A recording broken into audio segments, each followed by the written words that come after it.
Chapter 749. Chapter 747. Swoosh. 1, 2, 3. One by one, the vicious birds fell from the sky, wailing miserably. Amongst the various factions, Wang Chong was the undisputed main character, so a significant portion of the birds had gathered around Wang Chong's head. One bird after another plummeted to the ground. Bzz. One of the winged sea eagles screeched as it shot toward Wang Chong's head like a shooting star. But before it could hit the ground, it was stopped by an invisible barrier above Wang Chong's head and bounced to the side. Reporting. Marquis, the eagle team has finished gathering. By the end of the day, we will be able to drive out all the birds within 100 li of the city of steel. As Wang Chong was looking up at the sky, a young and somewhat excited voice came from the side. The young Zhang Ke, Eagle's disciple, was kneeling next to him. His face was red, and his face was full of shame. When the White Bear soldiers had used the darkness of night to invade the city of steel, Zhang Ke had been investigating the border between Qixi and Uzin, but he had been tricked by the White Bear soldiers. This was a severe dereliction of duty. Even now, Zhang Ke had been blaming himself. In establishing the Eagle team, Zhang Ke had hoped to use it to atone for his crimes and change Wang Chong's impression of him. Rise. Wang Chong indifferently said and waved his hand. Zhang Ke was still young, and he had run into a crafty foe like Dian Mangpoj. Coupled with the fact that this was his first solo mission, he had no experience and was unfamiliar with the border between Qixi and Uzin. For Wang Chong to make this sort of mistake was completely normal. On the other hand, the Eagle team he had formed had left a deep impression on him. Cree! A mournful cry came from the sky, drawing Wang Chong's attention. He looked up and saw the listless rock eagle called Little Sha, who had perched on Zhang Ke's shoulder. It had spread its wings, its sharp beak nimbly pecking at the surrounding birds that were much larger than it. The Turks' azure condor, the Gogrians' gerfalcon, and the western region's rock eagle all had their necks and wings severed by this small rock eagle. Wailing in pain and dripping with blood, they plummeted from the sky. Not only that, but there were also other eagles and vultures working together around this rock eagle, attacking the other eagles like a marching army. In the sky, all the blue eagles, sea eagles, and rock eagles sent by the various forces were beaten into a mess. The eagles that couldn't defeat the enemy screamed and fled into the distance, their bodies covered in blood and feathers. These eyes that had shrouded the city of steel for several months had finally been driven clean by Zhang Ke's Eagle team. Well done. In the future, I'll leave the skies of Steel City to you. Remember, don't make the same mistake again. Wang Chong said without turning his head. Yes, Marquis. Zhang Ke's face was red, knowing that he had finally obtained Wang Chong's forgiveness. Marquis, be at ease. Even if Zhang Ke dies, he won't let the same thing happen again. Wang Chong grunted and waved his hand. Zhang Ke quickly retreated. All that's left is Sukui, Wang Chong quietly said to himself. If a worker wanted to do a good job, he first had to sharpen his tools. The scouting birds in the skies above the city of steel had been cleared away, leaving only the scouts sent by the various factions. As these thoughts flitted through Wang Chong's mind, he quickly heard cries of alarm in the distance. What are you doing? We're from the Qixi Protectorate. Release me. Are you going to be reasonable or not? Furious shouts could be heard from outside the city, but the only response they received was a barbaric and tyrannical voice. Less chatter. Then there was an earth-shattering boom, followed by the neighing of horses and the sound of hurried hooves galloping in all directions. Wang Chong couldn't help but smile at this voice. It was not just the guards of the City of Steel who had taken action this time, but also the experts of Wushang Village, Huang Batian among them. The sound that Wang Chong had heard was the sound of Huang Boshan's stone general attacking the scouts.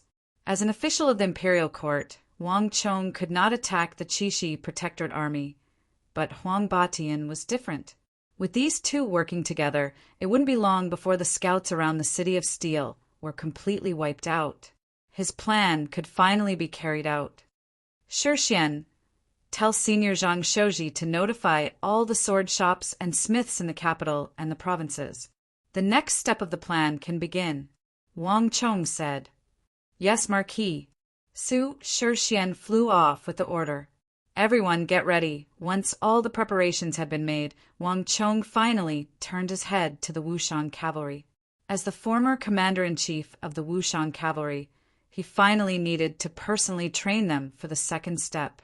The once strongest war saint of the Central Plains and the strongest army of the Central Plains had finally reunited in this tiny city of steel, becoming one. A butterfly flapped its wings, stirring up a storm on the other shore. At this moment, no one but Wang Chong knew that the entire western regions would undergo a massive transformation. Flap, flap. Several days later, in the distant Longxi, a messenger pigeon descended from the sky and disappeared into Big Dipper City with the sound of flapping wings. My lord, Wushang has sent a letter. In Big Dipper City, Geshu Han's brow rose as he received the letter from his subordinate, and then he seemed to guess at something and smiled. My lord, this brat can't keep his cool at all. A Big Dipper army officer next to him laughed.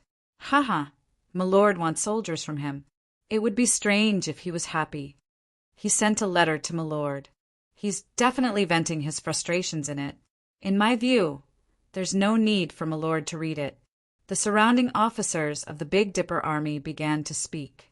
Geshu Han silently smiled. Haha, I still have to read it. Since he's using the military's relay station and the imperial court system, it's not a private matter. If I refuse to read it just because he's mentally cursing me, I would appear narrow-minded and be looked down upon by him. Geshu Han indifferently said, Lord Protector General's words are reasonable. It's good to read it. If this brat is rude to my lord, there's a letter as proof.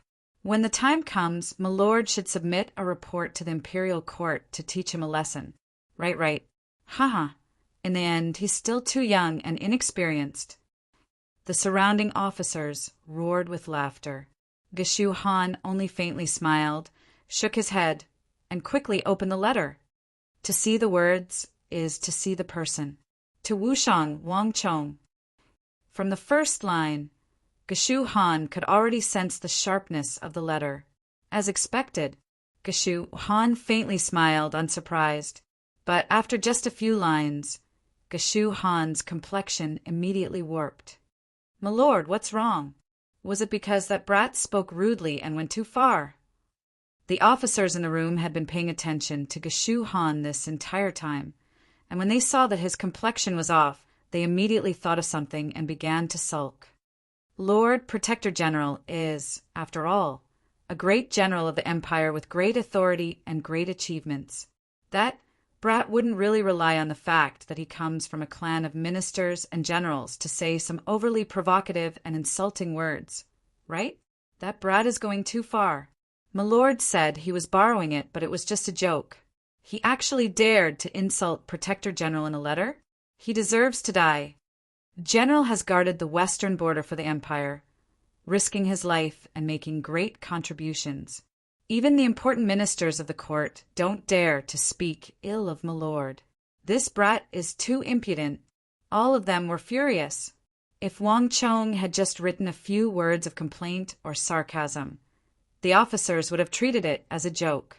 They wouldn't have bothered to lower themselves to his level. But from the look on the general's face, it was clear that this was no simple complaint or sarcasm. General, let me lead a group of soldiers to the City of Steel and capture that brat. Have that brat personally offer a humble apology in front of my lord. An agitated Big Dipper army general immediately said, You've misunderstood. Geshu Han finally spoke, his words instantly cutting off all the guesses of the officers in the room. His brow was deeply furrowed, as if he had encountered some perplexing problem. That youngest son of the Wang clan didn't insult me. The officers glanced at each other in confusion. That brat had just obtained more than 10,000 war horses, and the general had asked him for them without even saying a word. How could he remain so calm? Moreover, if he could really keep his composure, then why did he send this letter? Contrary to what you think, he told me in his letter that he had sent me the 1,000 fine horses I asked for, and that he had sent me another 1,000 horses in addition.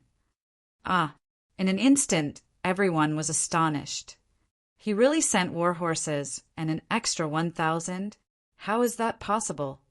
You must know that 2,000 war horses is enough to form a medium-sized cavalry unit, enough to have an effect on the battlefield. Given my Lord General's relationship with that brat, would he really send 2,000 war horses for nothing? At this instant, everyone was stupefied, and they simply didn't dare to believe their ears. My Lord General? One of the officers in the room looked at Geshu Han cautiously, hesitating to speak. Take it and read it. Geshu Han said no more, holding the letter between the index and middle fingers of his right hand and handing it over. It was a simple letter of 5 or 6 lines, and it quickly passed through the hands of the officers. When they read its contents, they were dumbfounded. Contrary to what they had expected, there were no complaints. On the contrary, the tone was calm and serene. Most importantly, Wang Chong had actually agreed to Geshu Han's request. My lord, is it possible that the youngest son of the Wang clan is just trying to deceive us? A general of the Big Dipper army cautiously asked, voicing the question on everyone's mind. In fact, my Lord General and that Wang Chong have a hostile relationship. Would he really be so kind? Although I have my doubts that Brat shouldn't be lying. After all, he's from a clan of ministers and generals, and a gentleman's word carries enormous weight. Moreover, we have his letter. Geshu Han shook his head. Chapter 750. But, my lord, another general wanted to say something. But at this moment, a messenger from the Big Dipper army rushed into the hall like a gust of wind, reporting, more than 2,000 war horses have been discovered 700 meters behind us. The enemy says that these war horses are being gifted to our Big Dipper army, and they want our Big Dipper army to personally receive them. Our scouts have come to report, asking what we should do with them. The messenger kneeled on the ground, deep confusion in his eyes. Everyone in the Big Dipper army knew that they were severely lacking war horses, but the fact that these war horses had arrived so quickly and from a completely unexpected direction left them at a complete loss. Buzz! The messenger's voice was so quiet that one could hear a pin drop.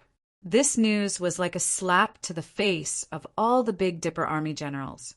All of them had complex expressions on their faces as they turned to Geshu Han. I underestimated him. Geshu Han's expression was extremely solemn. I'm far inferior to him in this round. Public is public, private is private. This youngest son of the Wang clan is much bolder than I am. Even now, Geshu Han had never met this youngest son of the Wang clan. Most of them had heard of him, but seeing was believing. Moreover, the majority of the Southwest's events were just rumors, other than the people directly involved. No one knew just how much of an effect the youngest son of the Wang clan had had in all of this. But now Geshu Han had to admit that he had been underestimating him all this time.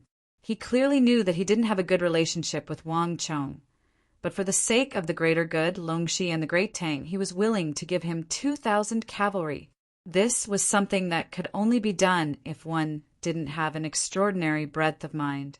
In comparison, Geshu Han's previous actions had been far too petty.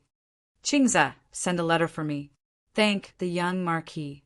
Tell him that I have accepted the 2,000 war horses and that the Big Dipper army owes him a favor. Geshu Han said, his heart filled with emotion. Yes, General. A voice replied and quickly departed. Boom! As night fell and the dark clouds hung low, the gates of the city of steel rumbled open. A group of black-armored cavalry with a vigorous aura slowly galloped out, like mountains. Beneath their feet were black halos that rumbled like metal, connecting into one another. At the very front of the group was a 17-year-old youth with a sharp nose, starry eyes and long eyebrows.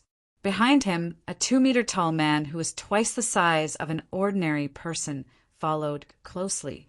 "Marquis, where are we going now?" Li Sai said, after training in the city for more than half a month. This was the first time Wang Chong had taken the initiative to bring the Wushang cavalry out of the City of Steel. However, Wang Chong never made his plans clear, so even Li Sai didn't know where they were going. Soldiers are trained for 1,000 days to be used in a single moment. Their training is almost done. Now it's time to move on to the next phase of the plan. Wang Chong indifferently said. A light breeze blew by, causing Wang Chong's pitch-black hair to dance in the wind. Although he was only 17, Wang Chong's aura was growing more and more steady, his eyes growing more dignified and determined. Compared to his peers, Wang Chong's eyes were always able to see down to the smallest detail, allowing him to see into the distance where others could not. "Let's go!" Wang Chong urged his steed forward and galloped out of the city. However, he wasn't heading toward the nearby Tibetan plateau. Instead, he was heading southwest toward Longxi. Wang Chong said nothing, and so did the rest of the cavalry. Several hundred li passed in the starry night, and the 5,000 best Turkic war horses Wang Chong had purchased were proving their usefulness. In just 4 hours, the 5,000 Wushang cavalry had traveled 700 to 800 li. The scenery on both sides of the road was constantly changing, from barren and barren to lush and verdant. At some point, they had reached the interior of Longxi. In the distance, in the darkness of the night, the silhouette of a huge mountain range towered into the clouds. It was reflected in everyone's eyes, spanning between heaven and earth.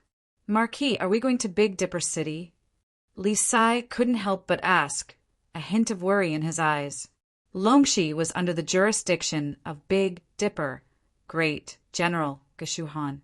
Given the relationship between Wang Chong and Geshu Han, if he were to appear in the territory of the Big Dipper army with his 5,000 cavalry, it would likely incite a massive conflict.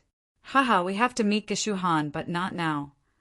As if seeing through Li Sai's worries, Wang Chong heartily laughed, but his eyes were fixed on that pitch-black mountain in the distance that pierced into the clouds. Heaven Pillar Mountain. This thought flitted through Wang Chong's mind as he gazed at that towering mountain. "I finally found it." There was a long border between Longxi and Uzin. The massive difference in altitude made it difficult for apes and monkeys to cross, much less humans.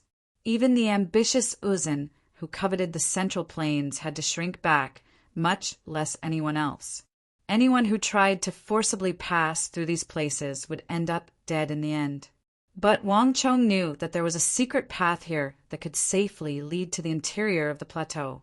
This was also the only path along the several thousand li border. That place had been buried for many years, and no one had ever paid attention to it or discovered it. Wang Chong had only discovered this secret passage by chance.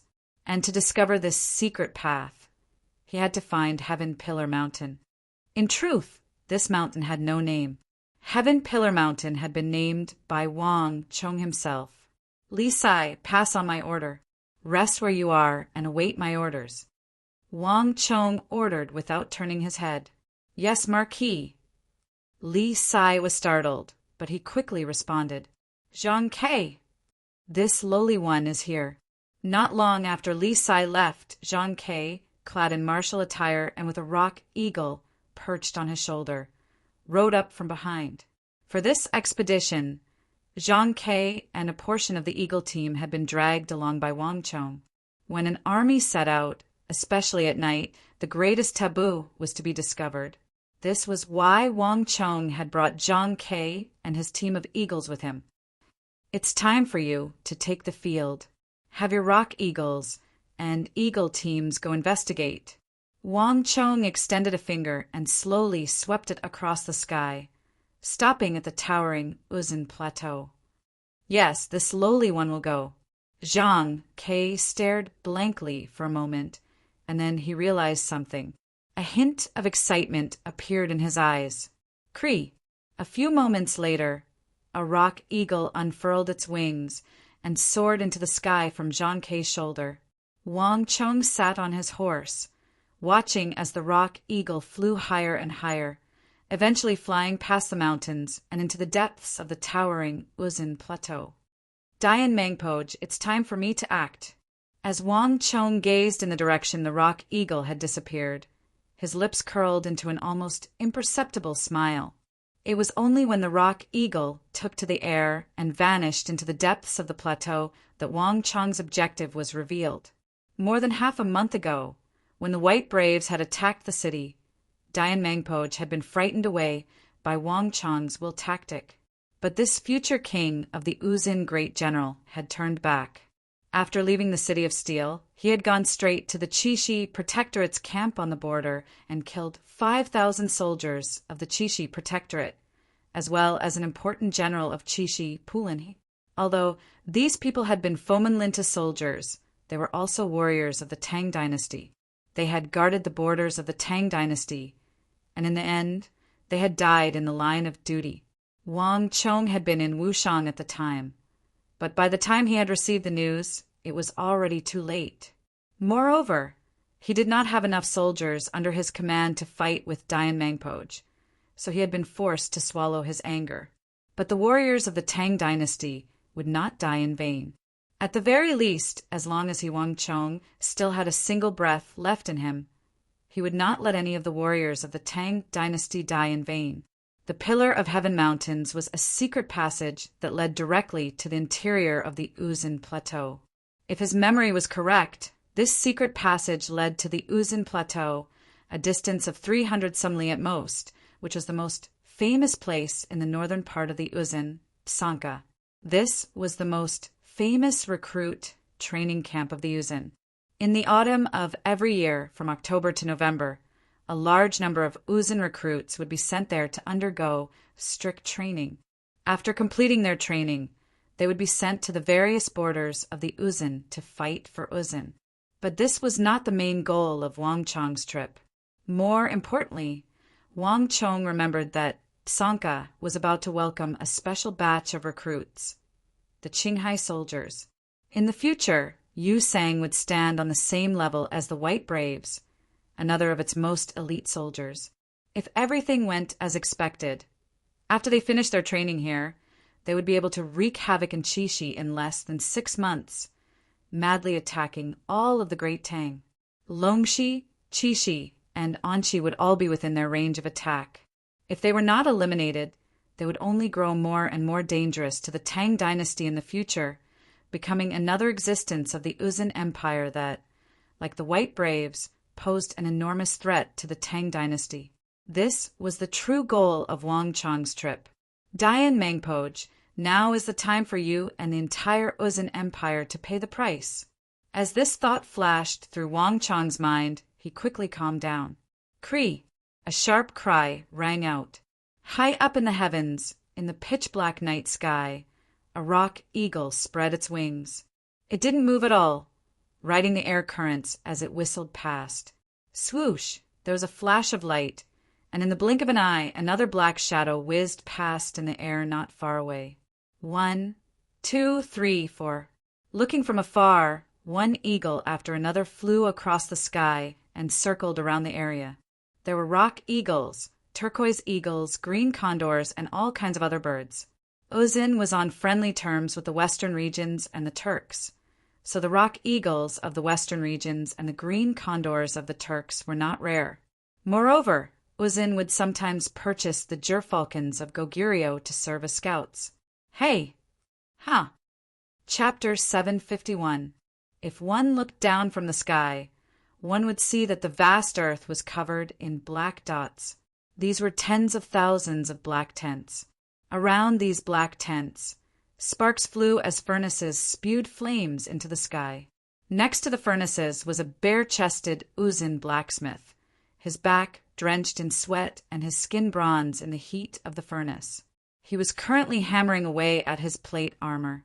In the Ney Plateau, a muscular Uzin Highland steed galloped by, stirring up a cloud of dust. On its back was an Uzin soldier, his expression savage as he loudly bellowed. Gallop! 1, 2, 3, 4. Thousands of Uzun cavalry followed closely behind this warhorse. But unlike ordinary Uzun cavalry, the armor on these Uzun cavalry was clearly incomplete, and their armor was not the usual black but green. In the Uzun plateau, only one kind of person would wear this green armor: recruits. Strong winds blew and flags fluttered in the wind. If one's gaze was fixed on the center of this area, they would discover a black war flag over 200 feet long fluttering in the air. On the black war flag, a white elephant standing upright and a crisscrossing scimitar pattern was extremely eye-catching. This was Tsongka's Zhangsheng Recruit Training Center, the most famous recruit training center of the Uzun Empire and the largest of the 3 major recruit training camps. Tsongka trained recruits for the Uzun Empire and provided an endless supply of fresh blood. At the same time, he was highly regarded by the 4 royal lineages of the Uzun Empire. Whether it was Hushu Wuzong or Dusong Mangpoj, a significant portion of the soldiers under the command of these imperial great generals had come from Tsongka. Every year, the number of recruits trained here could reach 20 to 30,000. Flap, flap. With a flap of its wings, a black messenger pigeon swooped down and quickly flew into the center of the camp, into the largest black tent. Inside the tent, an arm wrapped in black armor reached out and quickly caught the black carrier pigeon that flew down from the sky. "General, it's a letter from Sir Dayan Mangpoj." A voice rang out in the tent. It was a young Uzun bodyguard in black armor. With the carrier pigeon on his arm, he turned around and said to the tall and sturdy figure with an aura as vast as the mountains and seas. The tent was very quiet. There was not the slightest sound, only the sound of blades scraping against bones. "Read it." After a long while, a voice rang out in the tent. Following a series of clanking sounds, a dignified Uzun general in his 30s or 40s slowly raised his head from the center of the tent. This Uzun general had a dark red face and was dressed in armor. He was seated on a chair made of yak bones, one hand gripping an Uzun scimitar while the other was polishing a yak horn more than 2 feet long. Disturbed by his bodyguard, the dignified Uzun general changed his posture, loosened his grip on the scimitar and yak blade, and turned to the bodyguard. His eyes were as cold and piercing as those of a Bodhi Vajra Buddha forged from iron and bronze, striking fear into the hearts of all who looked at them. Yes. The bodyguard only glanced at him before lowering his head and beginning to read the contents of the letter. Written by Shibosh. Chishi is in a state of emergency. Fomin Linta's army is pressing down, and the northern border is in grave danger. Soldiers are urgently needed.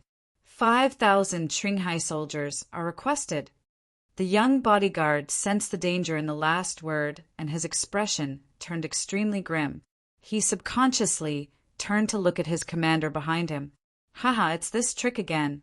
To his surprise, the dignified Uzun general was not the least bit worried, and even coldly chuckled.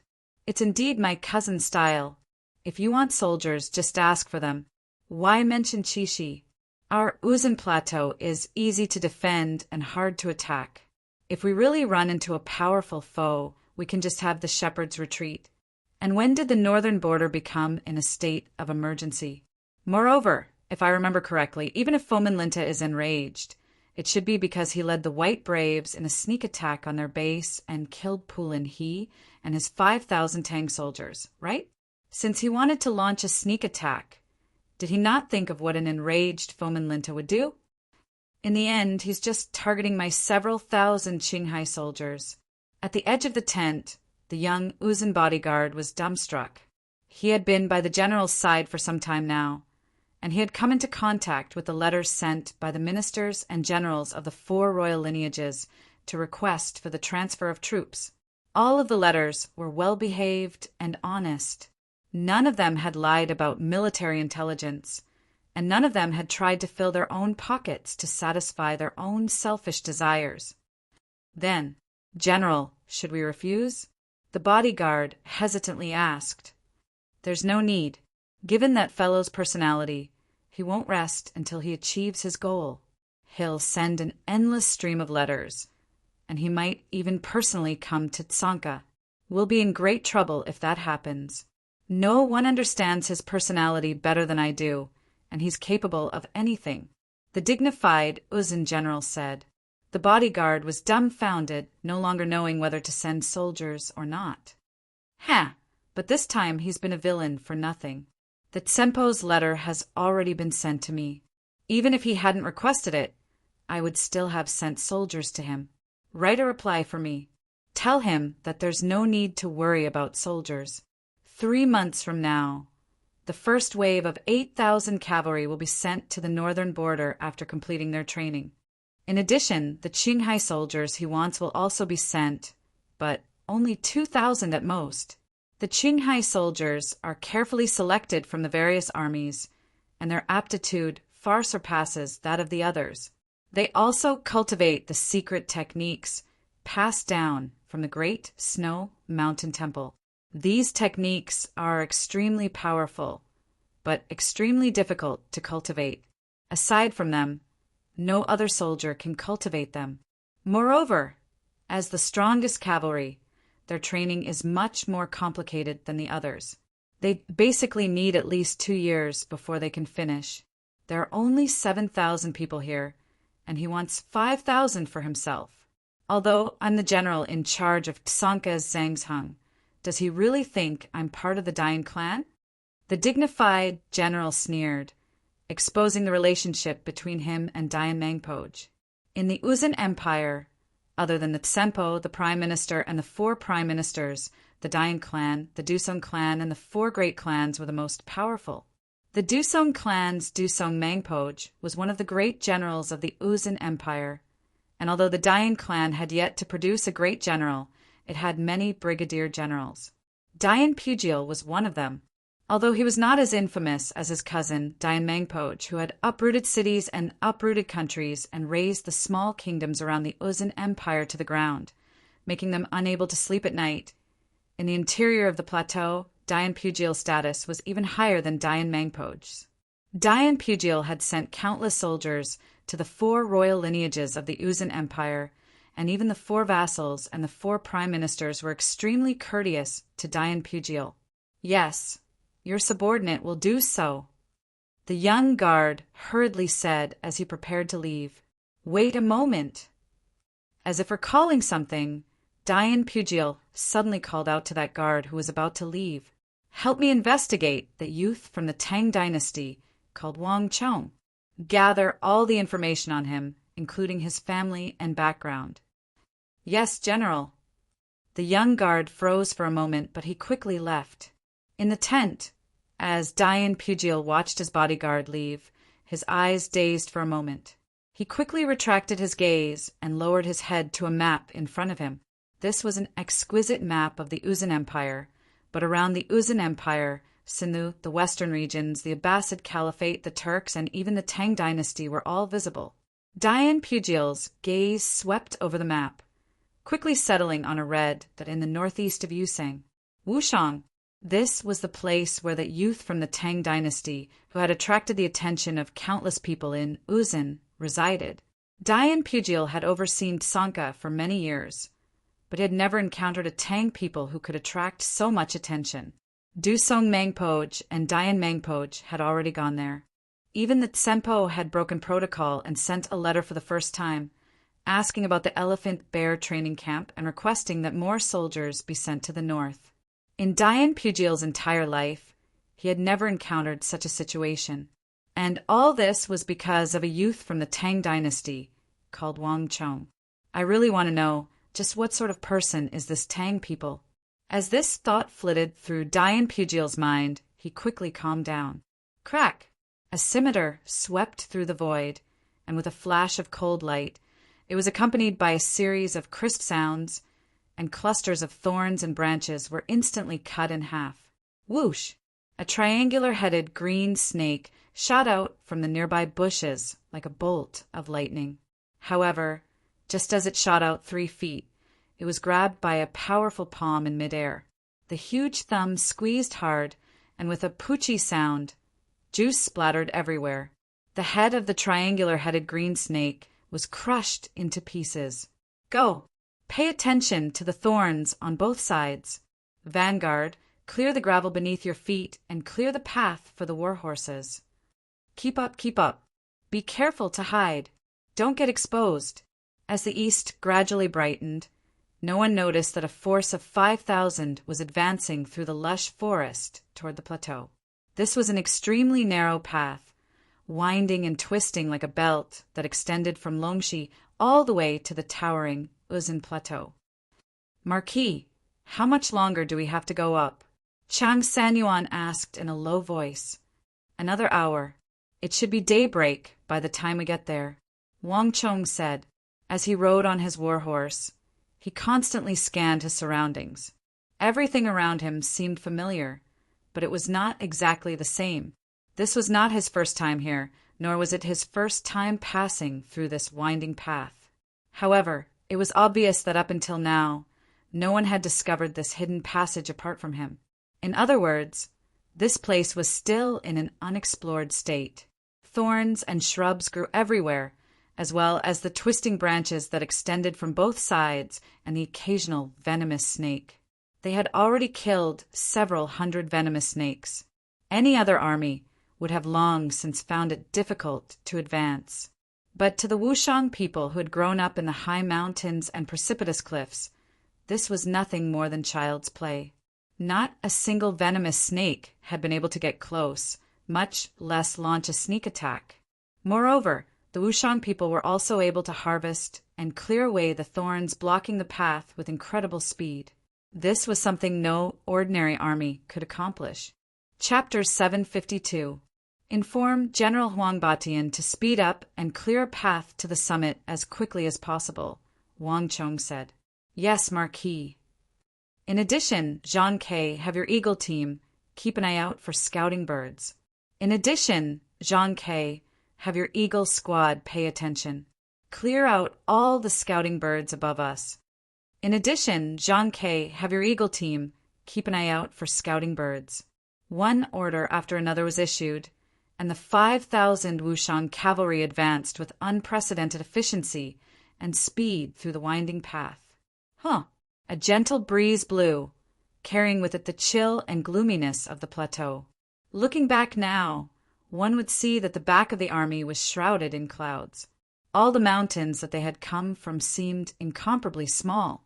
Even the towering sky pillar mountain that they had come from seemed like an ant. From last night until now, everyone had been following this path for 8 to 10 hours.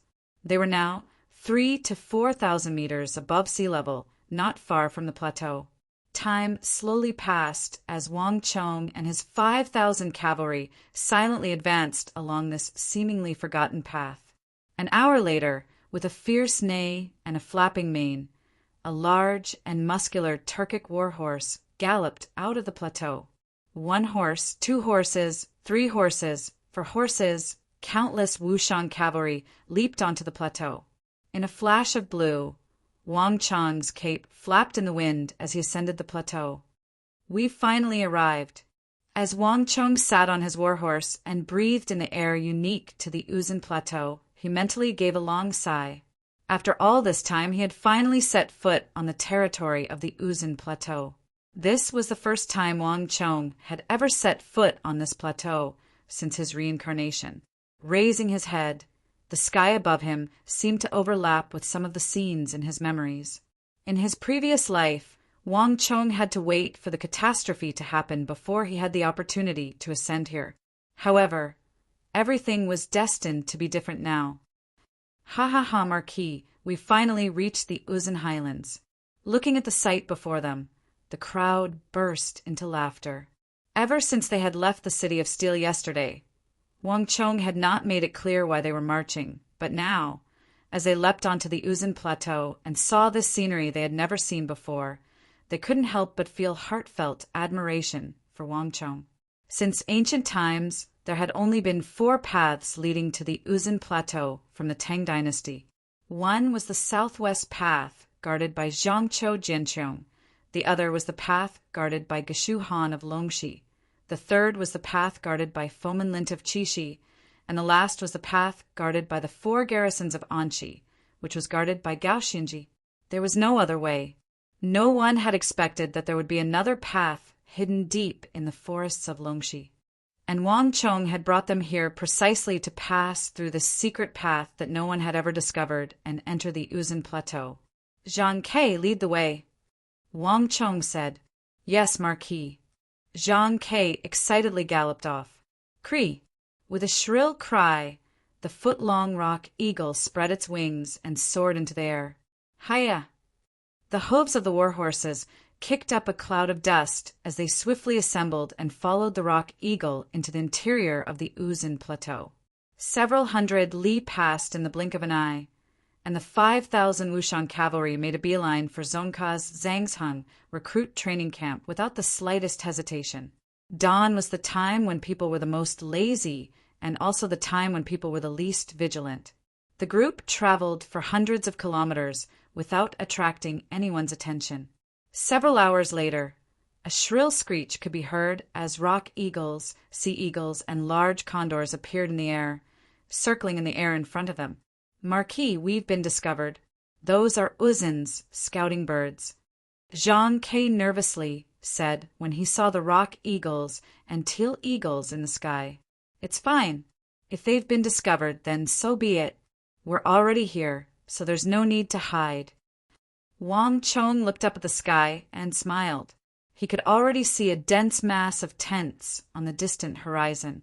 In the center of those tents, a massive black banner fluttered in the wind. Zongka, Zhangsheng Recruit Training Camp. Everything was exactly as he had expected.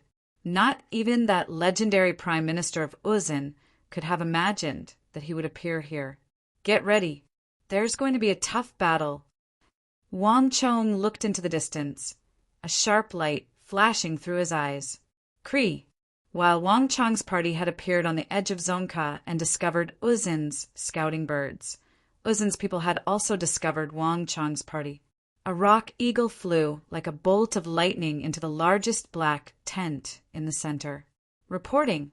A scout has reported that an unknown target has been discovered up ahead. In the tent, a guard knelt on the ground and reported, In the black tent, upon hearing the guard's report, Dian Pugiel's expression sank and he slightly creased his brow. What nonsense are you saying? Where did this unknown target come from? This is the interior of our Uzun territory. Could someone have gotten past our defenses and gotten so deep into our territory? Investigate again and see if it's our soldiers, then report back to me. Yes, your subordinate will do so. The guard was also stunned. This was the interior of Uzun territory, and Uzun were everywhere. How could an unknown target have appeared? At most, it was some nearby herdsmen or cavalry who had just happened to be passing through this area. The scouts and cavalry on the perimeter had been making too much of a fuss over nothing. The guard left quickly and returned just as quickly. In the blink of an eye, a second rock eagle descended from the sky, and the guard once more charged into the tent. General, we've already investigated. A group of soldiers truly did appear in the vicinity of our camp. We sent people to negotiate with them, but none of them returned. In addition, they've dispatched extremely formidable people to surround and eliminate our eyes and ears in the sky. What? Dian Pugiel grimaced as he finally raised his head from the table in front of him. This was the Yusang Empire's recruit training camp. If the other party was a nearby herdsman or some other army passing through, they would never try to clear out the birds in the sky, and they certainly wouldn't try to deal with the people the training camp had sent to negotiate with them. Take me out to take a look. Dian Pugiel knew that something was wrong and immediately stood up, circled around the table, and rushed out of the tent. Cree! Dian Pugiel had just walked out of the massive black tent when a mournful cry came from above. Dian Pugiel suddenly raised his head and saw a large blue eagle plummeting from the sky. With a boom, it landed just a few paces from Dian Pugiel, its bones broken and tendons torn, and it was reduced to a bloody pulp. Cree! Above Dian Pugiel was a rock eagle that was clearly much smaller than Dian Pugil's, flapping its wings as it proudly flew into the distance. In a flash, Dian Pugil's expression became extremely unsightly. This was a naked provocation. No matter who the other side was, they were definitely not Uzin's people. Dian Pugil's face was gloomy, his gaze quickly following the rock eagle on its way back to the horizon. There, Dian Pugil finally saw the enemy the guard had spoken of. At the intersection of the sky and the earth, a black tide was surging toward them. Reporting, "Lord General, the scouts on the front lines have confirmed the enemy's identity. They are not Uzin's people, but Tang people's army." What? Even though Dian Pugil had mentally prepared himself, he still trembled in shock at these words. Tang people? How could they be here? How had they gotten around our defense line without anyone noticing? "Someone, hurry and find out how many soldiers they have," Dian Pugil anxiously said. "Yes, General." Uzin's guards flew off. The guards left quickly and arrived even faster. At such a close distance, it was far too easy to find out how many soldiers there were. "Reporting to General, we've already found the enemy's numbers.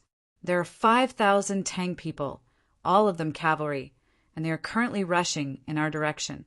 5,000. Dian Pugil had a grave expression at the start, but upon hearing this number, he quickly sneered. A trifling 5,000 soldiers actually dared to venture so deep into the plateau? They're simply seeking death. "Pass on my order. All soldiers, gather and prepare for battle." Dian Pugil's pupils constricted as he swiftly issued the order to prepare for battle. Although Zhangzhung was a recruit training camp, there were more than 20,000 soldiers gathered here, and a significant portion of them were the powerful Qinghai soldiers. No matter who the other party was or how they had managed to bypass the layers of defense and come here, if they thought they could deal with the Zhangzhung recruit training camp with just 5,000 men, then they were really delusional. He would let them know why the Uzin were the true masters of this plateau. Boom! With Dian Pugil's order, a bleak and distant yak horn blared over Zhangzhung recruit training camp. The entire recruit training camp began to grow restless. Countless Uzin soldiers began to gather from all around, the war drums thundering. The relaxed Zhangzhung recruit training camp began to seethe with killing intent, exuding a baleful aura. Chapter 753. "Marquis, the Uzin have discovered us. They are quickly gathering." On the plains, Li Sai galloped his horse, following closely behind Wang Chong. His eyes were cold and his expression calm. He was as steady as a mountain, as if nothing could ever move him. "No problem, let them gather." Wang Chong smiled and raised an arm. In an instant, something strange happened. The 5,000 Wushang cavalry, who had been charging at high speed, suddenly stopped in 1 second. All of them moved in unison without any mistakes, as if they were one person. Invade like fire, remain as immovable as a mountain. In this aspect, the training of Wang Chong's 5,000 cavalry was something that even Fomin Linte's most elite infantry could only gasp in amazement. Woo! A desolate bugle call resounded through the sky, attracting the attention of Wang Chong and the others. On the other side, the Uzin reacted very quickly. From the moment the alert birds discovered Wang Chong and the others until now, only a short period of time had passed. All of the Uzin soldiers in the camps had gathered. Even those bare-chested blacksmiths quickly put on their armor and went into battle. Tens of thousands of Uzin soldiers rode on the Highland steeds, the most famous Highland steeds of the Highland. Kicking up a cloud of dust, they marched in the direction of Wang Chong and the others. In front of the vast sea of Uzin cavalry, the 5,000 Wushang cavalry were like a luster in front of the bright moon. In an instant, they became dim and colorless. "My lord, the enemy has a lot of men, far more than us." Li Sai's voice came from beside his ear, revealing a hint of seriousness. They have a lot more than us." Wang Chong said faintly. His expression did not change in the slightest. Psonke's Zhangzhung recruit training camp already had more than 20,000 recruits under training. Adding the regular army guards in the camp, the number was at least 25,000, more than 5 times their own. Moreover, Uzin was naturally brave and aggressive, so even though he was a new recruit, his strength and bravery were not the slightest bit inferior to the regular armies of other countries. He could not be described as an ordinary recruit at all. Buzz! The plateau trembled. The other party's speed wasn't very fast, but his aura was extremely astonishing. Dee-da-da! Just as Wang Chong and the others were quietly waiting, a cloud of dust suddenly rose as an Uzin cavalryman suddenly left the formation and charged towards Wang Chong and the others. "Sir, it's the other party's envoy," Zhang Ke said. Ever since Wang Chong had established the Eagle Squad, Zhang Ke had been formally inducted into the army, assuming the roles of both messenger and scout. "There's nothing to talk about," Wang Chong sneered as he looked at the other side. When 2 armies fought, if both sides were of equal strength, they would often send envoys to each other. However, although they were called envoys, they were actually just probing. The Uzin side probably still had no idea how they had gotten into the interior of the plateau. Wang Chong naturally wouldn't give them this chance. "Suki, get ready." "Yes, Marquis." Suki's expression was profound. As soon as he finished speaking, he reached behind his back and took out a massive bow made of golden silk. This bow was nearly 4 fingers wide, and the bowstring was made from the tendons of an alligator and a tendon of a 10-year-old water buffalo. It was also interlaced with golden silk, making it extremely powerful. Bang! There was a shrill whistle as the bowstring vibrated. A moment later, a golden arrow 4 feet long shot through the air like a bolt of lightning, piercing through the Tibetan cavalry several li away with a single arrow. Translated by Hyper Sheep 325, edited by Mike. Here the sharp arrow pierced through his neck and came out from the back of his neck. The huge force directly shot his head off his neck and sent it flying high into the air. This abrupt scene took everyone by surprise. In the distance, the vast Uzin army suddenly froze. "Bastard!" A furious roar came from the distance. It was not in Uzin, but in the Han that everyone was familiar with. In front of the vast Tibetan army, a muscular general riding a red warhorse was seething with rage. He unsheathed his sword and pointed it at the distant Wang Chong's forces, his body exploding with an aura as vast as the sea. "Prepare to attack." Rumble. The sound of metal clanging reverberated through the heavens. Even from several li away, one could clearly hear the earth-shattering roar. Under the gaze of countless people, a dark red halo of thorns fell from the body of the red warhorse general. When it landed on the ground, it quickly turned into halos of light that shot across the entire army. In just the blink of an eye, the 20,000 Uzin soldiers looked solemn. Their auras surged, completely different from before. Woo! The earth trembled. The released halo was like some sort of signal. In an instant, a desolate and muffled sound of a yak's horn sounded from the Uzin army. The dense and motionless Uzin army quickly moved upon hearing the sound of the horn. Moreover, they continued to accelerate, moving faster and faster. In just a few breaths, the 20,000 soldiers reached an extremely high speed. Like an avalanche, they charged toward the 5,000 Wushang cavalry with the force of a thunderbolt. "Kill! Kill them all! Charge!" Sharp shouts in the Uzin language resounded throughout the plateau. The long whinnies of the Ney war horses broke the stillness of the plateau. War and slaughter seemed to be the best at awakening the desires in the depths of the Uzin people's hearts. In an instant, the atmosphere was tense. The 27,000 soldiers of Zhangzhung training camp launched an attack in the distance. One halo after another was released from the feet of the Uzin cavalry. Boom! Boom! Boom! The auras of the 27,000 Uzin soldiers merged into one, instantly forming an enormous body that exploded with an astonishing aura.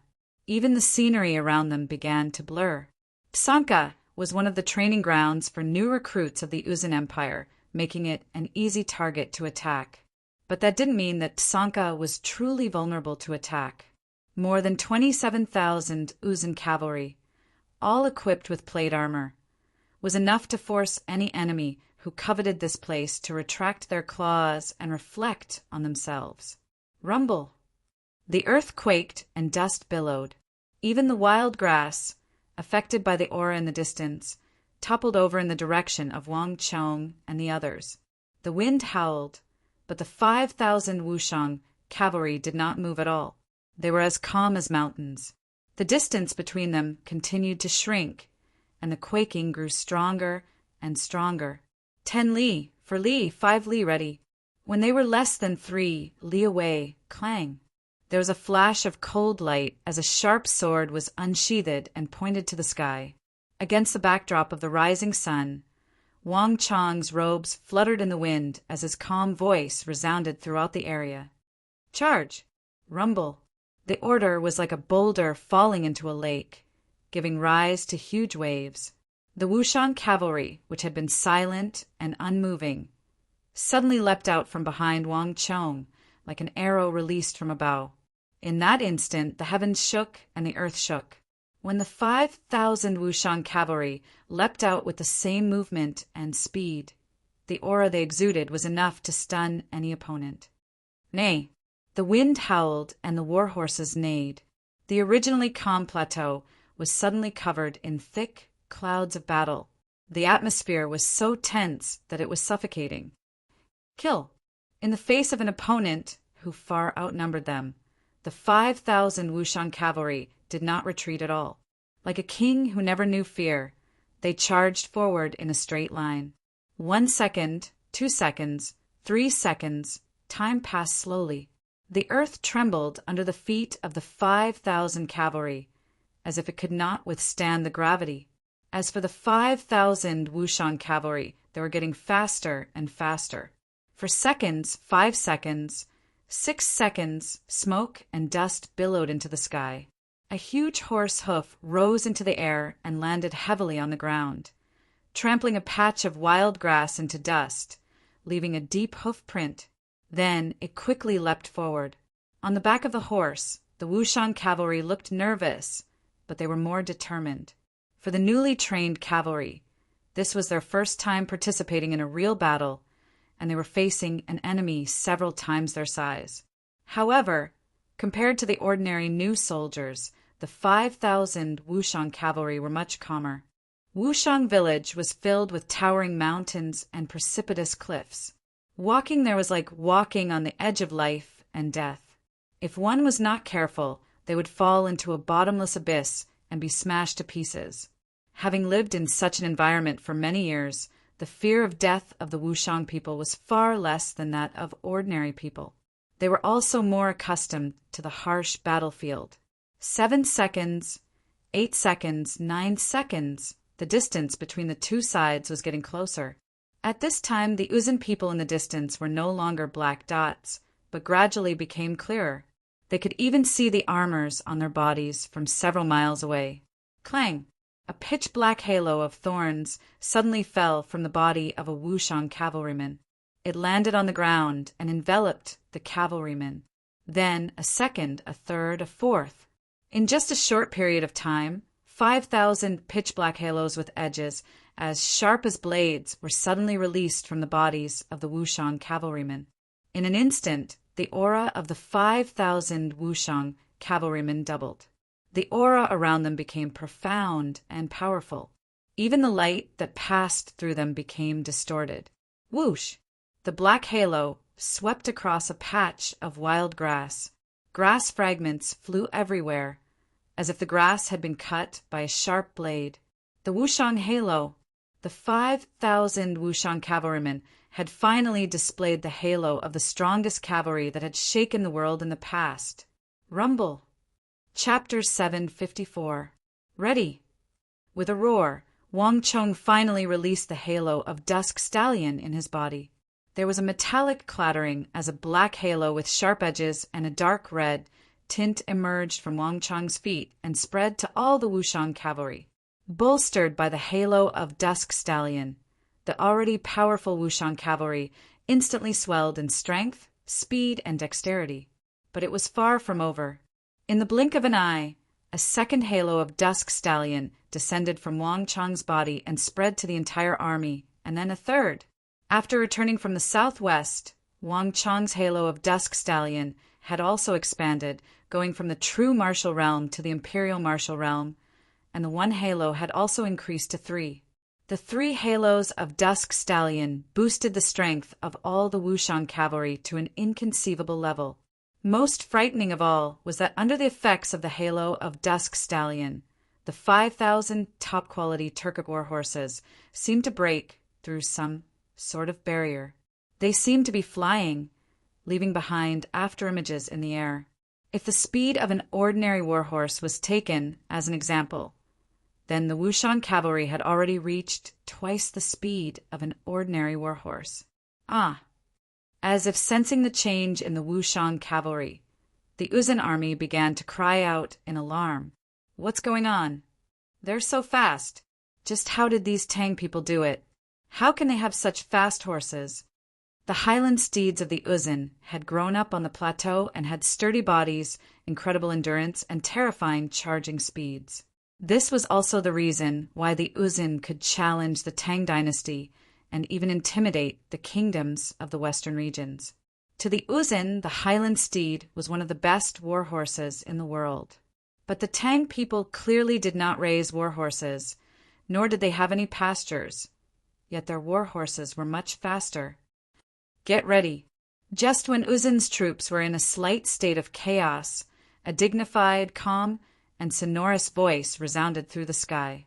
At this time, the only person who could maintain his calm was the general in charge of Zhangzheng recruit training camp, Dian Pugil. His expression was calm, and there was not the slightest fluctuation on his steel-like face. From the beginning to the end, his gaze was locked onto Wang Chang. As the general in charge of Zhangzheng recruit training camp, Dian Pugil had a thorough understanding of the military system of the surrounding kingdoms, including that of the Tang dynasty. The young man riding on a Turkic warhorse in the center was clearly the commander of the entire Tang people's army. In Dian Pugil's memories, there had never been such a young cavalry general in the Longxi region. But in Dian Pugil's memories, there was someone else who could match this young man. But at this moment, it didn't matter who the other party was. Echelon formation. Charge!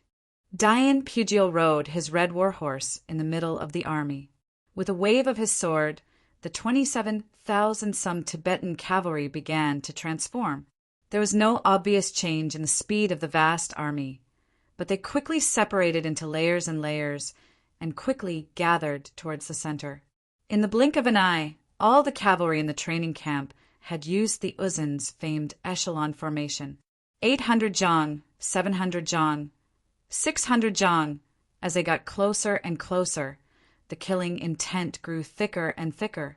On the flat plateau, both the Uzun and the Wushang cavalry could see the armor worn by their foes, and they could even see the breaths exhaled by their foes. 500 zhang, 400 zhang, 300 zhang. The atmosphere grew tenser and tenser, and everyone's blood seemed to freeze as they stared at their foes. 200 zhang, 100 zhang, 50 zhang. Kill! All the soldiers, whether they were Uzun or Wushang cavalry, raised their sabers and swords and let out heaven-shaking roars. At this moment, the tension in the air had reached its peak.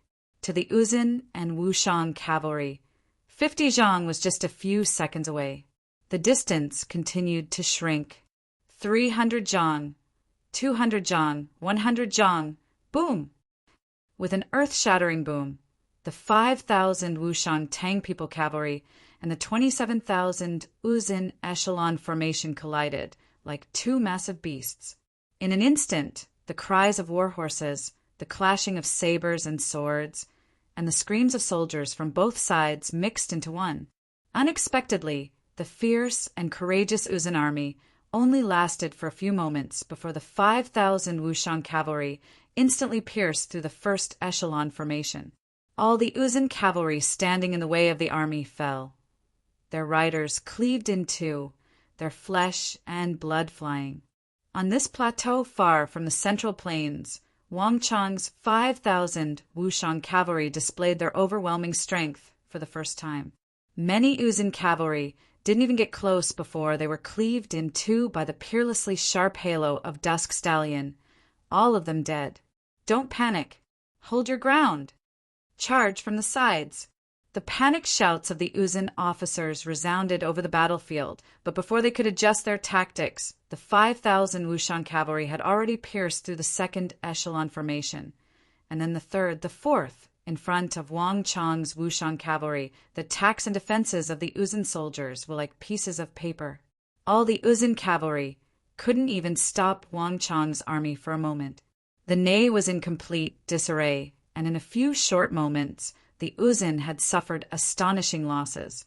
3,000 for 1,000, 5,000. How could this be? How could they have such a powerful fighting force?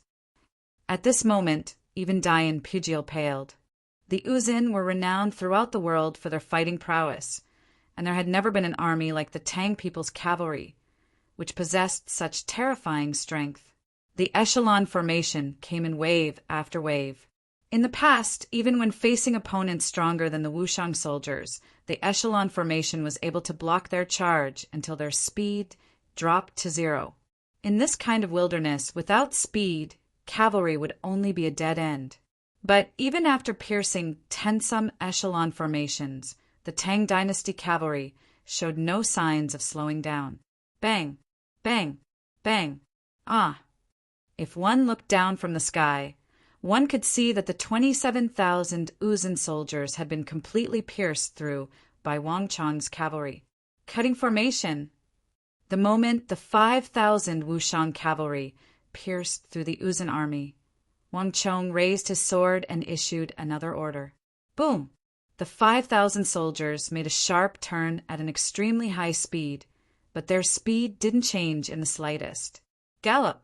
With the galloping of hooves, the 5,000 cavalry suddenly adopted a completely different strategy. In the blink of an eye, the army suddenly broke up into smaller groups that intersected with each other like nooses, slashing at the Tibetan army on either side of them. The three halos of Dusk Stallion boosted the 5,000 Wushang cavalry to an astonishing speed. In just a few seconds, Wang Chang's 5,000 cavalry had once more caught up to the Uzun army. These Uzun soldiers had originally been charging at Wang Chang's forces, but now, due to the inertia of their high-speed charge, they were being chased by Wang Chang and attacked from the rear, instantly throwing the army into chaos. Rumble! Countless war horses howled as they toppled to the ground. Wang Chang's group was much faster than them. Ah, careful, they're coming from the rear. Run, run. Just what sort of army is this? How could there be cavalry this fast? All the Uzun soldiers were stunned by the Tang people's army. In their minds, cavalry, no matter how fast, had a limit. But this Tang people's army had completely shattered their understanding. No army had ever been like them, charging at high speed, piercing through the enemy's formation, and then turning around to catch up. It was like they were completely unaffected by the inertia of the high-speed charge. This completely overturned their understanding of cavalry. Run! This was the only thought in the minds of the Uzun cavalry. Rumble! Rumble! The rear of the Uzun army was in chaos, but this was just the beginning. Sharp blades cut through flesh and blood. Wang Chang's 5,000 cavalry were divided into 100 squads, and like 100 nooses, they crisscrossed and charged at high speed. Even plate armor could not withstand such great power. Although the outside was undamaged, the internal organs inside were already shattered. The power of cavalry, the power of the war horse's high-speed charge, and the power of the halos, when these three powers were combined, it was not something ordinary people could imagine. In this aspect, the Wushang cavalry was completely overwhelming. 6,000, 7,000, 8,000. Under the charge of Wang Chang's 5,000 cavalry, the Uzun army was completely routed. Not even 5 minutes had passed since the start of the battle, but more than 8,000 of the 27,000 Uzun soldiers had already been killed, and this number was still rapidly growing. At this moment, all the Uzun soldiers had fear in their eyes. The number of casualties was simply too astonishing. The strength of the Tang people's army had completely surpassed their imaginations. Bastard! 100 some zhang from the Uzun formation. Dian Pugil was trembling, his eyes red. In the first clash, he had believed that he could use his enormous numbers and the charge of the echelon formation to block the enemy and then flank the 5,000 Tang people. Chapter 755. Summon the Qinghai soldiers. Finish them off in one round. Dian Pugil's eyes blazed with fury. The deaths of more than 8,000 Uzun recruits had ignited his rage. No soldier of any other race could act so impudently on the Uzun plateau, especially the Tang people, who were primarily infantry. No matter who these people were. If they thought that by defeating these recruits they could strut around and do as they pleased on the plateau, then they were gravely mistaken. He would definitely let them know what it meant to be the true ruler of the plateau. Rumble. Following Dian Pugil's order, the remaining 20,000 Uzun cavalry instantly began to transform. All the recruits seemed to have encountered something and quickly parted to the sides. Behind them, smoke and dust billowed as a powerful aura rushed forward like a storm. In the blink of an eye, an army of more than 7,000 soldiers, muscular, was galloping forward. Unlike the other Uzun cavalry, the majority of the cavalry in the recruit training camp wore armor that was either incomplete or only partially complete. Only a portion of the soldiers would wear the full set of armor of the regular army.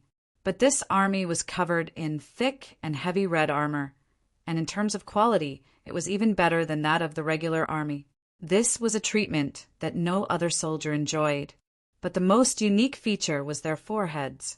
In the center of their foreheads, near the center of their eyebrows, was a white mark about the size of a thumb.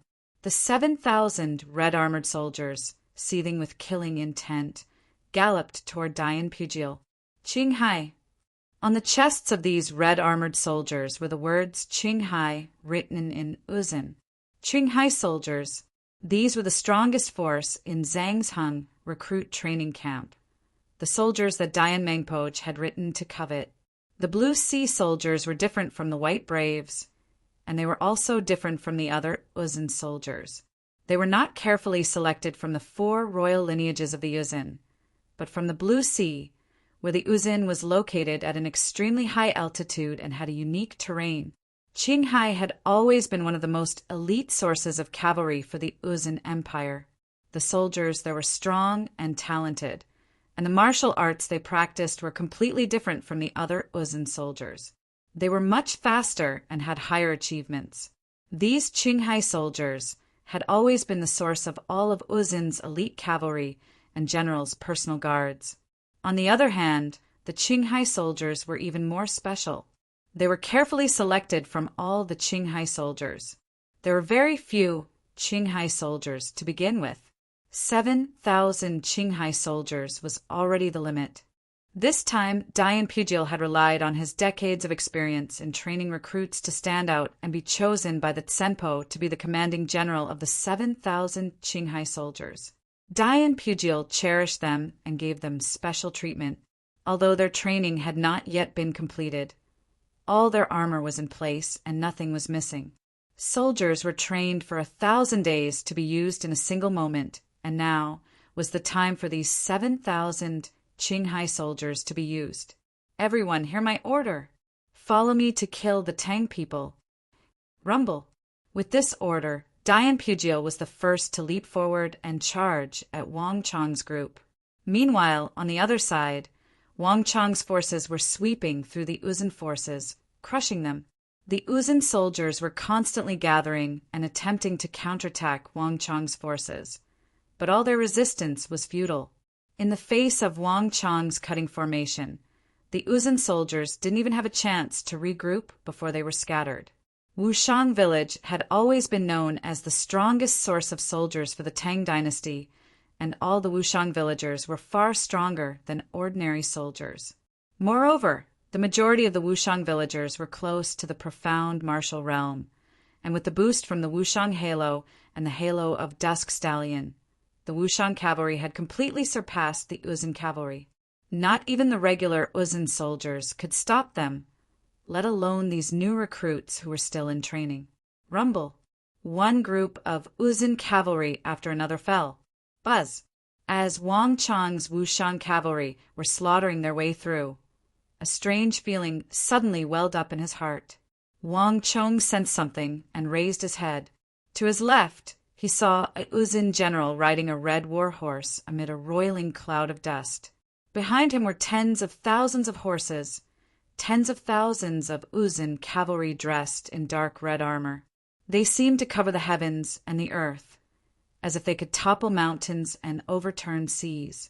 Together with the vast sea of Uzun cavalry, they roared and charged in his direction.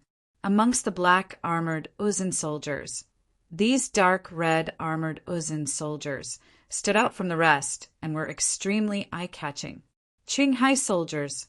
As Wang Chang's gaze drifted over the white insignia on the foreheads of these dark red soldiers, a thought suddenly flashed through his mind. Unlike the white braves, Wang Chong had seen the Qinghai soldiers before. Their range of activity was not limited to Qixi, but also Longxi. Although he had only caught a glimpse of them, they had left a deep impression on Wang Chong. Although the Qinghai soldiers before him had not reached that level of power when compared to the Qinghai soldiers that had been tempered and baptized in the fires of war, they had already begun to take shape. The Uzun had 3 top-class armies, each of them capable of enormous destruction. On the battlefield, they were completely capable of influencing the course of a battle and the outcome of victory or defeat. The Qinghai soldiers' range of activity was too large, and towards the end of the Tang dynasty, this army had wreaked havoc on the Tang dynasty. Now that everything had begun anew, the world-renowned Wushang cavalry had reappeared, but the Qinghai soldiers were far from reaching the heights of the later generations. Now that he had this chance, Wang Chong would not allow the Qinghai soldiers to wreak havoc in the world and wreak havoc on the Tang dynasty. 10,000 streams returned to the origin. Without the slightest hesitation, the moment he saw the Qinghai soldiers, Wang Chong gave the order, and the Wushang cavalry, which had been divided into 50 groups of 100 men each and had been madly attacking the Tibetans, suddenly began to converge. In less than a second, the 5,000 Wushang cavalry had finished reassembling their formation. Kill! Charge! The war horses thundered. This time, the two sides collided much faster than expected. With an earth-shattering bang, the two world-renowned cavalry units crashed into each other like two prehistoric beasts. Boom! As the two cavalry clashed, no one noticed that a massive white halo of thorns, completely different from any other halo, had suddenly erupted from under Wang Chang's feet, sweeping across the battlefield like a hurricane. But unlike before, this milky white halo of thorns did not attach itself to his own soldiers, but to the Uzun soldiers. Bzzz. In a flash of light, milky white halos of light appeared beneath the feet of the Uzun cavalry. The thousands of Uzun cavalry were instantly covered in these milky white halos.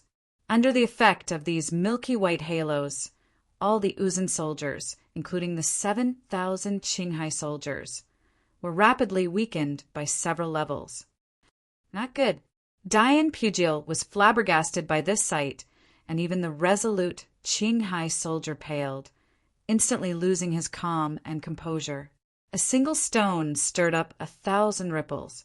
Niai, the 7,000 Qinghai soldiers, immediately fell into disarray. Some of the Qinghai soldiers sensed the changes in their bodies and slowed down. However, the cavalry behind them continued to move at an extremely high speed, one slowing down while the other speeding up. A series of fierce neighs rang out as hundreds of Qinghai soldiers crashed into one another. Due to the inertia, they screamed and fell off their war horses, falling under the hooves of the charging war horses, and were trampled over by tens of thousands of charging war horses. But this was only the beginning. With a heaven-shaking roar, the Wushang cavalry once more assumed formation. Immovable as a mountain, they charged like a bolt of lightning into the ranks of the Qinghai soldiers. Broom! Without any finesse or concession, a Wushang cavalry clashed with a Qinghai soldier in Ney. The sound of flesh against flesh was even louder than that of a collapsing mountain. Pum! The crimson-armored Green Sea soldier was flung into the air. If the original Qinghai soldiers had been able to fight against Wang Chang's Wushang cavalry, the effects of the bane of the battlefield had caused their strength to drop by several levels. They were no longer able to contend against the Wushang cavalry. Thud, thud, thud. Countless Wushang cavalry charged, and the sounds of collisions, the neighing of horses, and the wretched howls of their horses mixed together into a cacophony of sounds. In this confrontation, the future world-famous Qinghai army was instantly torn apart. One after another, the tall and sturdy Highland steeds fell to the ground, screaming in pain. The 7,000 Qinghai army was utterly defeated, and the scene was a mess. Bastard! At this moment, no one was more shocked and furious than Dian Pujil. The Qinghai soldiers were the strongest force in Zhangzhung recruit training camp, including all of Tsanka. They were also the strongest force of the future Uzun. They were far stronger than anyone else. He had never imagined that not even the Qinghai soldiers would be able to stop them. When had an ordinary army of the Tang dynasty become so powerful? Just who are you people? With a furious roar, Dian Shibo became one with his horse and raised his saber, instantly slashing at the Wushang cavalry's sharpest and sharpest point. Rumble! A dazzling and transparent wave of energy exploded from Dian Pujil's body. The violent shock waves spread out rapidly, covering an area of several thousand feet. Nay! Ah! The neighing of horses and the wretched screams filled the air. The grass within 100 zhang was blown up as the Wushang cavalry were thrown 10-some zhang into the air like rag dolls before crashing to the ground. Buzz! Chapter 756. This person's existence had instantly altered the course of battle. Wang Chang's Wushang cavalry had been unstoppable, but the obstruction of this Uzun general had caused them to suffer a slight setback. Not only that, under the leadership of this Uzun general, the morale of the other Uzun cavalry soared, and they began to gather behind him, forming a new front line. Dian Pujil! Wang Chang's eyes chilled as he glanced at that red Highland steed and instantly recognized it. The Uzun general with the highest status in Zhangzhung recruit training camp was, without a doubt, the Dian Pujil of the Dian clan. Just like Dian Mangpoj, he was also a member of the illustrious Dian clan of the Uzun Empire. If Dian Mangpoj could be said to be the Azura of the Uzun Empire, a rabid dog, a venomous snake, and a sharp weapon used to constantly attack the surrounding kingdoms, then Dian Pujil was the source of vitality of the Uzun Empire. Overseeing Zhangzhung, Dian Pujil had trained countless soldiers for the Uzun Empire over the past few decades. Batch after batch of herdsmen, ordinary Uzun people, and tribal warriors would be trained by Dian Pujil into the famed and brave warriors of the Uzun cavalry, whose mere mention caused the surrounding kingdoms to pale. It was precisely because of Dian Pujil's existence that a madman like Dian Mangpoj could engage in a frenzied campaign without any worries.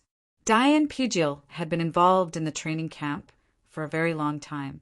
Based on what Wang Chong knew, this commanding general of Zhangzhung had already become Tsanka's overseer even before the Tang dynasty's war god Wang Zhongxi had overseen Longxi, and Geshu Han had yet to make a name for himself. Many of the Longxi soldiers that Wang Zhongxi had fought in the past were trained by him. In Uzun, the two cousins Dian Pujil and Dian Mangpoj were known as the two Dian heroes. Although he didn't often go to the front lines to participate in battle, Dian Pujil was no less of a threat than Dian Mangpoj. From a certain perspective, he was even more of a threat than Dian Mangpoj. Since we've run into each other, then maybe we can only kill them. Wang Chang's pupils constricted, and his eyes instantly emitted an extremely strong killing intent. Dian Pugil was extremely powerful, and although his attack just now wasn't as powerful as Dian Mangpo's, he was at least at the Saint Martial realm, even higher than Wang Chong's. If it were any other time, Wang Chong might not be his match. However, now that he had the 5,000 strongest Wushang iron cavalry, everything was different. Cutting formation! With Wang Chong's order, all the Wushang iron cavalry scattered, like a goddess scattering flowers. As they scattered, they split into groups of 2, forming 50 groups of around 100 each. Each group was like a chain that pierced into the Uzan army. The speed of the transformation, the strength of the soldiers, and the tacit cooperation made even Dian Pugil's eyes widen. He had been training soldiers on the plateau for tensome years now, and he had trained soldiers of all levels. But not even the strongest soldiers he had trained could be as well trained as this youth of the Tang dynasty, so well coordinated, so disciplined. This level of soldiers was not something that could be trained by ordinary soldiers or commanders. If he hadn't seen it with his own eyes, he would have found it very difficult to imagine that someone could train soldiers on a higher level than him, and that it was a group of Tang people who were not skilled in cavalry. But a moment later, Dian Pugil came back to his senses. "Kill for me." Dian Pugil's eyes were frigid as he waved his saber and pointed it at Wang Chong. He could already tell that this youth of 16 or 17 was the commander of this strange Tang dynasty cavalry. As long as he could kill him, these Tang people would naturally collapse without a fight, their crisis resolved. Nay. His warhorse neighed as Dian Shibua became one with his horse, leaping into the air like a heavenly dragon and charging at Wang Chong. Humph. On the other side, Wang Chong's eyes chilled and he sneered. Whoosh! Slapping his horse, he turned around and charged like a bolt of lightning toward Dian Pugil. Kill! Kill! With a roar, Wang Chong pointed his sword at Dian Pugil as he gave the final order to charge. Boom! Nay, the speed of the two generals was so fast that this distance was nothing to them at all. With an earth-shattering boom, the two figures in the air merged into one and soared into the sky, violently colliding with each other in the void. Clang! At the moment of impact, Wang Chong's body flashed with a dazzling radiance that surged out from Wang Chong's feet and attached itself to Dian Pugil's. In the blink of an eye, Dian Pugil's strength had dropped. Even someone as determined, calm, and ambitious as Dian Pugil couldn't help but grimace at this moment. The martial general halo. In this clash, Wang Chong had immediately unleashed the powerful halo he had obtained from the Stone of Destiny. Rumble! The heavens swayed and the earth quaked.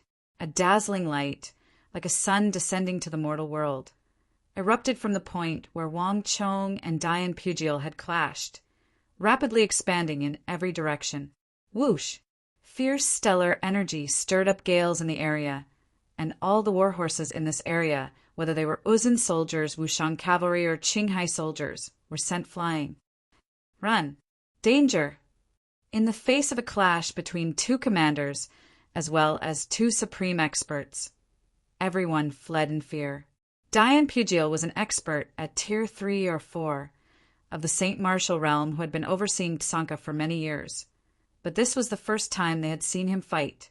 As for that youth of the Tang dynasty, although no one knew where he came from, anyone who could directly contend against Lord Dian Pugil could easily imagine his strength. However, in the blink of an eye, just as everyone was about to dodge, they suddenly heard a long and excited hiss in their ears. Nay, whoosh! A crimson figure soared into the air like a rainbow, and before anyone else could react, he swung his saber at Dian Pugil to congratulate him on the new year. Rumble! Even Dian Pugil paled in the face of Li Sai's all-out attack. Li Sai had always been very strong, and he was also borrowing the power of his Fergana horse's charge. Now that Dian Pugil was facing a pincer attack from both Wang Chong and Li Sai, he found it difficult to defend himself. Bzzz. In the blink of an eye, the stellar energy barrier around Dian Pugil's body dimmed. But it was far from over.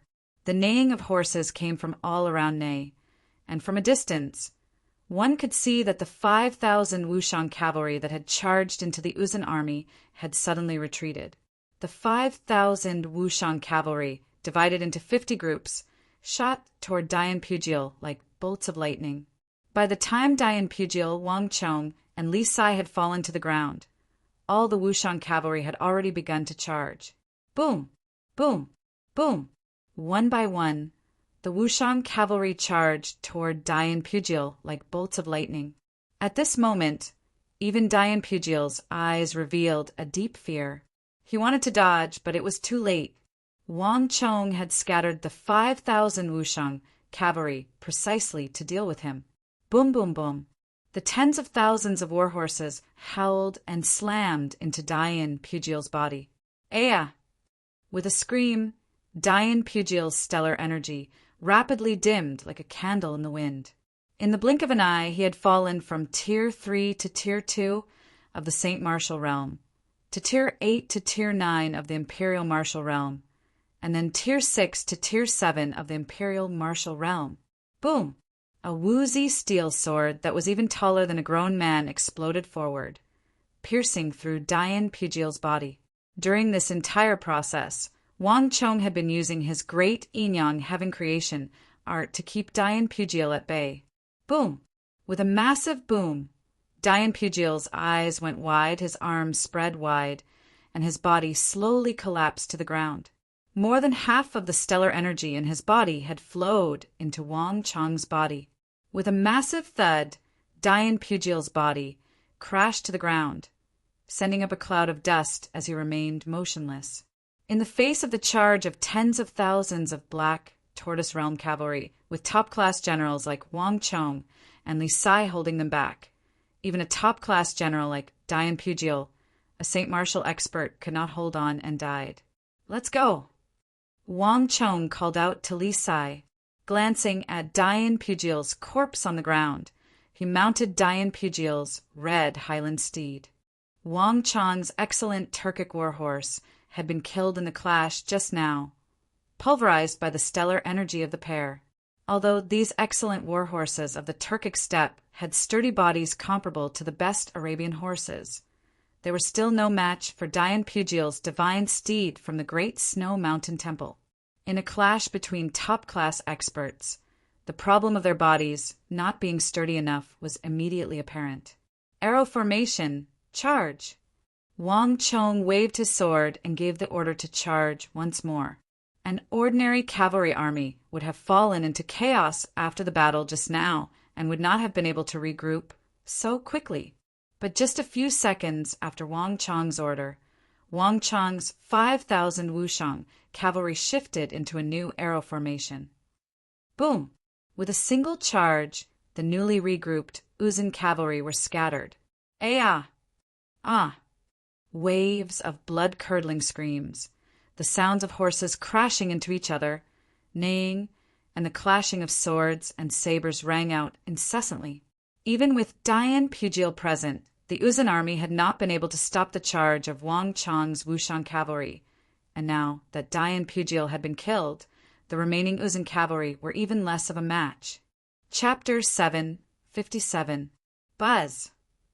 Wang Chong slowly glanced at the scattered Uzun soldiers, then quickly looked away and closed his eyes to cultivate. The blood energy in his body was seething, and he had absorbed at least half of Dian Pugil's stellar energy. He would need at least 15 minutes to completely digest and absorb the Saint Martial stellar energy for his own use. The strength of the Saint Martial realm truly is formidable. To be able to kill a Saint Martial expert like Dian Pugil in this raid on Uzun was not in vain. Wang Chong's eyes were closed, but his mind was in turmoil. Dian Pugil had still been too careless. He had been confident in his superior martial arts, but he had no idea what he was up against. In the era of the Great Calamity, where all kinds of martial arts were highly integrated, there were far too many ways to deal with those powerful commanders on the battlefield. The cutting formation was one of them. Using the strength of the 5,000 Wushang cavalry to exhaust Dian Pugil's stellar energy to the bare minimum and then kill him in a single blow was a classic example of the cutting formation. If it were Wang Chang's future opponents, they would naturally know how to use the strength of their army to block the cutting formation. But Dian Pugil had no such idea. He had not even noticed the other Wushang cavalry, so it was no surprise that he had ended up dead. "Ah! Don't kill me. I'm willing to surrender." Panicked and terrified shouts in Uzin could be heard, but no one besides Wang Chong knew what these Uzin cavalry were saying.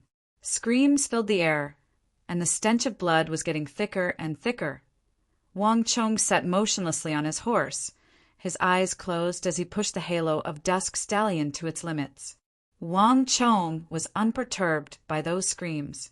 These Uzin recruits from Zhangsheng would all become the fiercest, and most terrifying Highland warriors on this plateau in the future. They would become the nightmares of all the neighboring countries, including the Tang dynasty. If he showed mercy now, there would be thousands of people of the Tang dynasty who would become the souls of the dead under their iron hooves in the future. Therefore, Wang Chong would not show any mercy. The hoofbeats of the war horses, the shouts of the warriors, the sounds of pursuit, and the whistling of the wild grass and the wild wind lingered in his ears. Wang Chong stood there motionlessly. After an unknown amount of time, the sounds of fighting in his ears gradually weakened and slowly became inaudible. Report! Hurried sounds of horse hooves could be heard approaching him. A knight jumped down from his horse and quickly knelt before Wang Chong. "Marquis, the battle has ended. All of the Uzin soldiers have been annihilated. Only a few have escaped in all directions. Lord Su has led his men to pursue them. Do you need more men?" "No need." Wang Chong waved his hand and opened his eyes. "Sound the gongs to retreat. Tell General Li and the others to gather the army and prepare to leave." Dian Pugil was dead, and the objective had been achieved. The remaining Uzin warriors who had fled were the best helpers in this battle. This was not the first time the Tang dynasty had climbed the Uzin plateau, and it would not be the last. Dian Pugil and the 20,000-some new recruits of Zhangsheng training camp were the best warning to the Uzin Empire. Henceforth, they would understand that any invasion or attack against the Tang dynasty would be overestimating their own strength and would incur the furious retaliation of the Tang dynasty. Yes. Receiving the order, the cavalrymen quickly mounted their war horses and flew away. Boom! A few moments later, with the blaring of horns, the 5,000 Wushang cavalry began to converge. Behind them, one could see mountains of corpses and rivers of blood. The corpses of Uzin soldiers and Highland steeds were strewn about, scimitars littered the ground, and between the corpses were broken black war banners. Even farther away, thick smoke roiled and flames blazed. That was the burning remains of Zhangsheng training camp. In a single night, this enormous and prestigious training camp for top-class recruits of the Uzin Empire had been reduced to nothing. Hiya! After taking one last look into the distance, Wang Chong waved his hand and led his soldiers away from the Uzin plateau, returning to Longxi via the original path. Other than the corpses littering the ground and the thick stench of blood in the air, no one knew what had happened just now. Around 6 hours after Wang Chong's group left, the earth began to tremble and the hooves of war horses stomped against the ground. Black silhouettes appeared in the distance, howling as they approached. Ah! Upon seeing the ruins of Zhangsheng training camp, the tens of thousands of Uzin recruits, and the 7,000 corpses of the Qinghai soldiers, the Uzin general at the front raised his head to the sky and let out a heaven-shaking roar. Flap, flap. A few moments later, tens of thousands of carrier pigeons and eagles took to the skies. The news of Dian Pugil's death and the destruction of Zhangsheng recruit training camp quickly spread across the plateau and shook the empire. What? In the distant Uzin royal capital, this news caused a massive earthquake. Bang!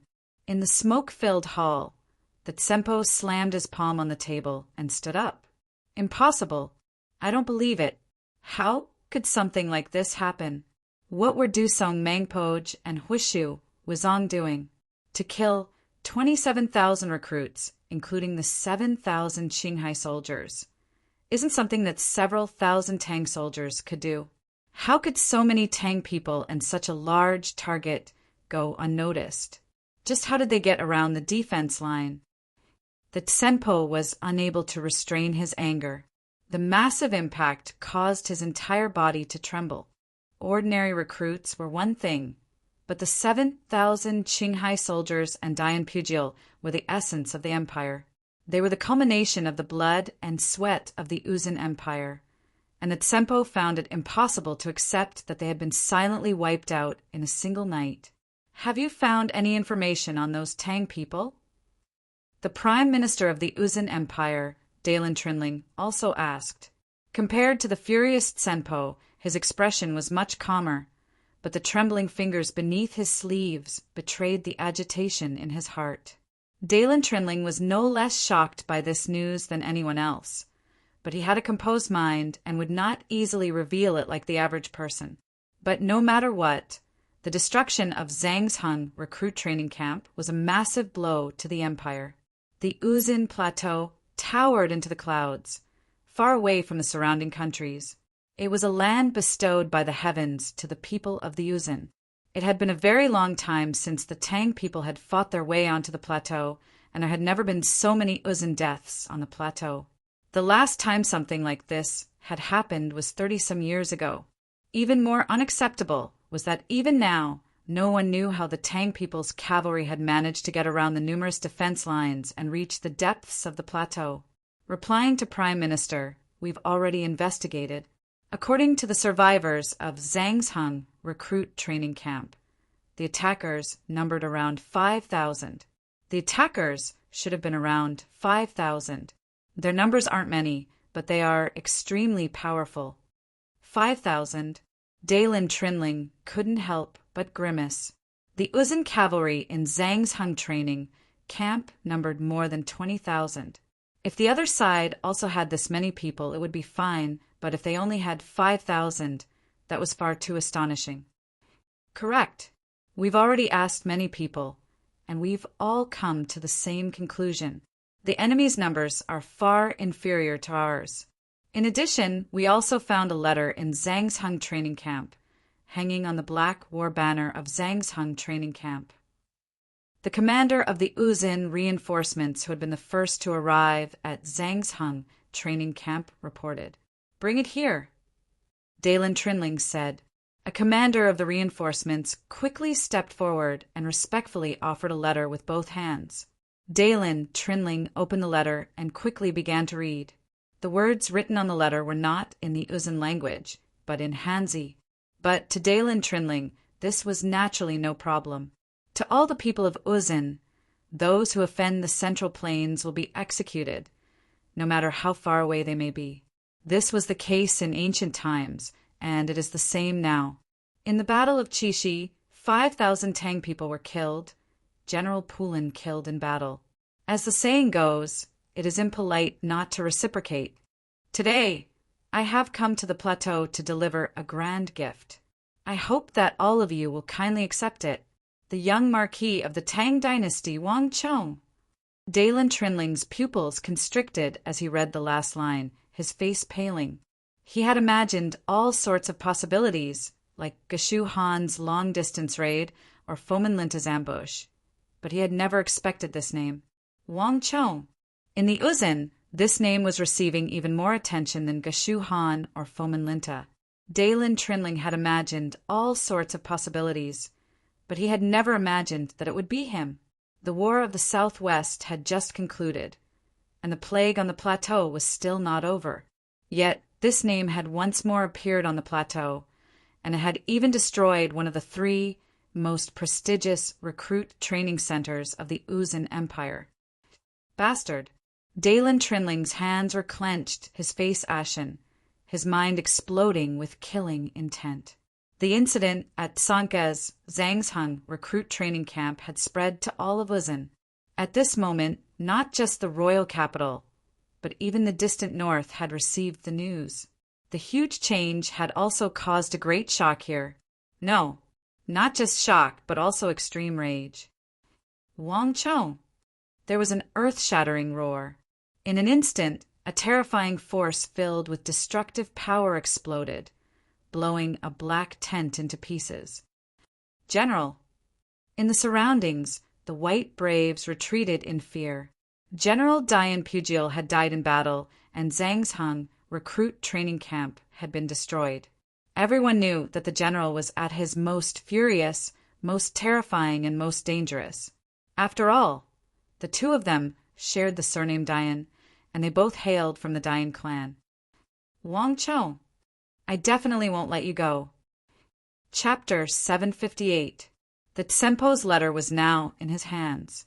He didn't say a single word, only handed over the letter that Wang Chong had left behind in Zhang's recruit training camp. 5,000 Tang people killed, General Pulin slain in battle. Others might not understand the meaning of Wang Chong's letter, but how could Dian Mangpoj not? Wasn't the person Wang Chong was referring to in the letter him? The Tsempo's letter had not contained a single word, but the fact that he had given it to him was enough to make his intentions clear. This matter had arisen because of him, so it was up to him to resolve it. Wang Chong, I will definitely make you and the Tang dynasty you speak of regret.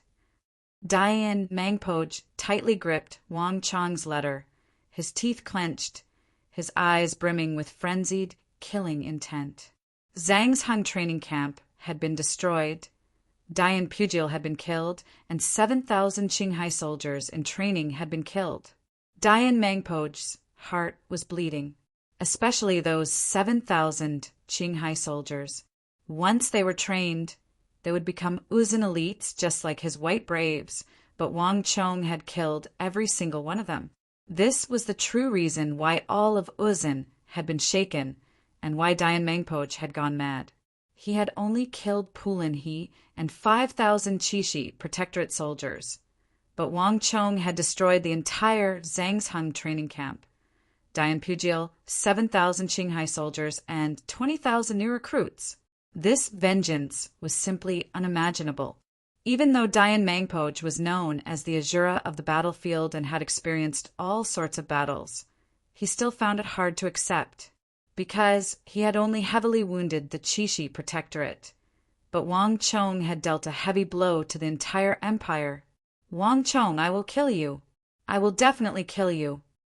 Dian Mangpoj clenched his teeth, his mind filled with an indescribable madness and impulsiveness. Pass on my order. Gather the army and prepare to attack the City of Steel. But, my lord, the City of Steel is tall and sturdy, and we are cavalry. We do not have enough siege weapons, nor are we good at attacking cities. Moreover, our last attack has already infuriated Qishi, Protector General Fomin Linta. He's currently putting all his strength into defending Qishi. With our strength, we might not be able to get around him. So what? If Fomin Linta dared to stop them, then they would attack Fomin Linta. No matter what, I will make the Tang dynasty pay the price. Dian Mangpoj almost roared out the last sentence. Fomin Linta was an imperial great general of the Tang dynasty, an existence on the same level as Dusong Mangpoj. In terms of pure strength, he was probably a little stronger. Not even Dusong Mangpoj dared to recklessly exchange blows with him, much less the Brigadier General Dian Mangpoj. But Dian Mangpoj couldn't care less. So what if Fomin Linta was there? He wanted to kill. A few moments later, Dian Mangpoj had mounted his horse and was charging toward Qishi.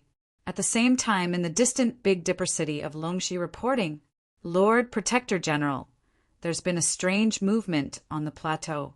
Our men have discovered that the Uzun army is making abnormal movements on the plateau. A horseman galloped into Big Dipper city, and the news brought back by this horseman immediately caused a stir in Big Dipper city. What are the Uzun doing? The last battle just ended. Are they planning on starting a new one so soon? The Big Dipper army had been stationed in Longxi for many years, facing off against the Uzun army for many years, so it was extremely observant of every movement on the plateau. In the eyes of the Big Dipper army, the strange movements of the Uzun army only had one meaning. This was the start of a new war.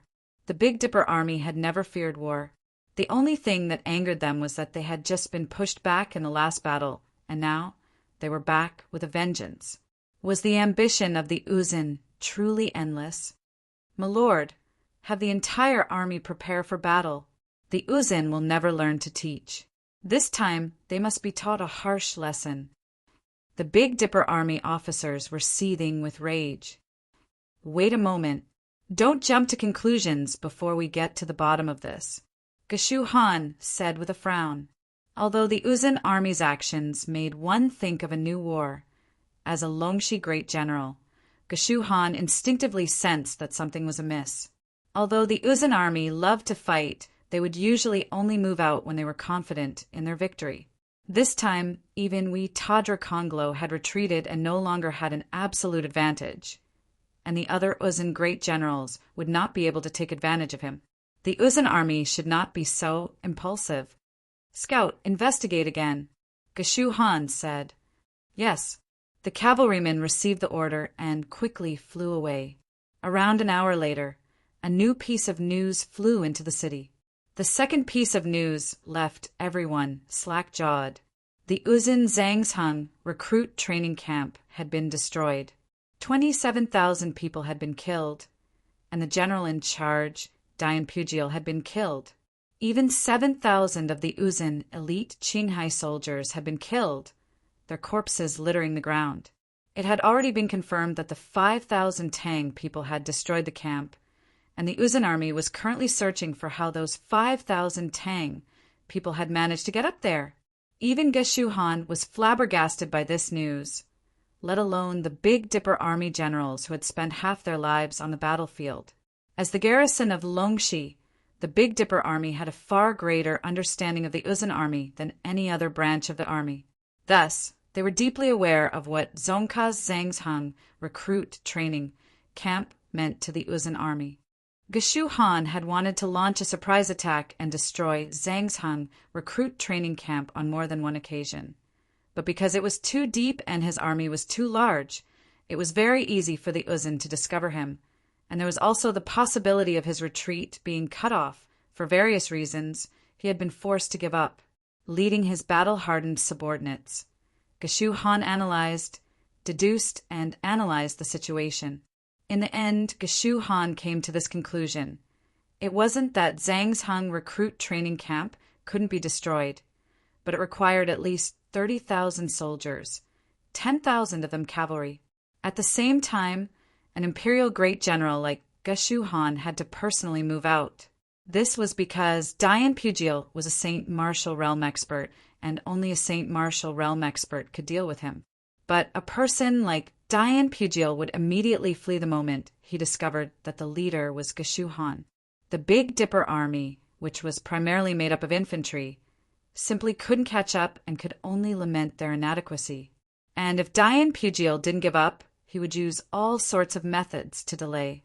When the time came, the price of attacking Zhangsheng training camp would be far greater than imagined. In other words, attacking Zhangsheng training camp was simply unrealistic. But now, Zhangsheng training camp had been destroyed, and the enemy was 5,000 Tang dynasty cavalry. To the Big Dipper army of Longxi, there was no news more shocking than this. In normal circumstances, no one in the Big Dipper army would have believed this. After all, Zhangsheng was so far away, but this news had come from Uzin's own people, and it had come from a Big Dipper army scout who had captured an Uzin horseman, so there was no mistake. Is it someone from Chishi? Geshu Han frowned and said after a few moments of thought, No, I'm not sure about that Uzin man who was captured, but based on what he said, it's someone from Wushang. The kneeling scout said, Buzz. The name Wushang was like a boulder falling to the ground, and everyone's eyes went wide. Wushang, how could this be? Did you hear wrongly? Everyone's first reaction was that it was impossible. Everyone knew that Wushang was alone, and he was a subordinate of one person. Moreover, the Big Dipper army had interacted with him. But how could a 17-year-old youth possibly break into the highlands, penetrate deep into Uzun territory and kill so many Uzun cavalry, as well as 7,000 of Uzun's most elite Qinghai soldiers. Crucially, how had he managed to sneak in without them noticing? There's no mistake. The scout at the front is proficient in Uzun. He can be sure that the one mentioned is Wushang. The kneeling scout lowered his head and hurriedly said. The hall instantly fell, deathly still. Everyone, including Geshu Han, was silent. Wushang City.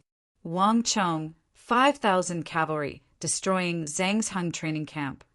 All of this was too much of a shock to the crowd.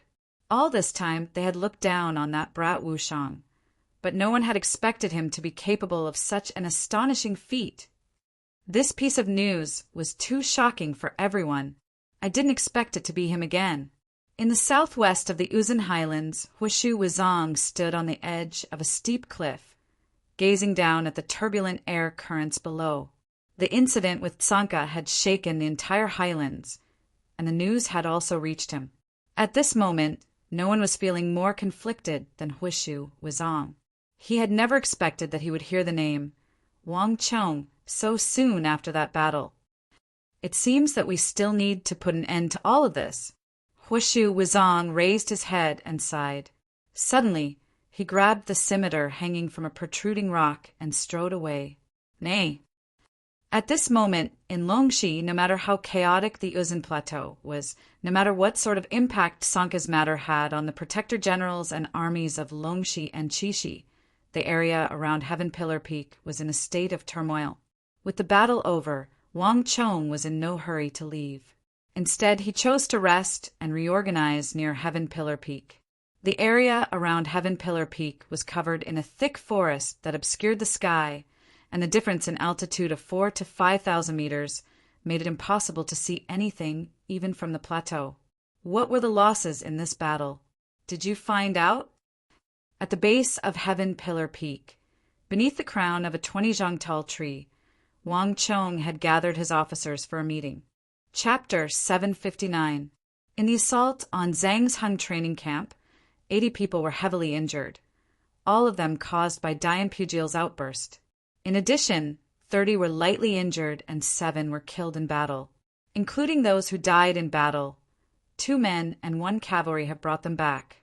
In addition, the heavily injured have taken the pills provided by Marquis and have all been treated. Suki said. He was currently in charge of logistics at Wang Chong's side. Marquis, this time we killed more than 20,000 people, but we only sustained 120 casualties. 7 deaths is truly astonishing. That's right. The Wushang soldiers are truly formidable fighters. Everyone sighed in amazement at this number. For Zhang's Hung training camp to only have 100-some casualties was truly inconceivable. If this number had been made public before the battle, no one would have believed it. But when Wang Chong heard this number, he slightly frowned. This number was even greater than he had imagined. Cavalry had always been different from infantry in a battle. When 2 groups of infantry clashed, it was common for them to lose 800 in order to kill 1,000. In fact, even the most powerful elite infantrymen could suffer heavy losses in a single round of battle. But cavalry was different. Cavalry relied on the power of a collective charge. It was like a sharp blade. Either it couldn't cut through the enemy's camp, but once it did, it would immediately cause great damage to the enemy. However, due to the cavalry's high speed, it wouldn't suffer too much damage if it passed by in a flash. Thus, even in a battle of 10,000 cavalry against 100,000 infantry, it was extremely normal for the infantry to lose less than half, while the cavalry would lose no more than 1,000, perhaps only a few hundred. The Wushang cavalry had only just been established, but they had already suffered 80 heavy injuries, 30 light injuries, and 7 deaths. To Wang Chong, this number was far greater than he had expected. In the surroundings, Su Kai, Cheng Sanyuan, Su Shixian, and even Li Sai sensed Wang Chong's frown. Even someone as steady as Li Sai couldn't help but click his tongue. Wang Chong's requirements seemed to be much higher than they had imagined. With 5,000 against 27,000, the number of casualties was only slightly more than 100, and only 7 had truly died. Yet, Wang Chong was still not satisfied. If word of this got out, even the generals and protector generals of the Tang dynasty at the borders would probably be jealous. I've only been training for half a month. It seems that I still need to improve further. In addition, the extraterrestrial meteoric iron and the woozy steel sword had to be expedited. Both of them must be shipped here as soon as possible. Wang Chong thought to himself. The Mamelukes of the past had all been equipped with woozy steel swords, capable of killing gods and Buddhas alike. Alas, with the invasion of the otherworldly invaders and the destruction of the Arabian Empire, those 10,000 woozy steel swords had vanished with them. Thus, even in the later stages of the apocalyptic era, Wang Chong's Wushang cavalry had not been able to equip those invincible woozy steel swords. But now, everything was different. Wang Chong could not only equip all his Wushang cavalry with woozy steel swords, but he could also equip them with the extraterrestrial meteoric iron armor, which was much stronger than the Uzun plate armor. In the future, the Wushang cavalry would reach an unprecedented level, even stronger than the Wushang cavalry that had once been hailed as the supreme force of the world. But it was precisely for this reason that Wang Chong viewed this army with great importance. After all, the number of people in Wushang village was limited, and each death meant one less. Regarding these elite soldiers among the elite soldiers, no matter how much one valued them, it would never be too much. Cousin had already set off 3 months ago, and he even rode the monsoon wind to go there. Based on the time, he should be able to return in a month or so.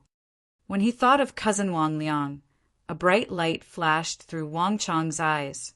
On his first trip overseas, Wang Liang had been tempered, drifting here and there, experiencing the hearts of men and the dangers of the environment. In the middle of this journey, he had spent several months searching for those islands with extraterrestrial meteoric iron. But now, with his first success and experience, coupled with that group of skilled sailors, everything was different. At the very least, he wouldn't have to experience as many dangers as last time, and he wouldn't have to spend more than half a year. Riding the monsoon winds, and then riding the monsoon winds back would only take a little more than 4 months. I'm really looking forward to it, Wang Chong quietly said to himself. With the return from the first voyage, Wang Chong had invested even more in Wang Liang's second voyage than the first. An expedition was also much larger. This meant that even more extraterrestrial meteoric iron could be brought back, and it would definitely be much more than the first voyage. As these thoughts flitted through his mind, Wang Chong quickly returned to normal. That's right. How is the army doing after coming down from the plateau? Have you taken stock? Wang Chong looked at Suk He and said. Everyone's expressions flickered at these words. Of the 5,000, more than 1,000 have developed diarrhea, and more than 300 have developed a mild fever. The others are also feeling a little uncomfortable. Before Suk He could say anything, Chung Sanyuan interrupted. Strangely enough, nothing like this had happened on the plateau, but now that they were off the plateau, the 5,000 soldiers were starting to develop all sorts of symptoms. Chung Sanyuan, Suk He, and the other officers had been discussing this problem for a very long time, and all of them were deeply worried. It was said that the Uzun Plateau was a promised land bestowed by the heavens to the Uzun people. Chung Sanyuan's men had never felt much of a thing before, and they would even snort disdainfully when discussing it. But now, no one dared to think this way. The strength of the 5,000 Wushang cavalry was obvious to all. But if even they were like this after a trip to the plateau, then the rest of the people were even less likely to be like this. Marquis, is this altitude sickness? Li Sai stared at Wang Chong and asked. He had been with Wang Chong for a long time, so he knew a little about it. Wang Chong nodded, a hint of melancholy in his eyes. Altitude sickness was indeed a huge problem, and it had something to do with the fact that he had quickly given the order to retreat after besieging Zhangsheng training camp. The people of the Wushang villagers spent most of their time in the mountains, and their physical fitness far surpassed that of ordinary people in all aspects. Wang Chong had initially thought that it would not be so serious, but it seemed that he had still greatly underestimated the severity of altitude sickness. The people of the Uzun people called the plateau a blessed land, and they claimed that anyone who entered the plateau would be cursed. With this unique natural barrier, they could attack and retreat as they pleased. They had been constantly harassing and invading the surrounding countries, and now it seemed that there was a reason for it. Marquis, the plateau is indeed the territory of the Uzun people. I'm afraid it will be very difficult for us to stay on the plateau for long. Su Kai, Chung Sanyuan, and the others looked worried. Wang Chong said nothing. If altitude sickness was serious, it could indeed cause people to stop breathing and even die. Compared to these serious consequences, the symptoms of the 5,000 Wushan cavalry were actually very mild.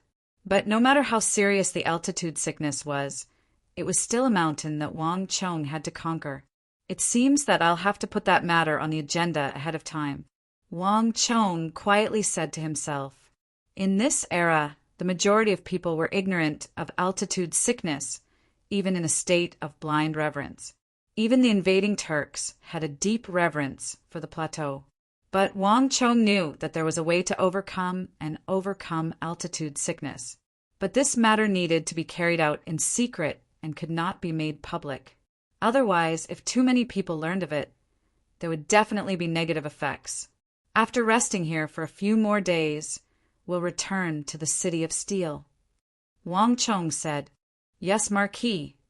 The officers respectfully replied. After resting for a few days at Heaven Pillar Mountain, the army soon returned to the City of Steel. The moment they returned to the City of Steel, Wang Chong immediately summoned the steward that Yang Hongchang had dispatched to the City of Steel. Marquis. The old steward stepped into the reception hall, saw Wang Chong and respectfully bowed. Steward Yang, help me notify your patriarch. Have him purchase something for me in the western regions. Wang Chong said. He was seated in an armchair, one hand holding a white porcelain cup, the other lightly wiping away the froth from the tea. What does Marquis want? As long as our Yang clan can do it, we will not hesitate to risk our lives. The old steward sternly said, There's no need to be so serious. I only need your patriarch to help me buy a small item. Wang Chong did not beat around the bush, getting straight to the point. This is a small red flower that grows on the Uzun Plateau. It's called Rosedale. Rosedale? The old steward creased his brow, a hint of confusion in his eyes. He spent most of his time in the western regions and knew everything there was to know, but he had never heard of the name Rosedale.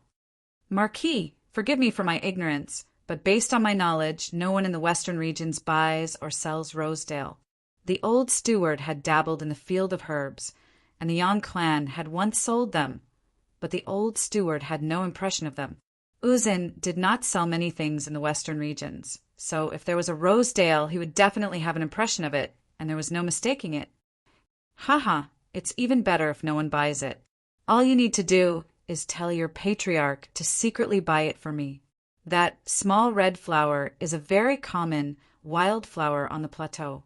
Tell your patriarch that I'm buying it for the Arabs to feed to the horses and relieve their bowels. As Wang Chong spoke, he took out a piece of paper from a nearby drawer and handed it over. I've already drawn the appearance of the Rosedale. Have your patriarch buy it based on this. There's no mistake. Understood, Marquis. I'll do it now. The old steward took the paper and left. Now that he had a drawing of the Rosedale, everything would be much easier.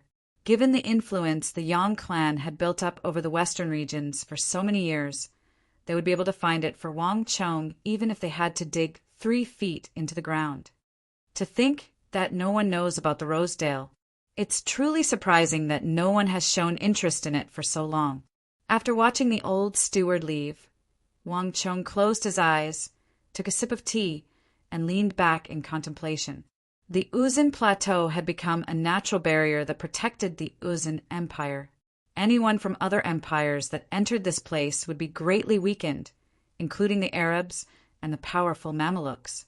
Chapter 760. Who could have imagined that these small red flowers, so common on the plateau, could actually help martial artists increase their lung capacity, increase the activity and adaptability of their cells, and allow them to live on the plateau like the Uzin people? But no one else besides Wang Chong knew of this method. If the Uzin people knew of this, they would definitely do everything in their power to get rid of this red stone crop. It wasn't as if this had never happened before. This was why Wang Chong had done so much to conceal the secret, even having Yang Hongchang use the name of the Arabs to purchase it. Where there was profit, there would be motivation. Although no one was currently buying and selling the red stone crop, once Yang Hongchang bought it, it would appear on the market. And it would definitely be the Uzin people who would gather and sell it. Not even if they were beaten to death would they ever imagine that Wang Chong was buying these things to use against them.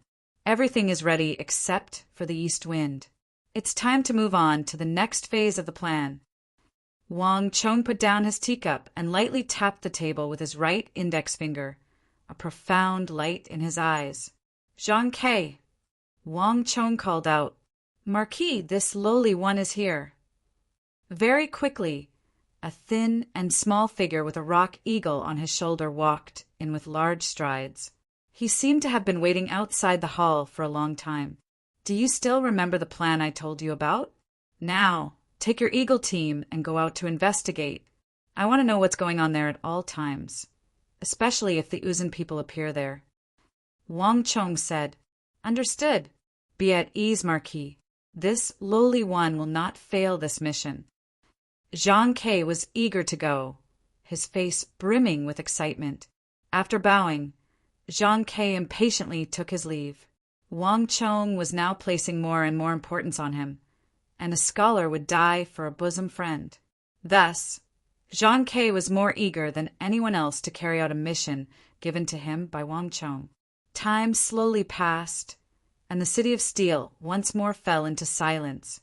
After a few brief clashes, the border between Qixi and Uzin returned to its usual calm.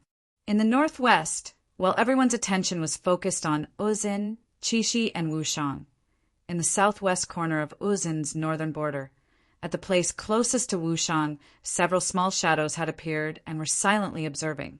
"Captain, is this the place Marquis asked us to investigate?" At the bottom of the plateau, a member of the Eagle team looked up and said, "To be honest, other than the precipitous terrain, they couldn't see anything special about this place. There wasn't even a single Uzin cavalry." "Yes," Zhang Ke nodded, "but I don't see anything special here. Furthermore, there isn't even a single Uzin cavalryman. Are we supposed to just stand here and watch?" Another member of the Eagle team said, "Hey." Hearing this, Zhang Ke finally turned his head and glanced at his companion behind him. In all the world, there is still no one who dares to question Marquis like this. The last was Hushu Wizong and Daluan Ruozin, and all of you saw what happened to them. Not too long ago, there was also Dian Mangpoj. In the end, his cousin, Dian Pugiel, was killed by Marquis, and he even destroyed Zhang's Hun training camp. In the northwest, if Marquis were to fart, the protector generals and great generals of the empire and the Uzin great generals of the plateau would probably spend half a day studying it. No one can keep up with Marquis's thoughts. At the very least, I don't dare to question Marquis's decisions. Hearing Zhang Ke's words, the members of the Eagle squad standing behind him awkwardly fell silent. "Captain, you're the closest to Marquis, so why don't you tell your brother what we're doing here?" A quick-witted member of the Eagle team nudged Zhang Ke's arm, a fawning expression on his face. Whether it was in the capital of the Tang dynasty or in the northwest, the young Marquis of the Tang dynasty was known for his intelligence and farsightedness. There were many times when his actions seemed ordinary and unremarkable, but later on, it would be proven that they had clear goals, intentions, and decisions that had been made after careful consideration. In the City of Steel, many people would speculate on what Lord Marquis would do next in their free time. This, Zhang Ke instantly hesitated. "Captain, just tell us." "That's right, hurry up and tell us." The other members of the Eagle team began to clamor. Forget it. This is just my speculation. You absolutely can't tell anyone. Zhang Ke hesitated for a very long time, but in the end he couldn't stand up to the clamor. Look carefully at this area. Doesn't it look like a very large triangle? When Marquis goes to war, he never makes a decision without reason. As long as a few people are stationed on this triangle, it will be easy to defend and difficult to attack. The Uzin can attack us from here at any time, and if they can't win, they can retreat. But it will be very difficult for us to attack. This is the steep terrain you speak of. Zhang Ke was no fledgling. After spending many years at the Eagle's side, he had heard many of Wang Chang's exploits and understood many things about the battlefield. In particular, he had gone on an expedition with Wang Chong, so he had some understanding of military affairs. If Wang Chong heard Zhang Ke's words, he would assuredly have a whole new level of respect for him, because Zhang Ke truly had guessed a few things. But even this is useless. Even if Marquis occupies this place, he won't be able to defend it. Does Marquis intend to build a fortress here? A member of the Eagle team said. That's right. Even if we occupy it, it's useless. Besides, the area in front of us is flat land, perfect for the charge of Uzin warhorses. With our backs against the cliff, isn't that just a dead end? Another member of the Eagle team said. I don't know. Marquis definitely has his reasons for doing this. How could we possibly guess at them? Zhang Ke said. We should hurry and investigate and report to Marquis. If we delay Marquis's plan, none of us will be able to bear the consequences. Everyone's hearts tightened at these words, and they put away their joking thoughts. Cree! In the blink of an eye, the birds on everyone's shoulders and arms soared into the sky. Boom! Hammer after hammer smashed down on the red-hot iron, sending sparks and roiling clouds of smoke. Widening his field of vision, he could see blacksmiths all around him with their arms bare, their backs drenched in sweat as they hammered furiously again and again. Hurry! Everyone, put in more effort. The people from the capital have already urged us 3 times. This is a major client, the son of Heaven's disciple. If we mess it up, Lady Su won't forgive us. She won't come looking for us in the future. In the Tang Dynasty's Jiangnan West Road, Hangzhou, in the Zhang clan's sword shop, a supervisor with a whip in his hand was making his way through the furnaces, lecturing them as he went. Flap, flap. As he was speaking, a pigeon suddenly flew down. The supervisor's eyes flashed as he caught the pigeon and opened the letter in the bamboo tube, upon which his face rapidly paled. All of you, hurry up. This is the 4th time that Lady Su has sent a letter to urge us. If we don't forge 20 steel plates by today, none of us can sleep. The supervisor loosened the whip in his hand, and with a swish, he lashed it viciously in the air. After patrolling the sword shop a few times, he quickly strode away. After leaving the sword shop and crossing the threshold to the main gate, he saw 2 stone lions standing guard. In front of the lions were rows of carriages, apparently waiting for something. Have all the modules been loaded? The supervisor asked the clan leader on the first carriage. They're all loaded. We can set out at any time. The middle-aged commander with slender arms and a cold expression said seriously. Several months ago, no one would have known what the word module was or what it meant.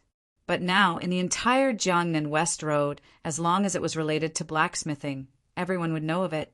Everyone was used to it. All the swordsmiths, sword shops, and swordsmithing clans of the Jiangnan West Road probably knew of this word. Okay, let's set out. Don't delay the young Marquis's business. If something happens, we won't be able to bear the consequences. This is a rare big client, and the family values it very much. Don't make any mistakes. There won't be any problems, the supervisor sternly said. Lord Steward, be at ease. The clan has already sent 60 experts. There won't be any problems. The stern-faced leader of the clan quickly gave the order to set off. Go! With a shout, a whip lashed through the void, and the entire convoy set off with a rumbling sound. Nay! The neigh of horses resounded through the air as the Zhang clan's convoy set out, followed closely behind it. If one looked down from the sky, one would see that all of Hong province was being transported by one convoy after another for Wangchong. Even larger, the Jiangnan West Road and all the prefectures and commanderies of the Tang dynasty were being transported by the Zhang clan's caravans, forming a flood that traveled along the Silk Road toward the distant Wushang. It was like a massive machine, slowly turning. Behind Wang Chang's every decision were the countless clans and prefectures of the Tang dynasty, all of them providing him with blood and support. Yang Hongchang's efficiency was much faster than he had imagined. Several days after Wang Chang's order was passed down, in the early morning, while everyone was sleeping, a convoy carrying 2 wooden chests, tightly nailed down, was escorted into the City of Steel by a group of guards. Marquis, fortunately, we did not disappoint you. Following Marquis's directions, we found several chests of rhodila. However, our clan head said that Marquis must have a deeper meaning in his actions. Whether or not this rhodila is what Marquis wants is up to Marquis to decide. Once everything is confirmed, we can purchase it on a large scale and send it over in a steady stream. In the City of Steel, in a richly ornamented building, the old butler bowed and sincerely said, "Master, I've been waiting for you for a long time." Chapter 761. Wang Chong squinted at this sight, his hands gripping the armrests of his chair as he suddenly stood up and strode over. His right hand reached into the box and plucked out a small red flower. Its color and shape were exactly the same as in his memories. But even in his last life, he had never led an army to the plateau. Moreover, it had been 2 lifetimes, and it had not been a very important matter at the time, so some of his memories were hazy. Hiss! Bringing the red flower to his nose, Wang Chong lightly sniffed it. There was no mistake about it. This was the smell, faint but very fresh, of the soil of the plateau. It was exactly the same as in his memories. "Someone, take these 2 boxes with you. Tell your subordinates to put them in a pot and make them into soup. In addition, in the future, put a little in every dish in the army." Wang Chong suddenly summoned the guards in the hall. "Yes, your subordinate will do so." A few guards quickly walked over. Wang Chong nodded and then turned to the old steward on his left. "Tell your patriarch that I am very satisfied with this matter. Have him ship a large quantity of these things over." Yes, the old steward was overjoyed. There was no doubt that they had found the right thing. Only those who actually bought rhodila would understand. Just as Wang Chong had said, this thing could be found everywhere on the plateau. It truly was a wild flower. The patriarch had only needed to spread the news, and a large number of shepherds had quickly arrived. Moreover, because it was said to be used for horse defecation, the price was unimaginably cheap. One could buy a large bundle for just a few taels of silver. It was easy, and he could also gain the favor of an important figure like the young Marquis. Why not? In addition, has there been any activity at Tala's? Wang Chong asked. Replying to Marquis, there has been no news for now. The Arabs are doing as usual. Rest assured, Marquis, the patriarch said that since this matter was ordered by Marquis, our Yang family will definitely fight to the death. No matter what the Arabs do, even if it's a mosquito, they will definitely report it to Marquis. When the old butler heard the question, his expression turned solemn. He bowed and answered respectfully, Tell him to be ready at all times to answer my summons." Wang Chong said solemnly, although the matter of Uzin and the Turks was important, the most important matter was Talas and Arabia. This was what Wang Chong was most concerned about. The old butler left very quickly. After he left, Wang Chong fell into deep thought. Up until now, the Arabs had shown no signs of movement, and no Arab soldiers had infiltrated Talas. The cicada senses the autumn wind before it moves. If the Arabs were making any strange movements, they would have noticed. In other words, he still had enough time. This can be said to be the best news I have right now. I hope that this battle of Talas will not be affected by my appearance and that there will be no new changes. Wang Chong quietly said to himself. Ever since his reincarnation, many things had changed. The fate of the Wang clan, the fate of the King of Song, the fate of the Southwest. Wang Chong was most worried about the butterfly effect that would cause everything to change, especially the timing.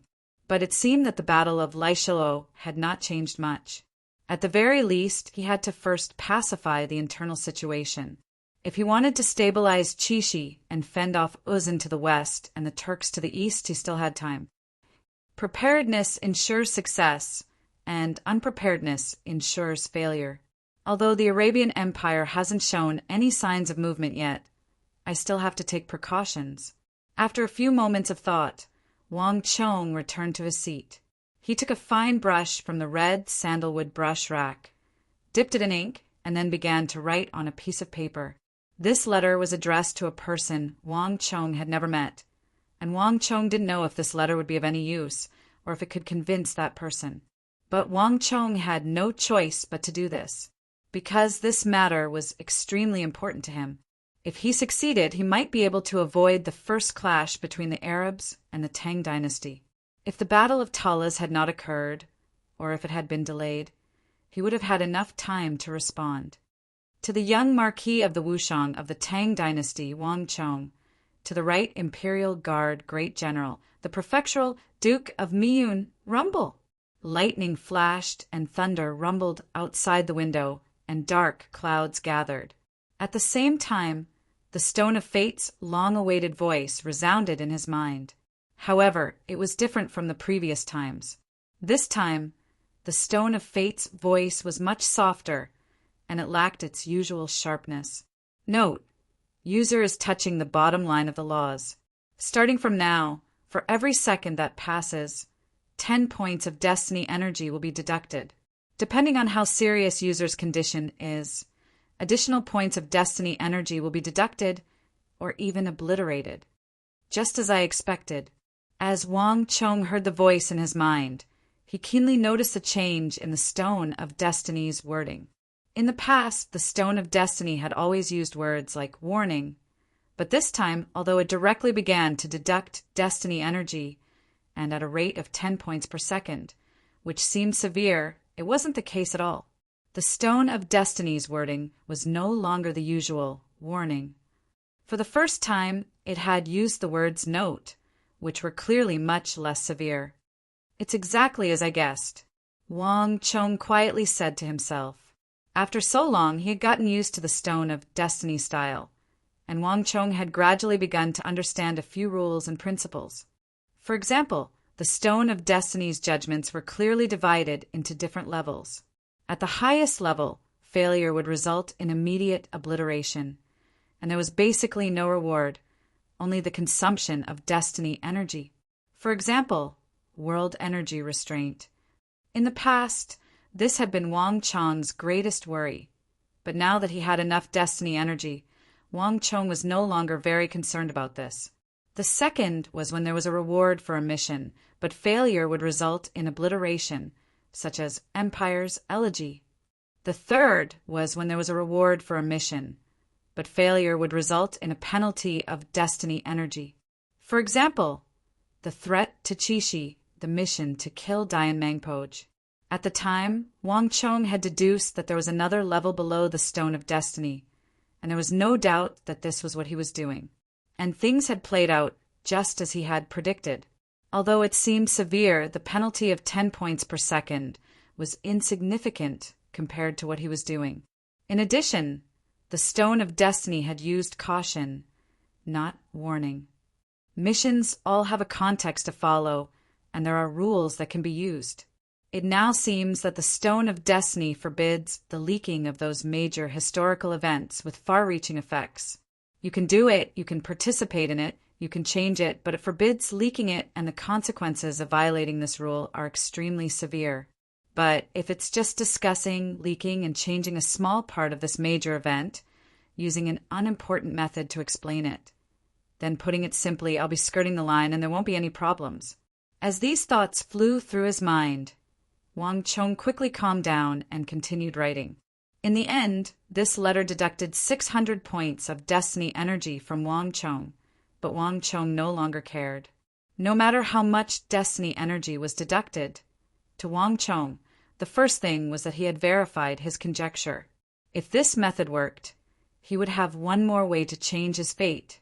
Most importantly, if this letter could be of use, then no amount of destiny energy would be able to compare to it. I hope that person will listen to me. Wang Chong walked out of the window. The sky was overcast and the rain was still pouring. On the walls, the craftsmen had already stopped to rest. In the northwest of the empire, in the region of Chishi bordering the desert, such a heavy rain was extremely rare. Cuckoo! The pigeon cawed in Wang Chong's hand. Wang Chong stuffed the letter into a small bamboo tube and quickly released it. The messenger pigeon seemed to have sensed something. Its round eyes turned a few times before it suddenly spread its wings and turned into a bolt of lightning. It soared into the sky in the thunderstorm and quickly disappeared into the sky. Whoosh! His gaze followed the messenger pigeon through the curtain of rain, across the heavy void, all the way to the northwest. The pigeon did not stop, swiftly flying over the Chishi Protectorate headquarters. Regardless of day or night, it continued northwest, passing through the bustling kingdoms of the west and following the Silk Road to the distant Song Mountains. Finally, it stopped at the farthest western border of the empire, the 4 garrisons of Anchi. Whoosh! With a flap of its wings, the gray pigeon shot down from the sky like an arrow, descending into the estate below. The estate was surrounded by guards, all of them fully armored and armed to the teeth. Some of them were even equipped with ballistae and other heavy weapons. It appeared to be heavily guarded and intimidating. The 2 black Chilins at the gate raised their heads to the sky, their fierce and savage expressions a testament to the authority of the estate's master. In truth, on the western border of the empire, in the entire western regions, there was no place more noble and authoritative than this estate. Whether it was the kingdoms of the western regions or the merchants of the Abbasid Caliphate or Carrick Spasinu, all of them were under the control of the master of this estate. Anchi Protectorate headquarters. The plaque on the gate was made of Xian iron, and the words cast in iron and silver waves were written on it, revealing the true identity of the master of the estate. This was the core of the 4 garrisons of Anchi, the farthest point of authority on the western border of the empire. All the elites from the Tang dynasty of the Central Plains, the various prefectures and the border defenses would eventually be sent here, to this strategic fortress far from the capital, far from the Central Plains, and far from the imperial favor. Whoosh, whoosh! Drop after drop of rain fell from the clouds in the sky, onto the roof tiles, onto the eaves, and into the canal under the eaves. The fine drizzle blurred the line between heaven and earth, shrouding the world in a layer of green mist. Interesting. In the open room was a handsome and elegant middle-aged man of around 30 or 40 years of age, dressed in magnificent armor, exuding a dignified air. He was currently examining a letter in his hand with great interest. His eyes were long and narrow, a rarely seen single eye among men, but they also exuded the bearing and dignity of a man who had been tempered through 100 bloody battles. His appearance was very similar to that of the Han of the Central Plains, but upon closer inspection, it was also completely different. Although few people in the Central Plains recognized him, in the western regions, whether it was Anchi or Arabia, there were probably very few people who did not recognize him, and even fewer who did not know his name. Chapter 762. This was the most powerful man in the western regions, from Chishi all the way to the Song Mountains of the Tang dynasty. Other than the Anchi Protectorate that everyone was familiar with, the commander of tens of thousands of the Tang dynasty's elite soldiers, the master of the finest weapons, and the enviable imperial great general. He also had a host of other titles, including Right Imperial Guard, Great General, and Prefecture Duke of Miyun. Duke, Marquis, Count, Viscount, Baron, and below Imperial Prince, Gao Shinji was a duke and his status was even higher than that of the Marquis. However, Gao Xianji, as Protector General, was permanently stationed on the western border, so all of his positions were remote. Chongqing, come and take a look. The young Marquis of our Tang dynasty, the son of heaven's disciple favored by the Holy Emperor, actually wrote us a letter like this. The corners of Gao Xianji's mouth twitched slightly, revealing an indecipherable smile. At the same time, he passed the letter in his hand to a man behind him. He was short and slightly hunched. Although he was ugly, his eyes were clear and bright. Seeing the smile on his commander's face, Feng Chongqing, who was also an advisor and commander of the army, had a strange look in his eyes. He had followed the army for so long that he knew his commander's personality like the back of his hand. The Protector General had a calm and steady temperament, firm and resolute in battle, as steady as a mountain. It was very rare to see him show this sort of expression. Lord Protector General, could it be that the youngest son of the Wang clan has a request from a lord? Feng Chongqing guessed. Wushang was the territory of Qixi, Protector General Fomenlinta. Given that person's personality and the presence of biting Protector General and Sishan, Big Dipper Great General Geshuhan, and the other great generals, his situation was probably not very good. Hey, Chongqing, even you have times where your guess is wrong. Gao Xianji stroked his mustache and chuckled. It's the exact opposite of what you think. Not only is he not asking us for help, it seems like we are the ones asking him for help. Just take a look and you'll understand. Oh, Feng Chongqing's eyes flashed, finally revealing a strange and astonished expression. This answer had completely taken him by surprise. Someone of the Protector General's status, authority, and strength would actually request the youngest son of the Wang clan from Wushang? The real situation should be the other way around. However, Feng Chongqing's personality had never been one to get to the bottom of things. He preferred to investigate things himself, and he trusted his own judgment and judgment more. Lowering his head, Feng Chongqing opened the letter and read it carefully. Slowly, the expression on Feng Chongqing's face became more and more strange. In the end, he became silent and pondered. He had to admit that the contents of this letter had surpassed his expectations. He suddenly understood why the Protector General had such a strange expression. Wang family's youngest son advised us not to attack Stone Country. Feng Chongqing turned around and looked at the commander-in-chief before him. In all his years in Anqi, Feng Chongqing had read countless letters and opened countless memorials. But this was the first time he had ever seen such a baffling letter that left him scratching his head in confusion. The Shi Kingdom was located to the west of the Tsong Mountains, outside the territory of the Tang dynasty. It was one of the 9 clans of Zhao, the Shi Kingdom, the Kong Kingdom, then Kingdom, and the other 3 kingdoms that were neutral between the Tang dynasty and Arabia. All the merchants traveling between the east and the west along the Silk Road had to pass through the Shi Kingdom. In truth, the Anqi Protectorate had always been at peace with the Shi Kingdom, and the Anqi Protectorate had never attacked the Shi Kingdom. Wang Chang's letter was completely out of the blue, leaving him scratching his head in confusion. With Gao Xianji and Feng Chongqing's status as the twin paragons of empire, they could completely ignore such an inexplicable letter. But in reality, the atmosphere in the hall was completely different. Gao Xianji and Feng Chongqing, the 2 important officials of the empire, had very subtle expressions on their faces. Do you now understand why I said interesting? Gao Xianji's eyes seemed to contain a deeper meaning. But, my lord, how did he know? Feng Chongqing finally said. As the deputy minister of Anqi, he was known as the wise advisor with flawless plans. There were very few things that could surprise him. But at this moment, Feng Chongqing felt like he was seeing a ghost as he stared at the letter in his hand. Attacking the Shi Kingdom was probably still the only idea in the commander's mind. In the Anqi Protectorate, in the entire Tang dynasty, there were very few people who knew about this, and the plan had not even been drafted yet.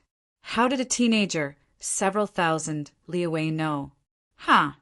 I only told you about the plan to attack the Shur kingdom. No one else knows, not even Duan Xiushur and the others. In other words, in all of Anqi, only you and I know. I want to know, how did this youngest son of the Wang clan know? Gao Xinji said. The two generals of Anqi had extremely strange expressions on their faces. The letter in Feng Changqing's hand from Wushang was like a riddle. For the first time, the two of them could not understand this youngest son of Wushang's. It was clear that the information they had obtained was not complete. This youngest son of the Wang clan was definitely very different from what they knew. The hall was quiet, no one speaking. This strange atmosphere persisted for some time before it was finally broken. "My lord, then should we reconsider?" Feng Changqing probed. He's just a teenager. Do you think we're going to change our plans just because of a few words? Upon hearing those words, Gao Xinji smiled instead. As the commander of Anqi, one of the empire's supreme great generals, Gao Xinji had his own pride and confidence. Since he had decided to attack the Shur kingdom, he naturally had ample reason to do so. How could he change his mind just because of a few words from another? And no matter how formidable Wang Chong was, he was still just the young marquis, his status below that of the prefectural Duke of Miyun, and his experience in battle was also far inferior. How could Gao Xinji be so easily swayed? Understood. Then your subordinate will pretend that I never saw it. Feng Changqing said as he tore the letter in his hand into pieces. If there's nothing else, your subordinate will go and arrange matters related to the Shur kingdom. Feng Changqing turned to leave, but he had barely reached the door when he heard a familiar voice. Wait a moment.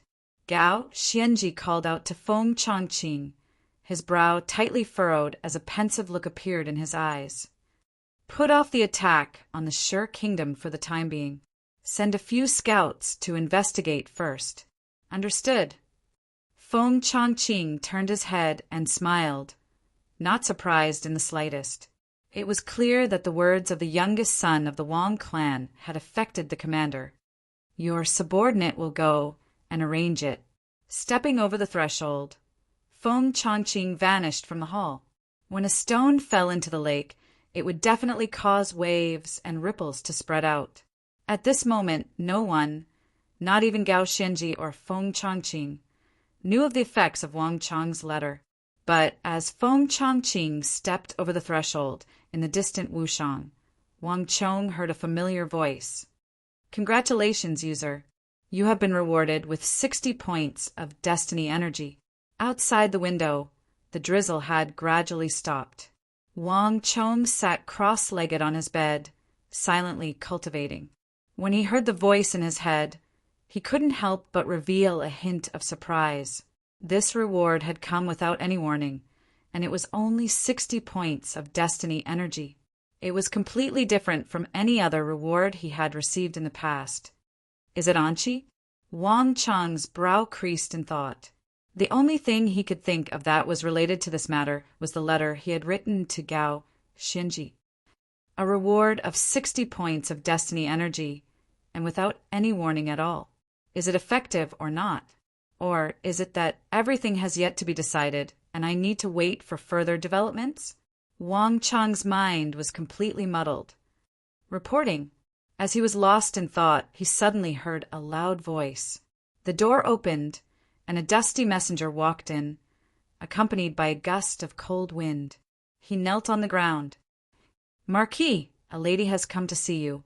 She has Marquis' warrant and claims to be a descendant of the capital's Huang clan. What?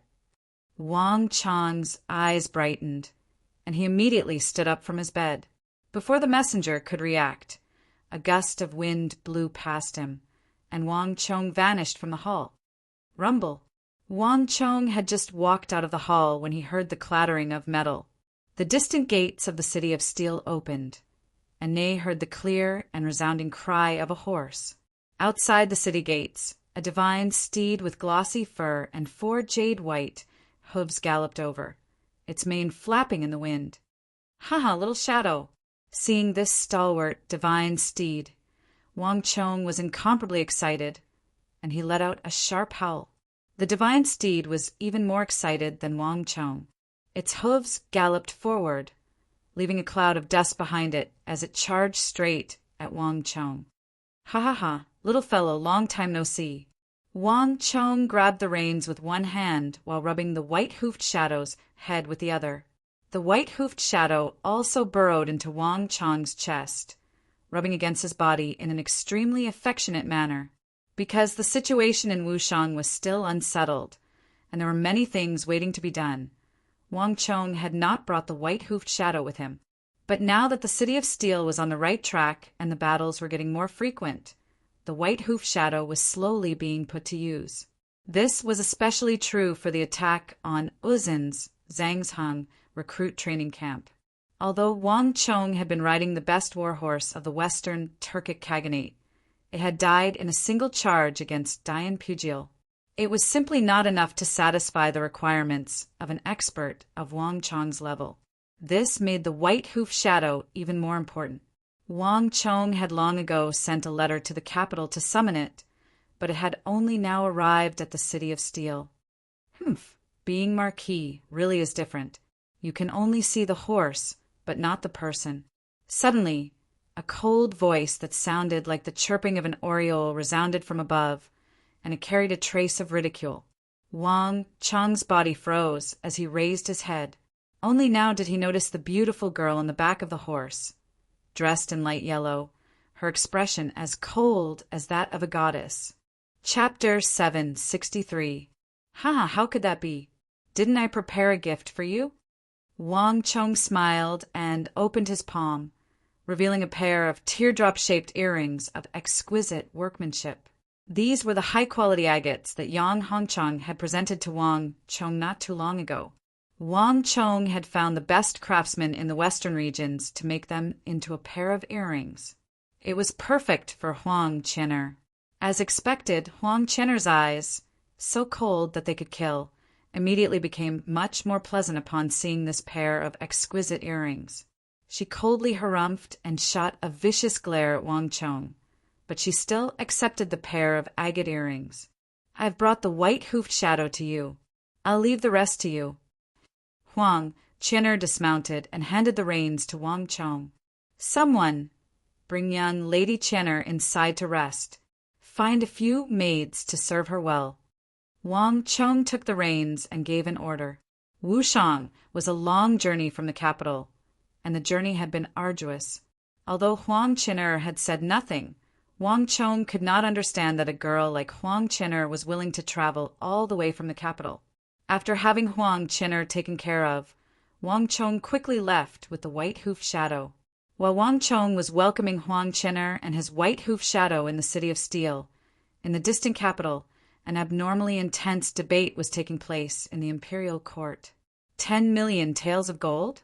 Are you joking? Where does the imperial court get so much money to squander?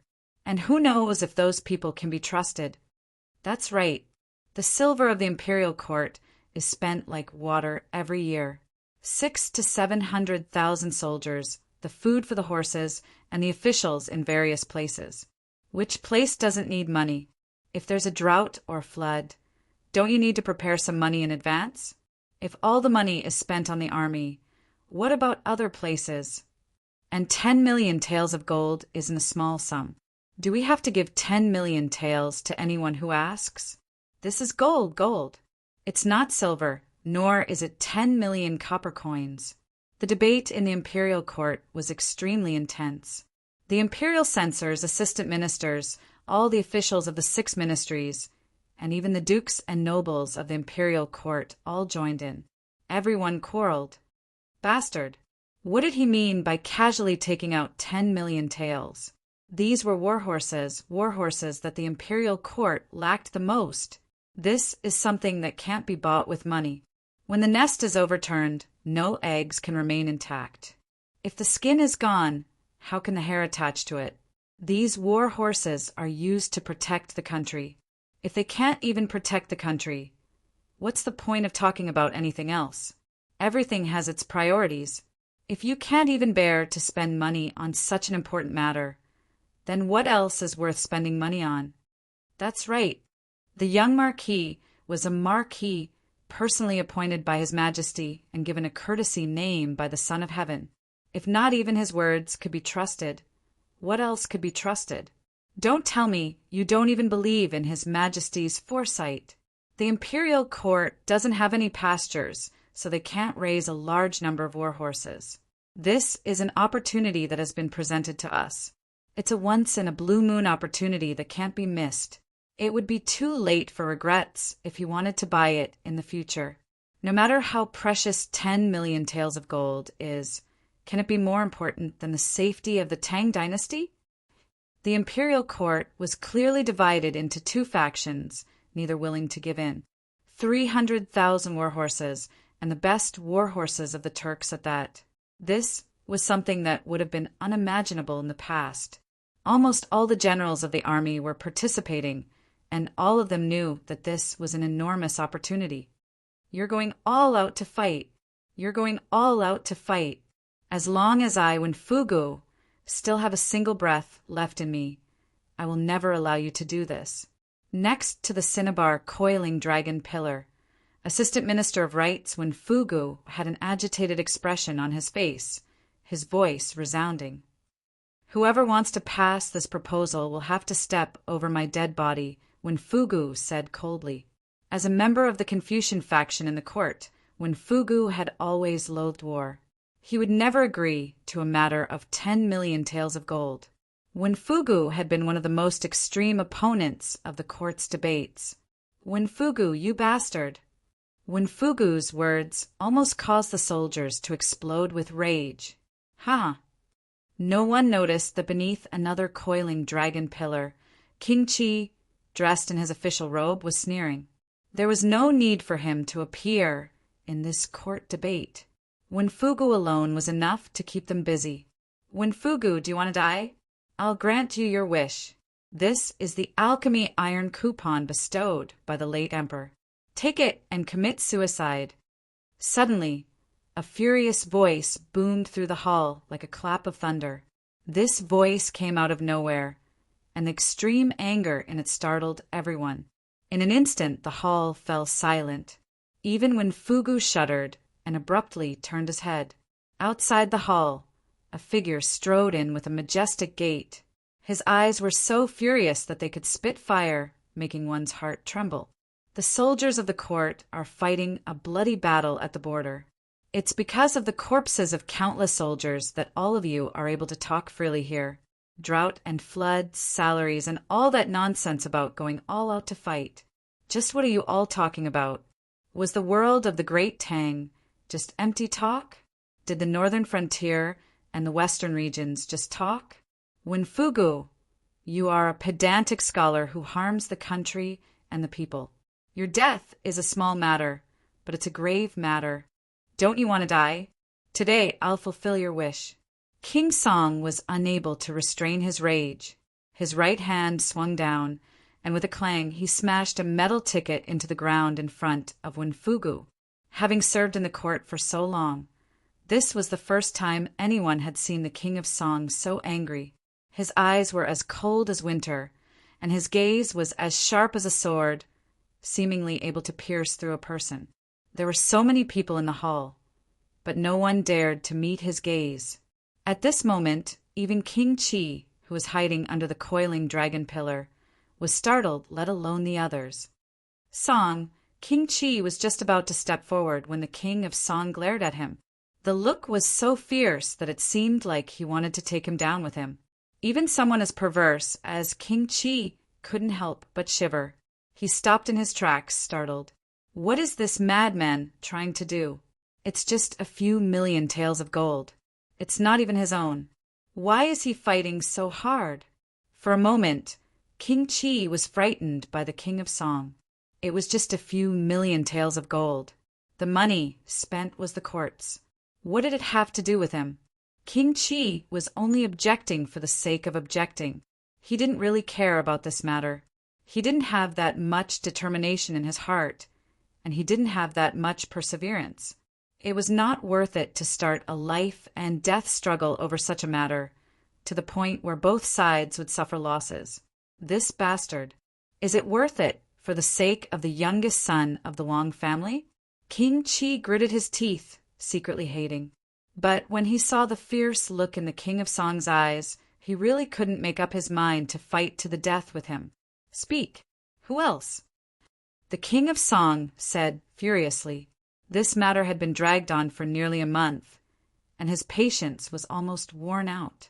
It was a once-in-a-lifetime matter that was beneficial to the country and the people, but it had been forcefully turned into the current situation, and all his anger had been aroused. When Fugu, you sinner, you don't even know a thing about military tactics.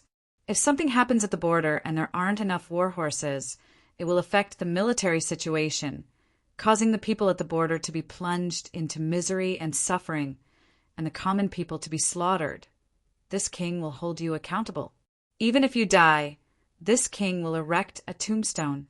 I will write your shame and harm the country on it and erect it in front of your grave. The King of Song was infuriated by these last words. Even though when Fugu was fearless in front of the court, he couldn't help but feel stifled upon hearing the King of Song's words, unable to speak. Scholars didn't fear death. What they cared about was reputation. Given the King of Song's reputation, he was clearly furious to say such words. Moreover, given his style, he was a man of his word. When Fugu had to admit that he truly didn't understand military affairs.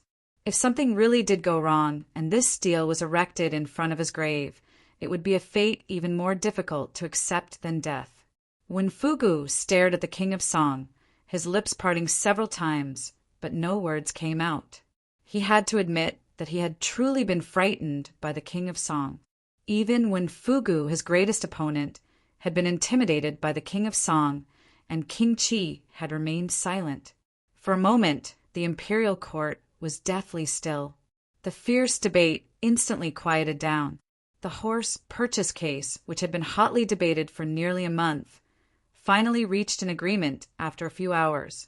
At nightfall, a messenger pigeon with black feathers and golden eyes took off from the capital.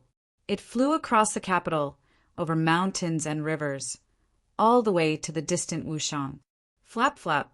Several days later, as the sun shone down, the pigeon flew through the window and landed in front of it.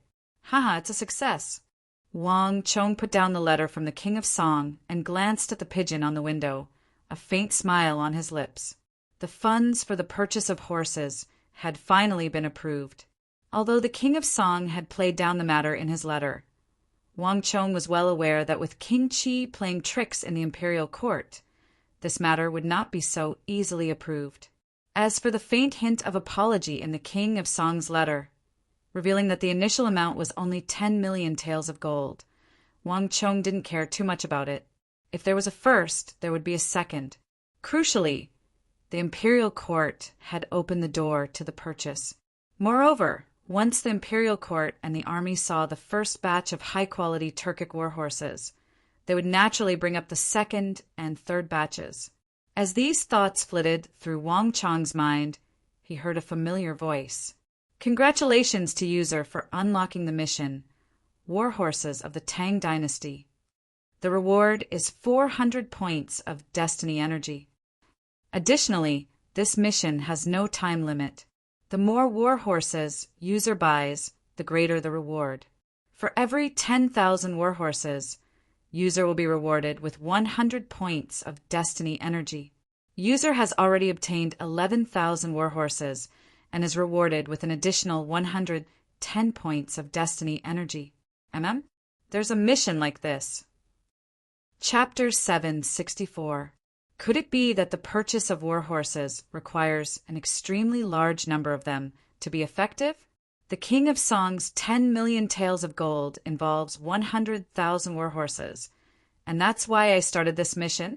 Wang Chong thought to himself, his mind in turmoil.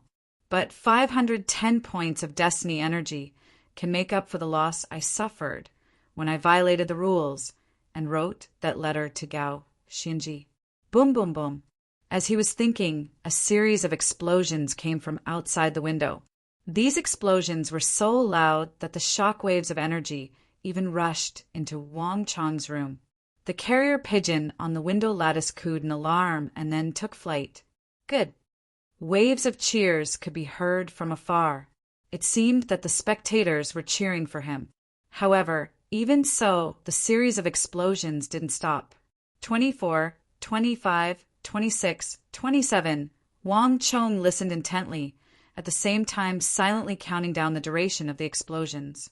In the City of Steel, he had heard this sort of explosion many times, countless times. However, today seemed to be a little different from usual. 41, 42, 43, 49.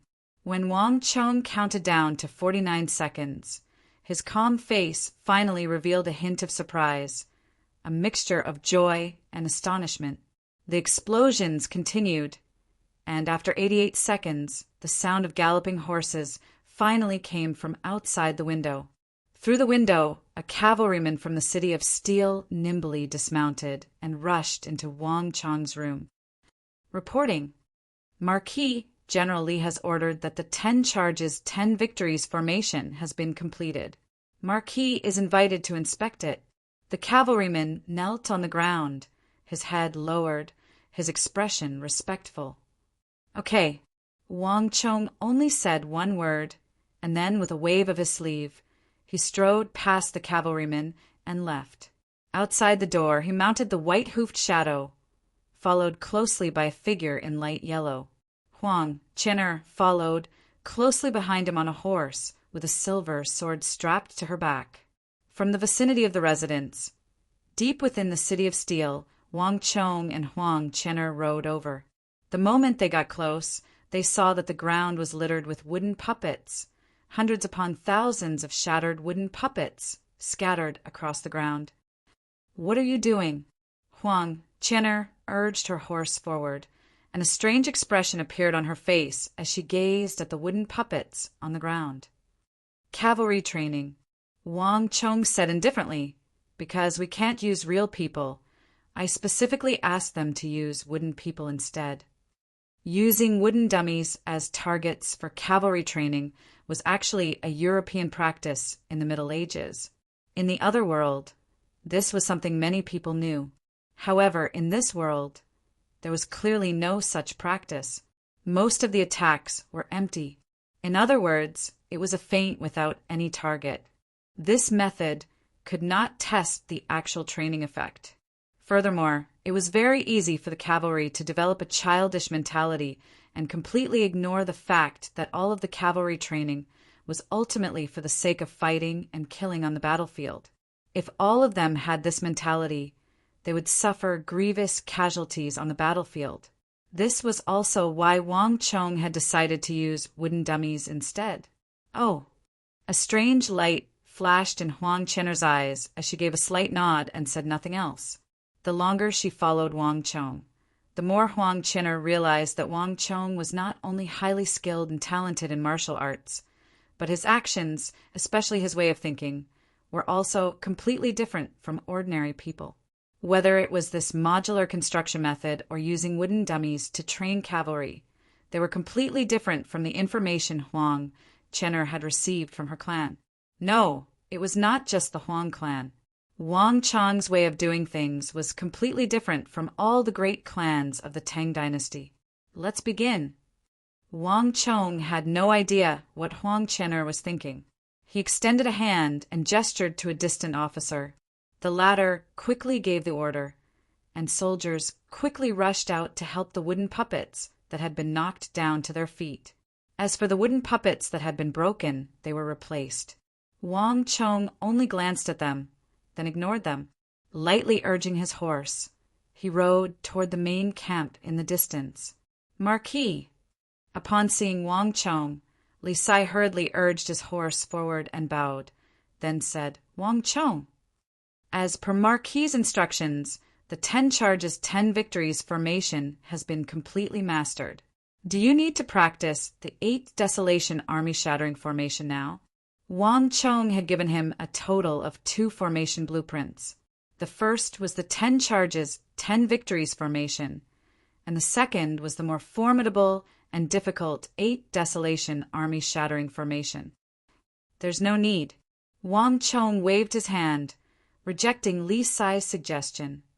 Mastering the 10 charges, 10 victories formation is enough. There are more important matters to attend to. If he wanted to stabilize Qixi, he had to deal with Uzin.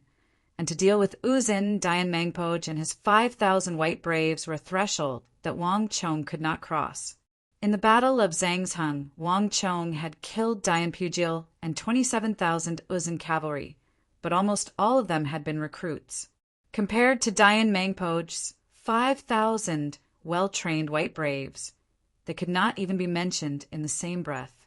The fact that Dian Mangpoj dared to lead his 2,000 white braves into the Qixi Protectorate's main camp and even kill Pulin He and his 5,000 Qixi soldiers was proof enough of this.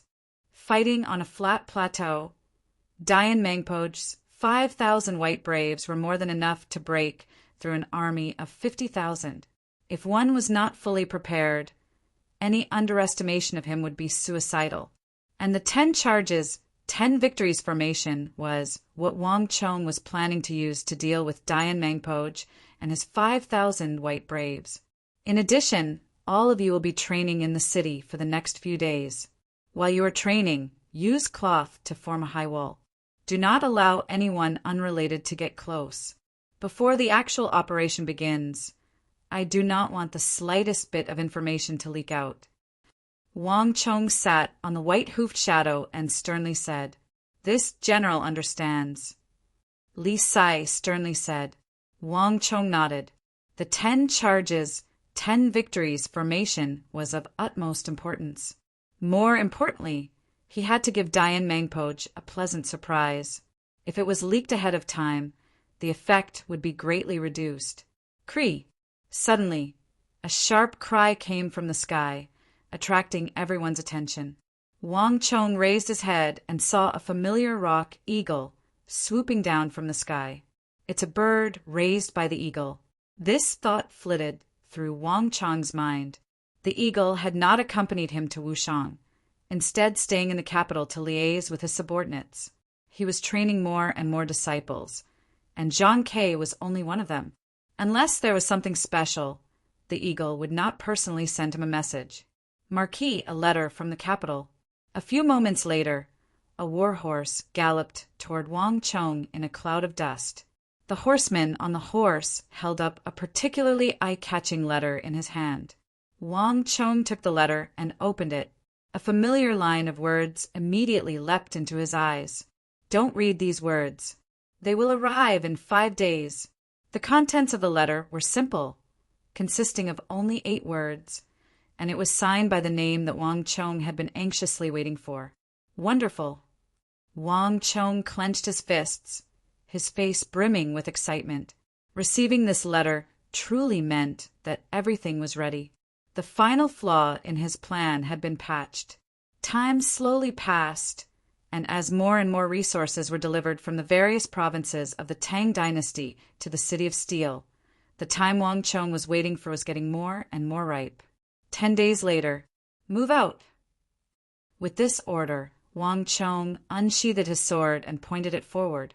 The gates of the City of Steel rumbled open, and the earth rumbled as Wang Chong led the 5,000 Wushang cavalry out. In a little more than half a month, Wang Chong's 5,000 Wushang cavalry were completely different from before. They were even stronger and more imposing. The energy exuded by the 5,000 Wushang cavalry was like a storm, distorting even space itself. Hiya! The earth rumbled and dust churned as the 5,000 Wushang cavalry galloped through the gates and vanished into the distance. On the distant Uzin Plateau, eagles flew and grass grew. A gentle breeze blew past, and everything seemed to be bursting with life. On this boundless plateau, 2 well-trained Uzin cavalry stood side by side, making them extremely conspicuous. These Tang people are getting bolder and bolder. Longxi, Qixi, the southwest, the Tang dynasty's armies are everywhere. Last month, the Tang dynasty's armies even attacked the plateau. An Uzin cavalryman with a large hole in his left ear and a beast collar said, "I've also heard of this matter." "I've also heard of this matter. These Tang truly are too arrogant. but their arrogance won't last for long. The royal capital will soon send an army over. When the time comes, we'll first take Chishi, then Anshi and Longshi. Let's see what else they can use to resist us." The other Uzun cavalryman angrily said, Let them be smug for a while. We'll endure and complete the mission General has given us."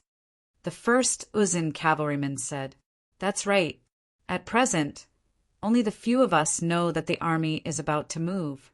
General has sent us scouts to investigate for this very reason. Before the actual operation, General doesn't want the Tang people to notice anything." The second Uzun cavalryman nodded. Scouts were always the most elite, and they were also the most well-informed. They would always be the first to notice the slightest disturbance. But where are we going to patrol? The second Uzun cavalryman asked, and the two fell silent. The plateau stretched as far as the eye could see. Although the two had accepted a patrol mission, they had no idea where to patrol or what was worth patrolling. The plateau was different from other places. Even if someone invaded the plateau, they would only be able to stay for a short while before quickly retreating. Even those who had invaded Zhangzhang's recruit training camp had swiftly retreated after the battle. The two truly didn't understand what they could find on this patrol. We should be a little more cautious with the mission General has given us and not make any mistakes. That's right. Last time in the northeast corner of the northern border, at the Triangular Gap, I seem to have seen a few sparrows trained by the Tang dynasty. These Tang people aren't simple. Let's go and take a look. Chapter 765. The war horses galloped across a distance of several hundred li. Soon, the two of them saw the edge of the plateau. Cree! A shrill cry came from the sky, and the two Tibetan horsemen raised their heads. In the distance, they could see 5 or 6 different kinds of birds flying in the sky, circling around as if they were searching for something. The two Uzun cavalrymen's expressions changed, and their pupils shrank. They could tell at a glance that those birds were definitely the scouts of the Tang people. Screech! Screech! The sound of a bowstring being pulled was heard. Without any hesitation, the Uzun cavalryman with a beast ring on his left ear took out an arrow and aimed at the sky. But before the arrow was released, he saw a blur in front of him. An arm reached out and stopped him. "It's useless. Those birds are flying very high. Our arrows can't reach them at all." "Then what should we do? Do we do nothing? If they find something and ruin the General's plan, I'm afraid the General will punish us." "Hee, I didn't say we do nothing. Those birds are being reared by someone. If the birds are here, the person must be not far away. We can't do anything to the birds in the sky, but we can do something to the Tang people on the ground, right?" The second Uzun cavalryman said and sneered. Hearing this, the Uzun cavalryman with a beast ring on his left ear immediately came to his senses. "Hiya!" The two looked at each other and smiled. They suddenly pulled out their machetes and squeezed their horses' bellies. In the rolling dust, they galloped toward the direction where the birds were flying, full of murderous intent. "I see them." In just a moment, on the edge of the plateau, the two saw a few figures. They were all about 17 or 18 years old. They were thin and weak, as if they could be blown away by the wind. They didn't look like they knew martial arts at all, nor did they look like elites of the Tang army. "Let's go. Kill them. Stop. Ha ha ha, don't run." The two were invigorated. They waved their machetes and charged toward the young Tang people. However, the two of them had only rushed out a few dozen feet when a sudden change occurred. Rumble! Suddenly, a trembling sound came from beneath their feet.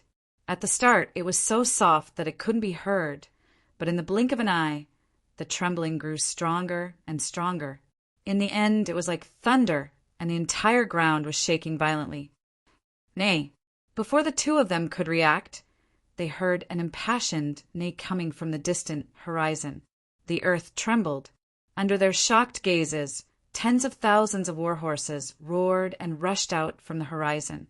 And on those war horses, there were fully armored, murderous soldiers of the Tang dynasty who looked like demons from hell.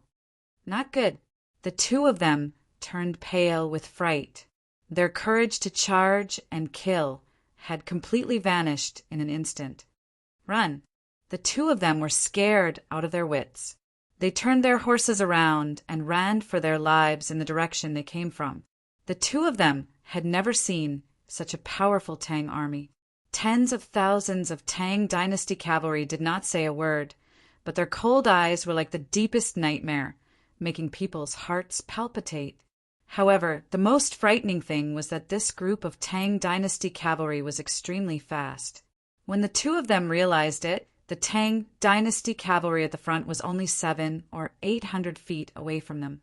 For the cavalry who were good at high-speed charging, this distance was only a few breaths' time. Stop! A military order, loud and clear, resounded through the plateau. Right in front of the army, a general gave the order to stop. The 5,000 cavalry did not even look at the 2 Uzun scouts who were fleeing in the distance. They dismounted one by one. A group of people formed a defensive formation, while another group began to dig and tamp the ground. Clang!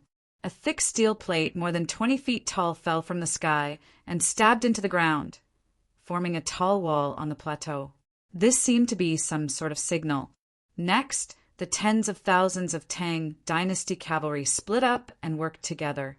Pulled by their war horses, they transported the thick steel walls to the plateau. Some people supported the thick steel walls while others swung their hammers and hammered them, driving the steel walls deep into the earth. Everyone worked closely together and busied themselves, completely ignoring the 2 Uzun cavalry in the distance.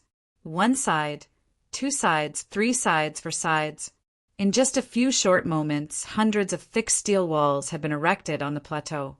The 2 Uzun cavalry had only traveled several hundred feet when a city of steel began to take shape on this desolate plateau. Bastards! What in the world are these Tang people doing? Although they were fleeing, the 2 Uzun soldiers had been nervously paying attention to what was happening behind them. When they saw the Tang people bustling about, minding their own business and looking down on everyone else, the two were stunned. Don't worry about it so much. Let's go. Report this to the great general. The two were both shocked and furious. They squeezed their horses' bellies and sped off into the distance. Marquis, do we need to deal with those 2 Uzun scouts? On the plateau, Li Sai rode on his Fergana horse, standing like an iron tower beside Wang Chong.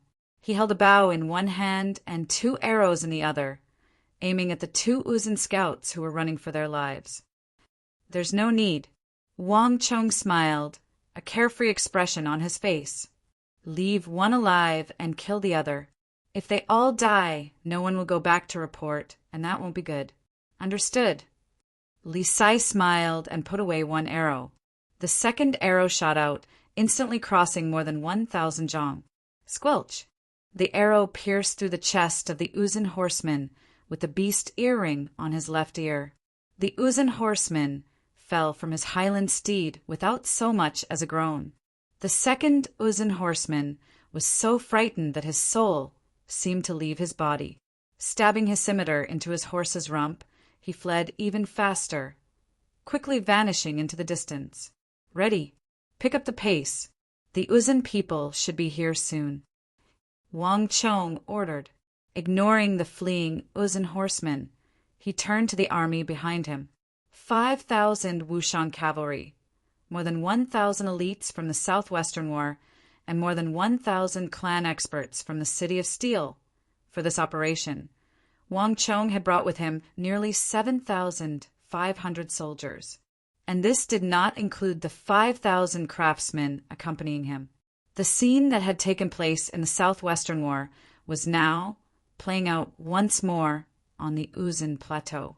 The strongest aspect of the Tang dynasty lay in the wealth it had accumulated over the decades of peace, as well as its formidable production and construction capabilities. It would be a great regret if this powerful ability could not be used in battle. Wang Chong was currently using the wealth and production capabilities of the Tang dynasty to intervene in the war. If he wanted to stabilize Qixi, he he first had to pacify the Yuzin. This time, Wang Chong not only wanted to forever block the Yuzin's path south to invade Wushang, he also wanted to establish a base of his own on this isolated plateau. Moreover, with this base as the center, he could repel the Yuzin and completely purge the forces of the plateau, thus stabilizing Qixi. Prepare the beehives. An energetic voice rang out amidst the densely packed and bustling army. Nay, following the excited neighing of horses, huge steel boxes riddled with small holes were pulled up from the plateau by war horses. Before the war horses had even come to a stop, groups of fully armored soldiers had rushed forward, cut the ropes, and carefully carried the beehives forward. Careful! Don't carelessly move the boxes, and don't touch the switches on them. Put them down gently on the ground. On the side, a stern-faced officer was supervising the installation of the beehives. Only those who had truly seen them would understand just how powerful and frightening these steel boxes were. Everything went according to plan. All the beehives were installed in the front row, and the other steel walls were also erected on the plateau in an orderly manner. Everything seemed to have been rehearsed thousands of times in advance, and it was done quickly and efficiently. In the blink of an eye, a simple but strong fortress was erected at the edge of the plateau, and everything was still in the process of being perfected. Cree! Half an hour later, a high-pitched shriek came from the sky. The Yuzin scout that Wang Chong had released was effective. This time, the Yuzin's reaction was faster than any other time. In a short period of time, a vulture that was commonly seen on the Yuzin plateau spread its wings and immediately appeared in everyone's field of vision. The first one was followed by the second, the third, the fourth. In just a few breaths' time, more than 10 vultures from the Yuzin plateau flew over from afar. What a huge formation! Looks like our opponents this time are very different. Wang Chong looked at the sky and smiled. Nothing could be seen in the distance except for the vultures, but everyone could feel the tense atmosphere in the air. Without a doubt, the Yuzins had already discovered them. This was only the first wave of investigation. What awaited them next would be a huge battle. I heard that the Fomenlinta had a few battles with them before. It's normal for them to react quickly. Li Sai said. Unlike the others, his eyes showed no nervousness, but a deep anticipation. Before he had followed Wang Chong, he had been a soldier of the Biting Protectorate, a pure soldier. The duty of a soldier was to obey and to fight. In Li Sai's life, the two things that he was most passionate about were precious horses and fighting. Only the fiercest of battles could awaken the soul of battle in his heart. Zhang Ke, get ready. With Wang Chong's order, the members of the eagle team began to move. With sharp screeches, the rock eagles soared into the air, including the newly bred and valiant rock eagle on Zhang Ke's shoulder. Cree. Chapter 766. The other vultures, seeing that the situation was bad, quickly turned and fled in panic. When Zhang Ke and the others saw this, they let out another cry and quickly summoned back their rock eagles. Don't chase a cornered enemy was a saying that applied not only to battles between two armies, but also to battles between eagles. Pass on my order. Prepare for battle. As Wang Chong gazed at the fleeing vultures, his smile slowly faded and his expression turned solemn. The 10-some vultures were only the first wave of scouting. All they needed to do was drive them away. But that was not the most important thing. If the Yuzin's scouting vultures were here, that meant that their army wasn't far away. Screech! Before the first wave subsided, another wave rose. Not long after the vultures fled, another wave of sharp cries sounded, but this time it was completely different from the previous cries. To the right of Wang Chong's army, from a completely different and unexpected direction, several of the eagles spread their wings and flew over. These the eagle didn't fly close, stopping around 700 or 800 zhang away. They circled in the air, apparently scouting for something. Interesting. A hint of surprise flashed through Wang Chong's eyes as he looked up at the eagle circling in the air, but he quickly smiled. Marquis, Do we need to exterminate those eagles? A young and immature voice came from the side. Zhang Ke looked up at the eagles circling in the air, his eyes bursting with fighting and killing intent. Marquis's grand plan could not be allowed to fail, nor could he allow anyone to recklessly scout the area. No matter who those people were, as long as they were flying in the sky, as long as Master Ho gave the order, he would definitely annihilate them. The mistake of the white braves attacking the city once was enough. Zhang Ke would not allow himself to make a second mistake. There's no need. Wang Chong indifferently waved his hand, rejecting Zhang Ke's proposal. There are some eagles you can exterminate, but there are others you can't. Don't worry about the eagle, let them be. It won't affect us. Zhang Ke was still a youth, and it was normal for him to want to erase all eyes and ears in the sky. However, Wang Chong immediately recognized the golden hoop on the eagle's right claw. It was the symbol of the Qixi Protectorate. Obviously, the fortifications he built here not only attracted the attention of the Yuzhen, but also the Qixi Protectorate nearby. Since they both belonged to the military system, Wang Chong naturally couldn't get rid of the eagle who was on his side. Li Sai, you once served in Biting. Do you know of any other famous generals in the Qixi Protectorate besides Pulin He? Wang Chong asked. Just as he finished speaking, a deep and powerful voice came from behind him while he was deep in thought. I think there's Shilua Na, Hibiyi, and Kanandan. Shilua Na is stationed in the steppe between Qixi and the Western Turkic Khaganate, defending against the Western Turkic Khaganate soldiers. He's on the same level as Pulin He, perhaps even a little higher. In addition, Kanandan is with him in defense. If everything goes as expected, once Pulin He is dead, the one to replace him in the plateau and govern the Western Qixi Protectorate should be Hibiyi. Li Sai had served in Biting, and although he hadn't reached the rank of general, he had reached the rank of colonel, and one of the highest, on the verge of being promoted to commandant. As a pure soldier, Li Sai still had some understanding of some things in the military. Moreover, Biting and Qixi were very close, often needing to cooperate and communicate with each other. As a result, he also had some understanding of the Qixi Protectorate's military. Although he couldn't say that he knew it like the back of his hand, he had a basic understanding of the famous generals. Hiba Yi, Wang Chong's mind was in turmoil, a look of recollection on his face. He had some understanding of this name. Compared to Pulin He, Hiba Yi had been more proactive, and when he had been in power, he had launched more attacks against Uzin than Pulin He had. Alas, his flaw in this aspect was also rather obvious. Hiba Yi would become abnormally conservative when his aggressive actions didn't achieve the results he wanted, or in more serious cases, he would fail. He would be even more conservative than any other naturally conservative general. It wouldn't be an exaggeration to call him a turtle hiding in its shell. In the early days, the Qixi Protectorate, which was close to Uzin, had been able to take the initiative to attack, but when Hibi took control, it began to pull back on all fronts, entering a situation where it could only passively take a beating. Wang Chong remembered that he had once flipped through Hibiye's records, and when he was being tested by several seniors of the military, they had commented on him. Hibiyi, on the other hand, was an aggressive person. Even when he was at his most conservative, he was still actively looking for opportunities to attack. However, his aggressiveness was built on the fact that he had absolute confidence in everything he did and that he would definitely win.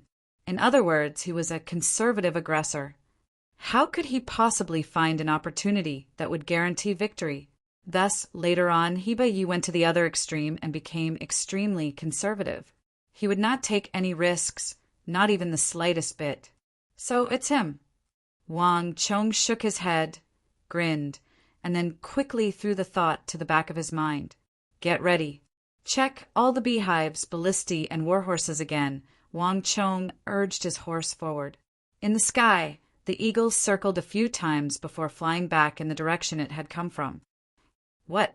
The people of Wushang are building fortifications on the plateau? A few moments later, in the camp of the Chishi Protectorate Army on the eastern line, a general with skin as rough as sand but an extremely determined expression stood up from his chair, a look of shock on his face. "Yes, my lord. They've prepared a large amount of steel and recruited at least 5,000 craftsmen, as well as 6,000 to 7,000 soldiers. They should have gathered more than 10,000 people." The scout kneeled on the ground and reported. "Oh!" Heba Ye's eyes went wide, speechless. This was too surprising. He had some understanding of Wushang's young marquis. He had just constructed a steel fortress in Wushang, so what was he doing on the plateau? Did he not know that this was the territory of the Chishi Protectorate? Just what did he want with more than 10,000 people? "My lord, when we arrived, we discovered that the Uzin vultures were flying back. I reckon that the Uzin will quickly dispatch soldiers once they learn of their movements.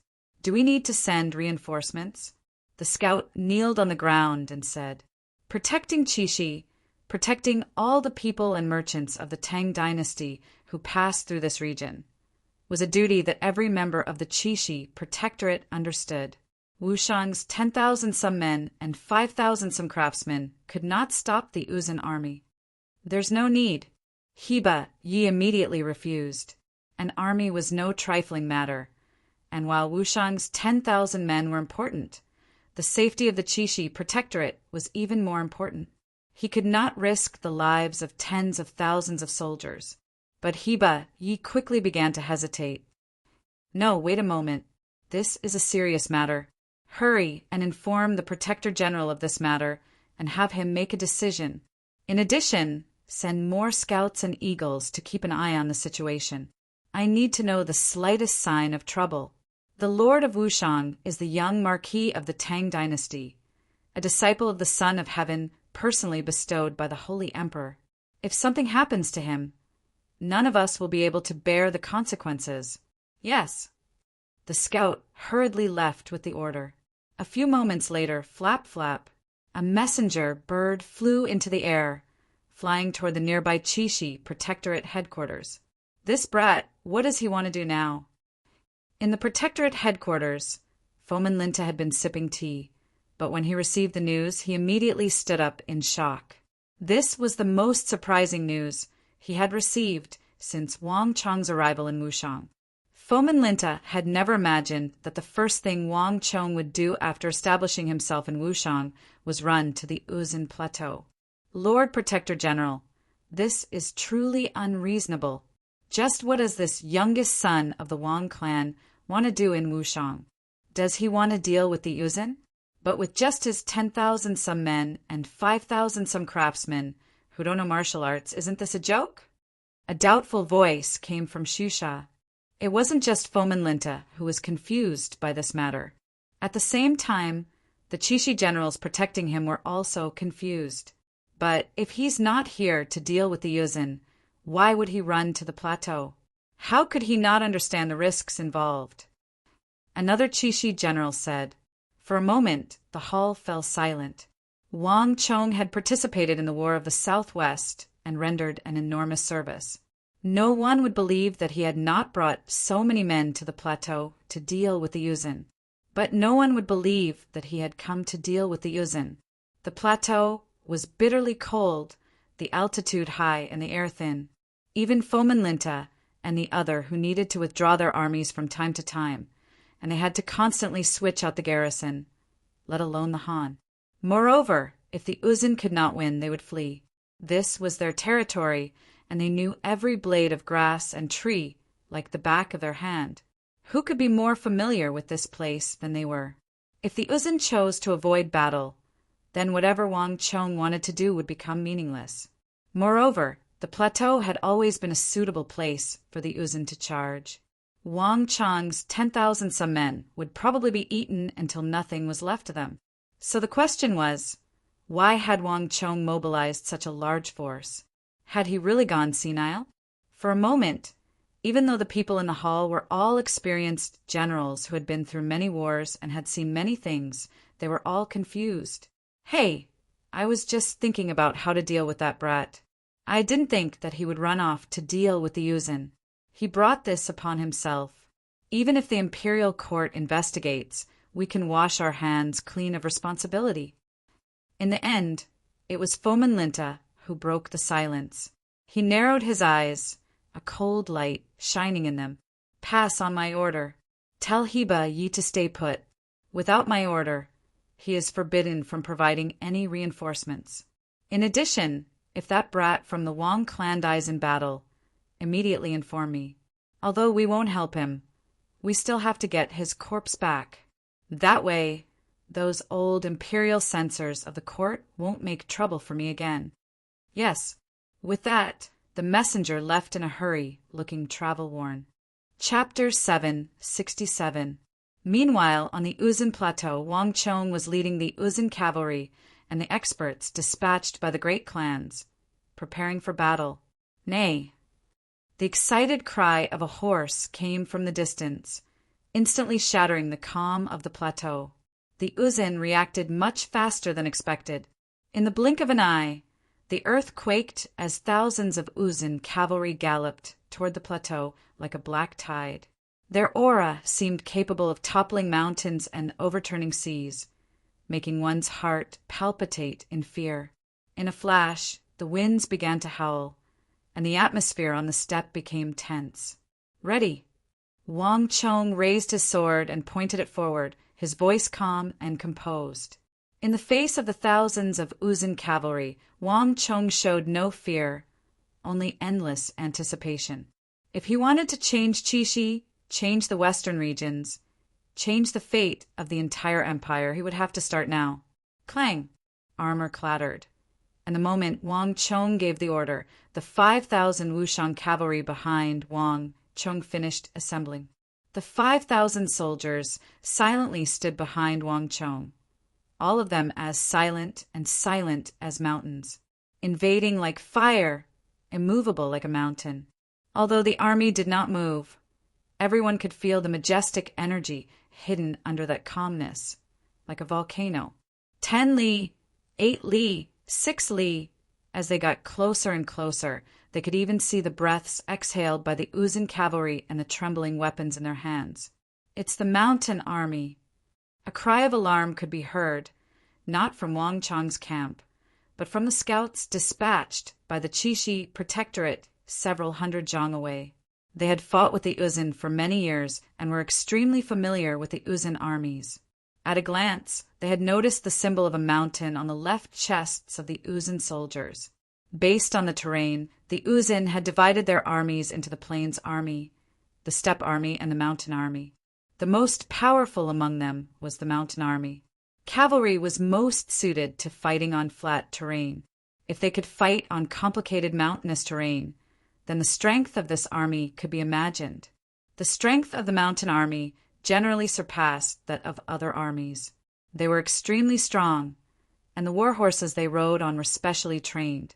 Not only were their bones stronger than other highland steeds, they could run faster, and their muscles were sturdier, allowing them to withstand more intense chases and collisions. Most importantly, all of the Mountain Army had penetrated deep into the hinterlands of other countries. Each of them was used to fighting and had rich combat experience. Everyone in Qixi knew of one thing. Uzun's Mountain Army had once bypassed Qixi and penetrated deep into the steppe, defeating a force of Western Turkic Khaganate cavalry several times their number. The Qixi Protectorate was stationed at the border, where the situation was complicated and wars were ongoing all year round. Compared to the inland army, the Qixi Protectorate was definitely one of the best. When encountering Tibetan soldiers, they were often able to wait for movement, defend for attack, and rely on their strength and training to force back their foes.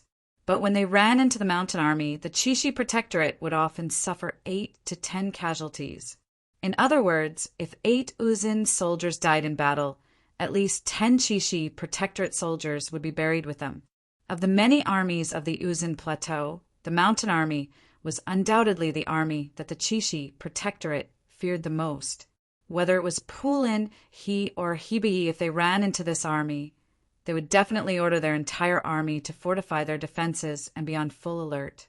If necessary, They would even withdraw from the plateau and temporarily avoid the brunt of the attack. It's over. They ran into the mountain army. They're dead for sure. The scouts of the Qixi Protectorate Army had nervous and worried expressions. Although they were different from Wang Chong and the others, they were still the Tang people. When Wang Chong and the others were killed, they felt the same way. There's nothing we can do. The general has given the order to forbid us from mobilizing. It's impossible for them to fight against Uzin's mountain army with just their numbers. If they leave the plateau now, they might still be able to make it. A Qixi scout with a centipede-like scar on his neck said, "It's too late. Once they retreat, the Uzin will take advantage of the situation and charge down. The power of the cavalry is even greater than the charge on the plains. If that happens, they will die even faster. Now, no matter what, they are doomed. No one can save them." The other Qixi scout said, "Those who could serve as scouts were the elites of the army, all of them extremely experienced. The moment they saw the mountain army appear, they could already see the fate of Wang Chong and the others. In the distance, the dense sea of Uzin mountain army did not continue their charge. Instead, they stopped around 2,000 zhang away, all the war horses neighing as they stared at the triangular gap in the northeast corner. These Tang barbarians are truly stubborn. One base is enough, but they still dare to expand here? Do they think that the plateau belongs to them?" At the very front of the army was a burly and furry Uzin general with a dark face. He wielded a strange stinger more than 1 zhang long, a savage light in his eyes. "General, the triangular gap is the main path between Qixi, Longxi, and the Turkic steppe. No matter what, we can't let them block it." An Uzin general next to him said, "Although the triangular gap in the northeast corner of the Uzin's northern border was not very large, it was one of the quickest paths for the Uzin to enter and exit the plateau. This was also why the Uzin cavalry had arrived so quickly upon discovering that Wang Chong and the others were wantonly constructing there. Pass on my order. All soldiers, charge and kill them."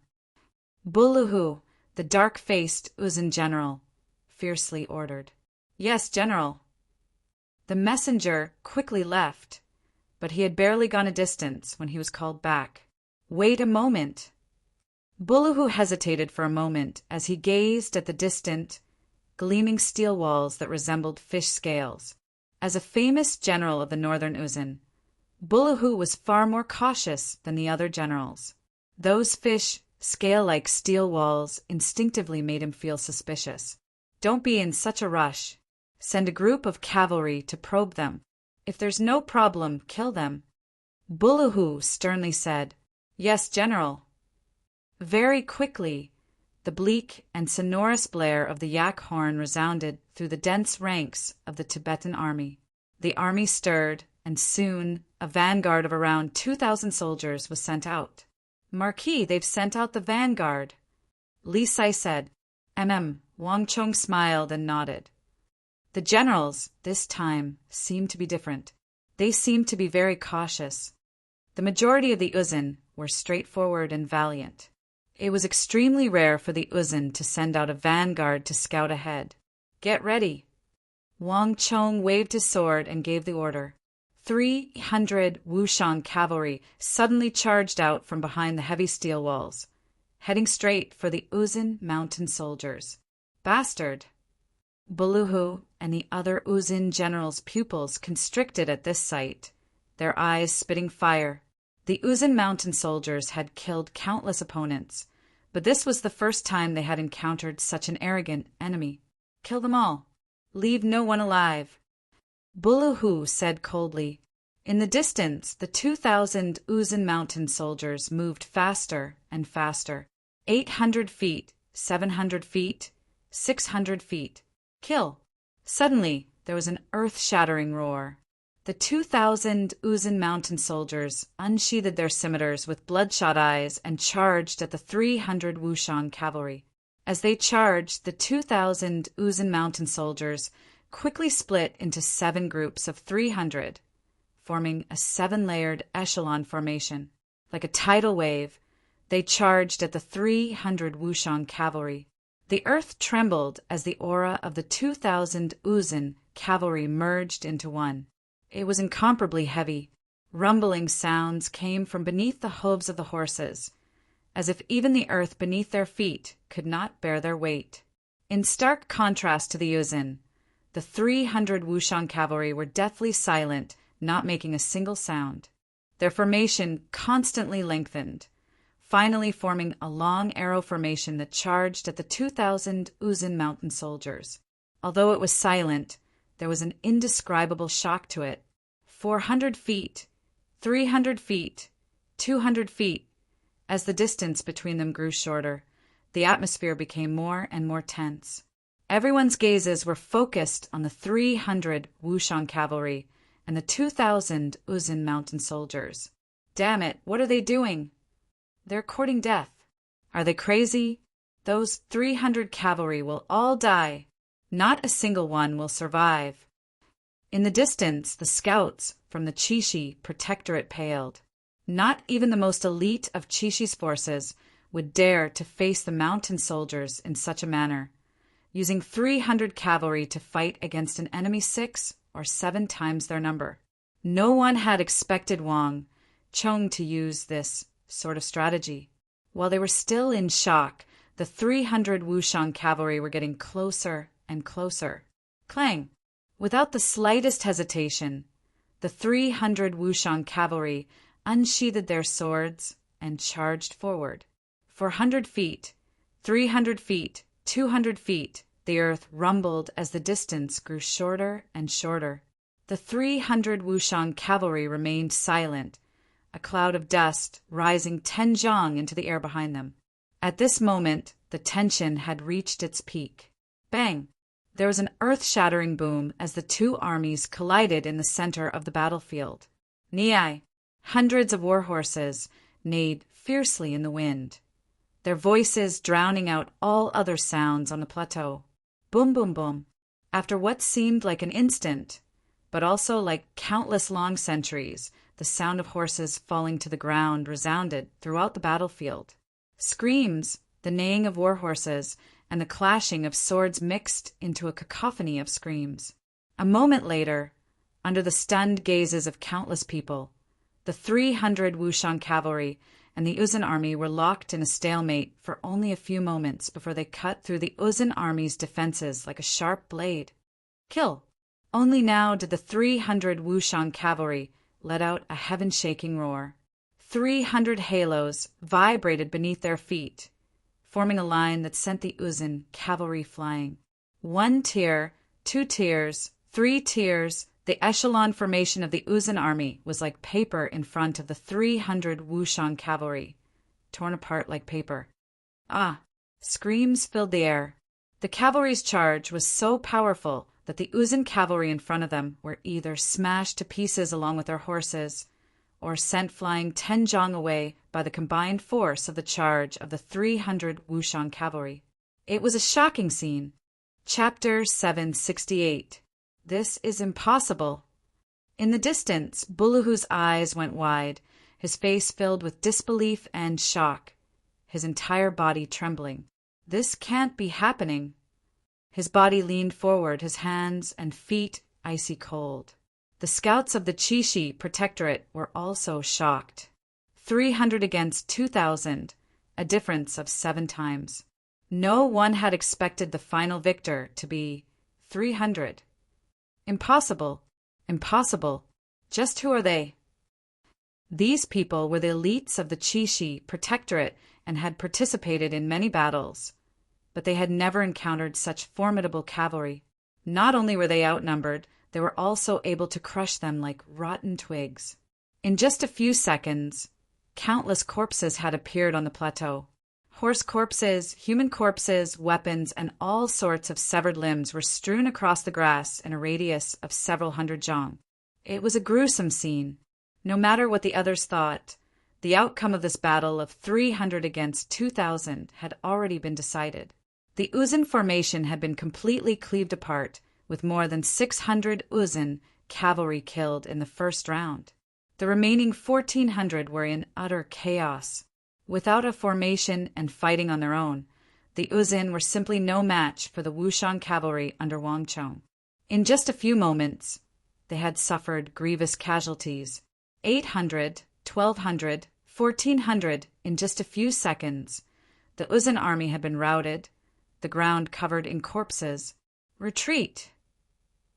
In the distance, Bullahu could no longer hold back and gave the order to retreat. With this order, all the remaining Uzin cavalry began to retreat in fear. Have them retreat as well. Wang Chong looked into the distance and faintly smiled. It was better not to pursue a cornered enemy. It was enough for these Tibetans to see the strength of their side. The 300 Wushang cavalrymen quickly gathered and returned in formation. The entire process was orderly and silent, just like when they left, leaving a speechless shock.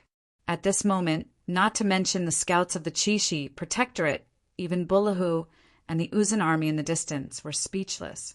The atmosphere was deathly silent, and it revealed an indescribably oppressive feeling. "How are the casualties?" Wang Chong asked. "1 heavily injured, 2 lightly injured. Everything else is fine." Li Sai asked from the side. "Sure." Wang Chong smiled. This level of damage was completely within the acceptable range. Having successfully cultivated the Wushang halo, the current Wushang cavalry was completely different from before. Coupled with their own strength, it was more than enough to deal with the Uzin cavalry in front of them. After all, the Wushang cavalry was known as the strongest cavalry in the apocalypse. The entire plateau fell into a strange silence. Wang Chong did not attack again, and in the distance Bullahu and the Uzin mountain army also maintained their calm. Many pairs of eyes stared in the direction of Wang Chong's group, but they did not rashly attack. Marquis, they seem to have become more cautious. I'm afraid they won't attack for the time being. Li Sai suddenly looked to the front and said, the 300 cavalrymen had indeed defeated the enemy, but it had also caused Bullahu to become even more cautious, not daring to attack carelessly. Their main goal in entering the plateau was to deal with the Uzin people and completely uproot their forces here. If they did not come out, then this operation would have lost its meaning. Relax. It's fine if they attack, but it's even better if they don't attack. Wang Chong grinned confidently. He had made thorough plans for this operation, and he had spent a long time preparing for it. No matter how the Uzin side reacted, it was not important to Wang Chong. Pass on my order. Begin the second phase of the plan. Wang Chong suddenly turned his head and said to someone behind him, "Ha ha, ha ha." The sound of horns came from the rear of the army, from the plateau. A few moments later, craftsmen began to walk up the plateau, carrying cables on their backs. Heavy steel modules were tied to the back of the cable. 10, 20, 100, 500. In a short time, hundreds, if not thousands, of craftsmen had been transferred from the City of Steel, dragging a large number of steel modules, walked up the plateau and appeared in the rear of the army. "My lord, what are they doing?" The activity on Wang Chong's side quickly attracted the attention of the Uzin people. As the Uzin officers watched from their horses, they suddenly felt uneasy. This army of the Tang people was truly too strange. It was completely different from any army they had ever encountered. Moreover, those steel walls thrust into the plateau made them feel extremely uneasy. "Don't be in such a rush. Let's first investigate their background before moving," Bullahu said. Bullahu and the others could not clearly see the steel walls. Bullahu and the others weren't able to see the steel walls clearly. All they could see was that there were a lot of people moving about inside. "Look, my lord, there's smoke," an Uzin officer suddenly said. Following his gaze, they could clearly see thick smoke rising from behind the steel walls of the Tang people's army. Just what are these Tang barbarians doing? Bulluhu's brow was tightly furrowed, an indescribable strangeness in his heart. He had led his army into battle, but he had never encountered such a situation. He could not see through the enemy's strategic intentions. While he was puzzled, the smoke grew thicker and thicker. It did not increase slowly, but multiplied exponentially. That's furnace fire. A thought flashed through Buluhu's mind. His entire body trembled, and he suddenly realized that the strange black smoke was actually smoke coming from burning furnaces. Whoosh! At this moment, all the Uzun soldiers saw the distant Tang people's army spit out blazing flames. Just what are these bastards trying to do? At this point, Buluhu was becoming more and more confused. Furnace fire, steel, and 6,000 to 7,000 soldiers. Not a single person had ever confused him so much. In truth, it was not just Buluhu.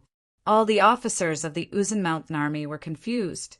However, this confusion did not last for long.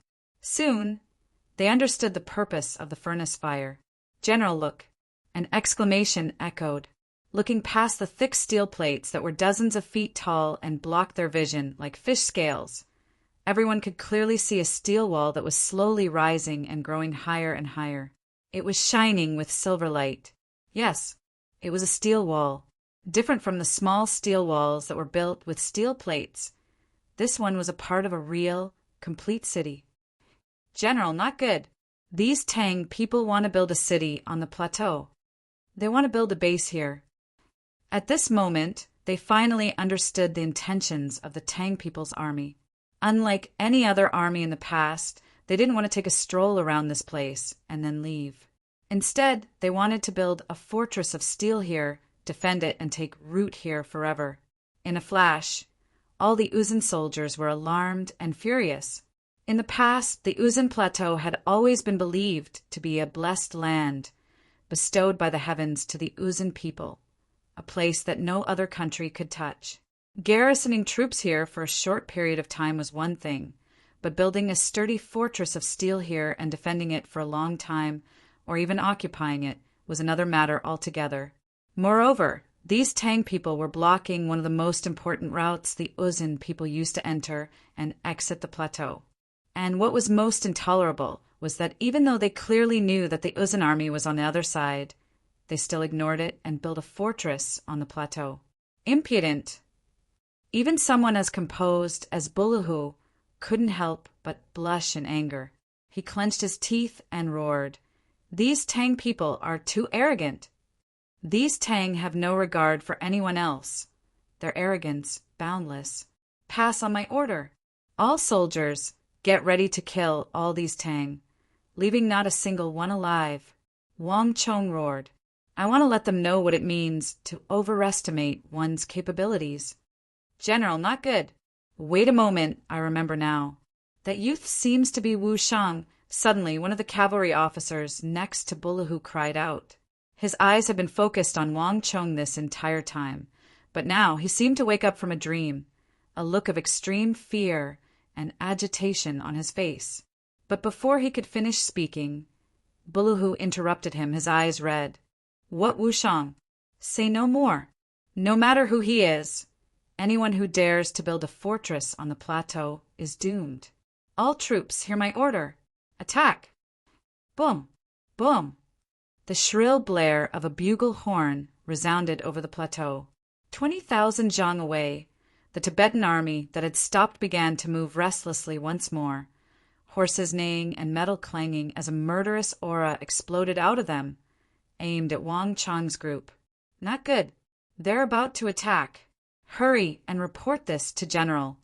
Several of the Chishi scouts paled and immediately retreated, putting some distance between them and the battlefield. As for the other two cavalry, they immediately began to gallop toward the main camp of the Chishi Protectorate Army on the western line. In this battle, the fate of one side had already been decided. They needed to report this as quickly as possible. Putting aside the reactions of the Chishi Protectorate scouts, Wang Chong and Li Sai showed no signs of unease as they watched the Uzun army slowly grow restless and prepare to attack. On the contrary, they showed a hint of joy. Marquis, our method is working. Chapter 769. Wang Chong nodded slightly and smiled. This Uzun general is very cautious. However, no matter how cautious he is, he won't be able to withstand us building fortifications on the plateau and building a city on the spot. Furthermore, we're building a triangular gap in such an important place. If he can still endure it, then we'll speed up the construction of the city. In addition, we'll build a second city at the same time. There's a limit to a person's patience. I don't believe that these impulsive Uzin can endure it for so long. The Uzin was not an agricultural civilization like the Central Plains. Their culture made it impossible for them to be as tenacious and tolerant as the Han people. Their nature was more inclined to act on instinct, which was why the Uzin were famous for their ferocity and bravery. In other words, they were impulsive. No matter how cautious and wise the Uzin were, they were only compared to the impulsive Uzin, like Daluin Ruozin, who was well versed in the classics of the Central Plains, calm and wise. The Uzin could be counted on one hand in the entire Uzin Empire. And no matter what, it was impossible for a top-notch Uzin general of that level to appear in the army before them. Let them get ready. Wang Chong looked forward and raised an arm. Yes, Marquis. Li Sai bowed and quickly turned his horse around to go back. Swift as the wind, gentle as the forest, unmoving as the mountain, and aggressive as the fire. The 5,000 Wushan cavalry behind Wang Chong had reached the peak of military training. Every move they made was orderly, and their tacit understanding with each other was something that no other army could match up to. There was no earth-shattering commotion like the Uzin cavalry. The moment the order was given, the entire army had already assembled, forming a stark contrast with the Uzin army. However, this kind of silence, coupled with the momentum of 300 people sweeping away 2,000 people, and that kind of overwhelming killing, gave people the feeling of the calm before the storm. This was a powerful pressure that no noise could match. Buzz! Uzin's attack was much faster than expected. In just a few breaths, the earth trembled and the wild grass on the plateau swayed along with the wind. Amidst the rustling sound of the wild grass, thousands upon thousands of war horses galloped forward, slowly increasing their speed as they charged towards the crowd. Kill! In an instant, the sky collapsed and the earth cracked. Tens of thousands of Uzin people shouted together. At that moment, it was earth-shattering, and the entire sky seemed to collapse. Charge together, river formation. Charge in through the gaps in the steel walls. If these Tang barbarians think that they can stop us by building some fortifications on the plateau and erecting a few steel walls, then they are gravely mistaken. Buluhu said viciously. The mountain army was different from other cavalry that were only proficient in charging on plains, grasslands, and plateaus. No matter how complicated the terrain was, the mountain army would still be able to charge and break through enemy lines. If anyone thought that a few steel walls would be enough to deal with them, they would be too naive and underestimating them. Rumble! The earth rumbled, and the dense grass on the plateau began to tremble more and more violently. 1,800 feet, 1,700 feet, 1,600 feet, 1,500 feet. As the distance closed, the tens of thousands of Uzin warhorses grew faster and faster. Behind them, billowing dust rose dozens of feet into the air, making the Uzin charge even more frightening. Not only that, but during the charge, the Uzin army rapidly split into thousands of smaller formations, each one aimed at the gaps in the steel walls in front of Wang Chong. Not only did the army not slow down in the slightest, but it even sped up. Interesting. This Uzin general seems to be quite extraordinary. Across from the army, Wang Chong closed his eyes slightly when he saw this. Many steel walls were erected all over the plateau, and one of the most important functions was to break up the tide-like echelon formation that the Uzin people were famous for. But this Uzin general before him, despite having an absolute advantage in numbers, not only did he maintain extreme caution, but he was also able to divide the army into another powerful charging formation without using the echelon formation. This alone made him surpass most of the Uzin generals. But unfortunately, even so, it's useless, because you don't understand what you're facing at all. Wang Chang's eyes flickered for a moment, but soon returned to normal. The Uzun general was already very outstanding, but unfortunately he didn't understand that he wasn't facing an ordinary army of the Tang people, but the #1 war saint, recognized by the Central Plains. The tricks he showed were useless in the eyes of Wang Chong. The steel walls that Wang Chong set up were not as simple as he thought. Su Qi, have all the craftsmen retreat to the rear. There's no need to stop the construction of the city. Continue the construction. I have a feeling that we'll need these city walls soon. Wang Chong looked ahead and said without turning his head, "Yes, Marquis." Su Qi bowed in acknowledgement and quickly retreated. The 3,000 craftsmen he brought earlier quickly retreated to the rear and joined in the construction of the vast city in the rear. 1,400 zhang, 1,300 zhang, 1,200 zhang, 1,100 zhang. The vast Uzun cavalry covered the sky and the earth, whistling as they approached. They moved faster and faster, and the distance between them grew shorter and shorter. When the distance was shortened to 1,000 zhang, rumble! A halo shot out from under Wang Chang's feet and quickly spread to the entire army. Clang! A long sword slashed through the air. In an instant, a fierce gale stirred and metal clattered. The 5,000 Wushang cavalry shot out of the formation like an arrow from a bow amidst the neighing of Nei's horses.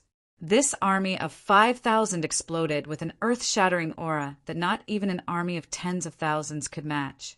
The halo of Wushang, the halo of sharpness, the halo of dusk stallion, all of these halos were attached to the feet of the Wushang cavalry.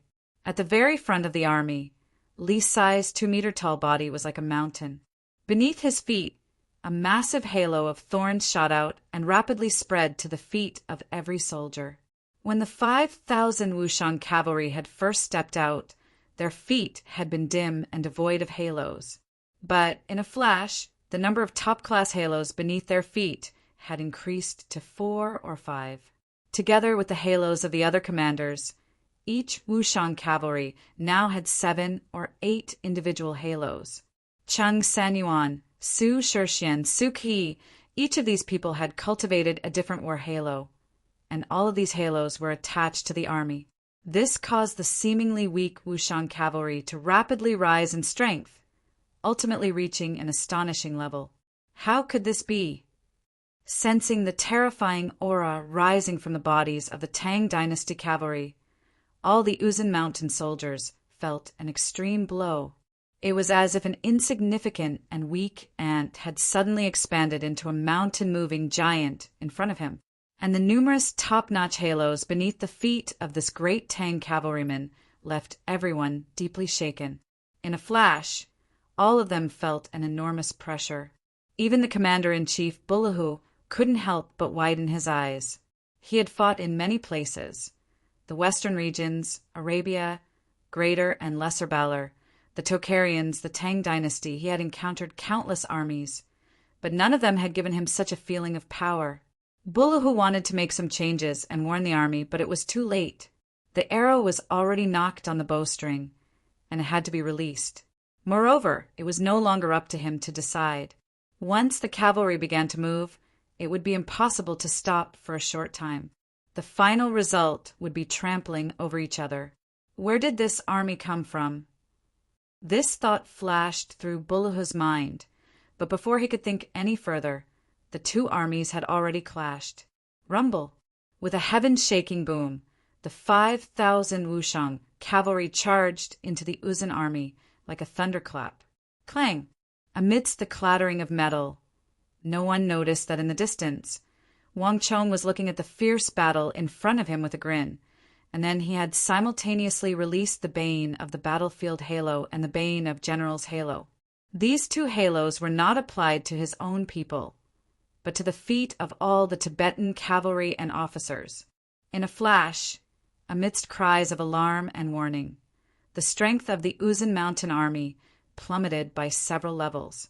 Nay, The wretched neighs of war horses resounded over the plateau. A moment later, under countless stunned gazes, the clearly superior Uzin mountain army, numbering at least 30 to 40,000, was routed like weeds in the face of the charge of the 5,000 Wushang cavalry. The 5,000 Wushang cavalry roared as if they were invincible. The densely packed Uzin soldiers were no match for them. Countless Uzin soldiers and their horses were thrown into the air and sent flying. Stop them! Stop them! Those who retreat will die. Attack them from the flanks. Echelon formation. Organize the defense. No one can defeat the Uzin on the plateau. Attack! Waves of wretched screams rang out. All the Uzin generals were issuing urgent orders, but no order could stop the Uzin army from collapsing. The entire army was routed, and the speed of the collapse was unbelievable. Oh my God! What did I just see? Report to the general. Report to the general. This is crazy. How could our Tang dynasty have such a powerful army? This is the plateau, and their opponents are the elite Uzin mountain army. The general will never believe what we just saw.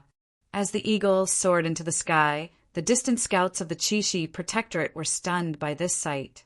After fighting with the Uzin for so many years, this was the first time they had realized that the cavalry of the Tang dynasty could also be so formidable, capable of such a powerful charge. On the plateau, they were actually able to crush the Uzin, who were hailed as the proud sons of the plateau. Chapter 770. Thank you for your support and participation.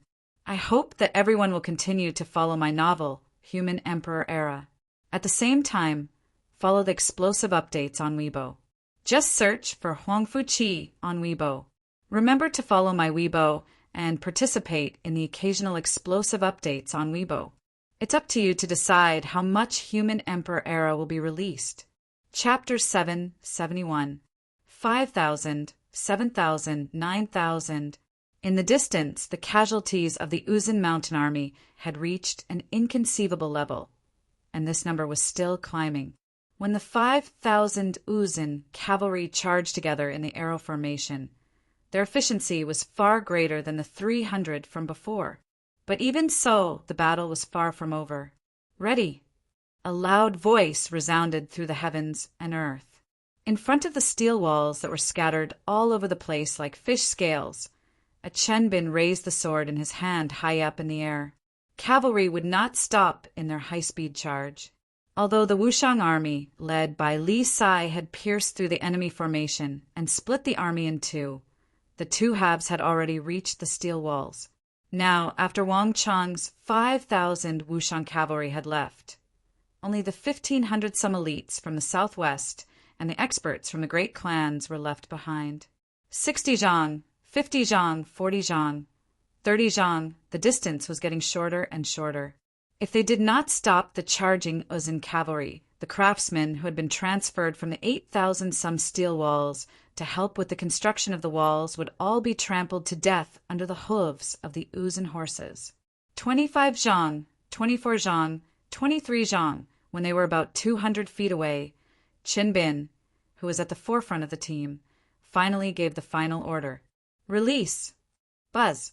With a loud boom, tens of thousands of sharp arrows suddenly burst out from the steel city wall at the very front like a torrential rain, covering the sky and covering the earth.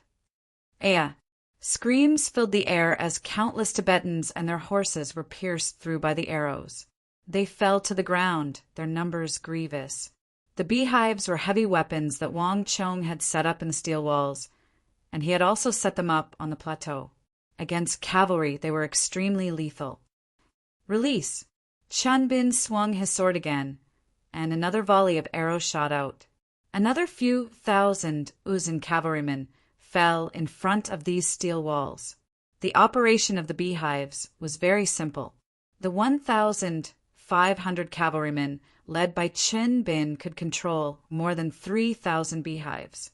In each beehive, there were at least 40 to 50 arrows, a volley of 150,000 arrows. This was something that only Wang Chong could do.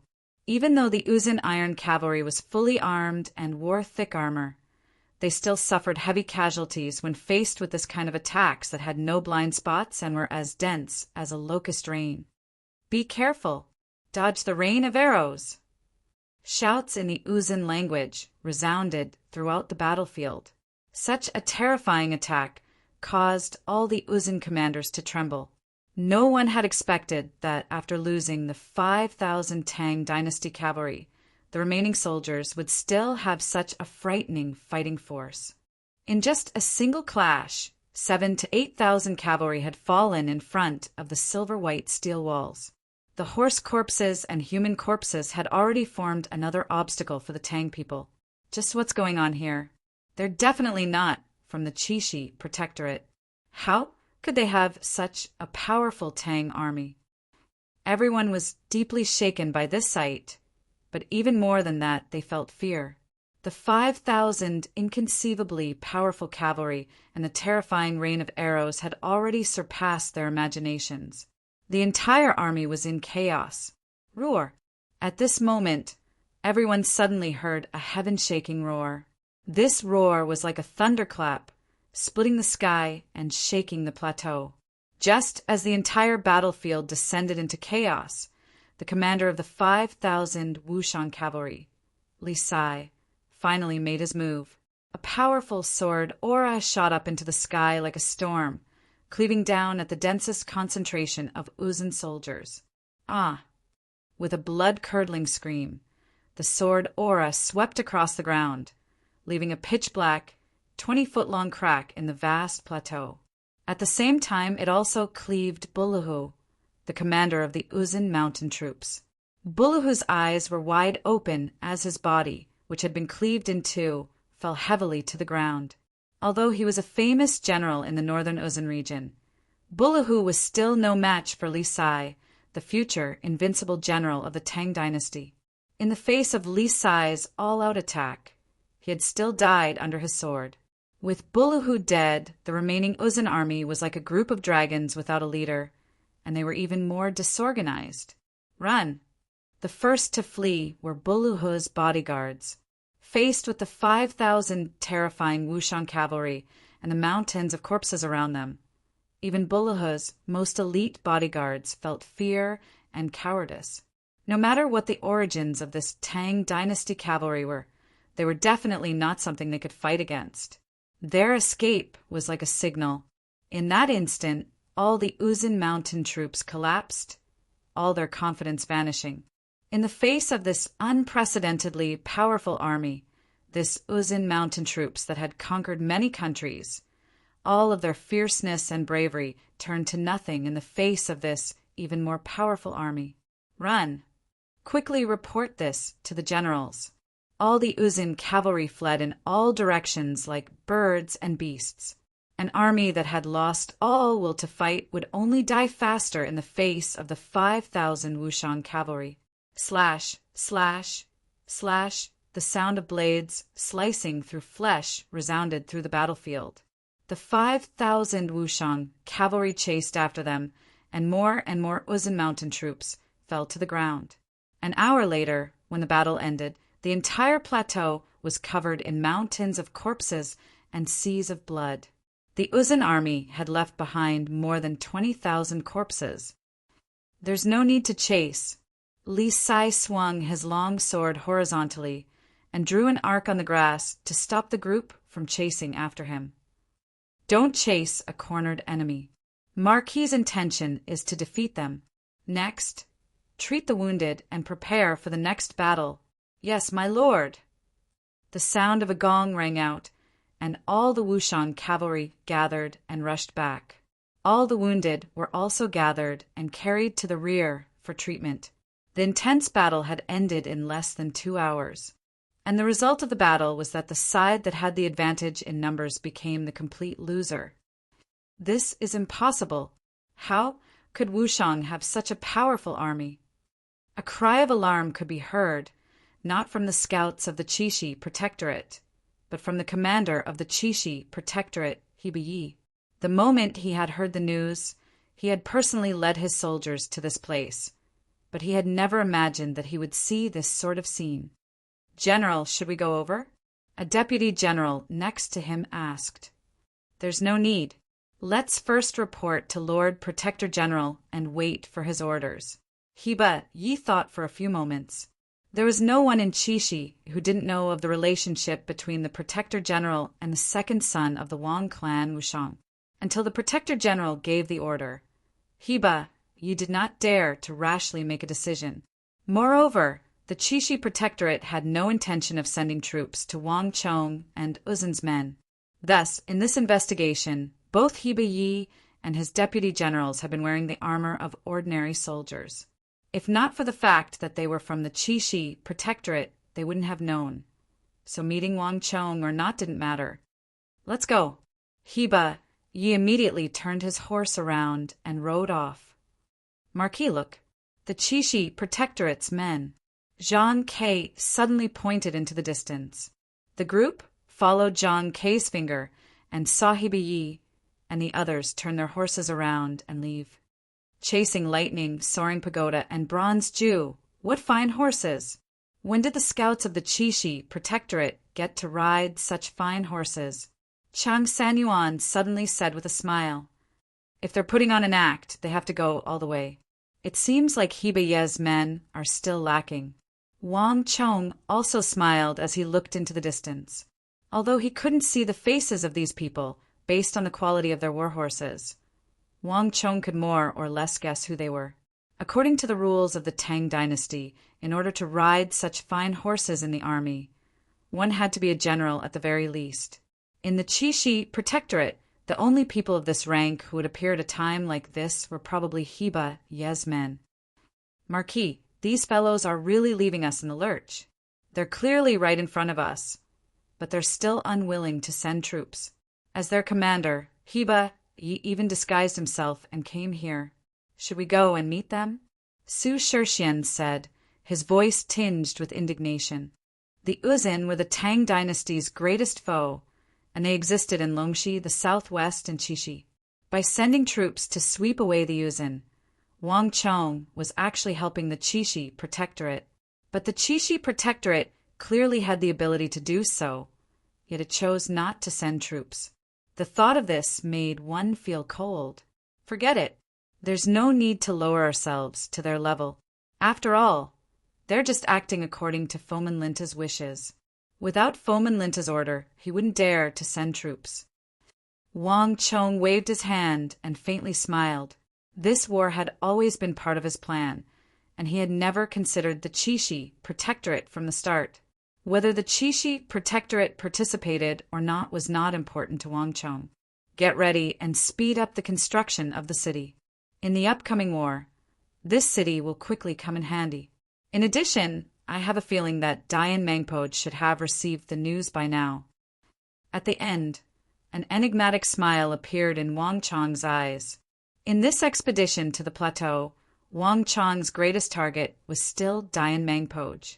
To shoot a man, first shoot his horse, and to capture his followers, first capture their leader. The greatest threat to all of Chishi was Dian Mangpoj. If he hadn't attacked the Chishi Protectorate like a madman, disregarding all costs, the Chishi Protectorate would not have been forced into such a state. In this aspect, Dian Mangpoj was far more of a threat than Dusong Mangpoj, a great general of the Uzin Empire.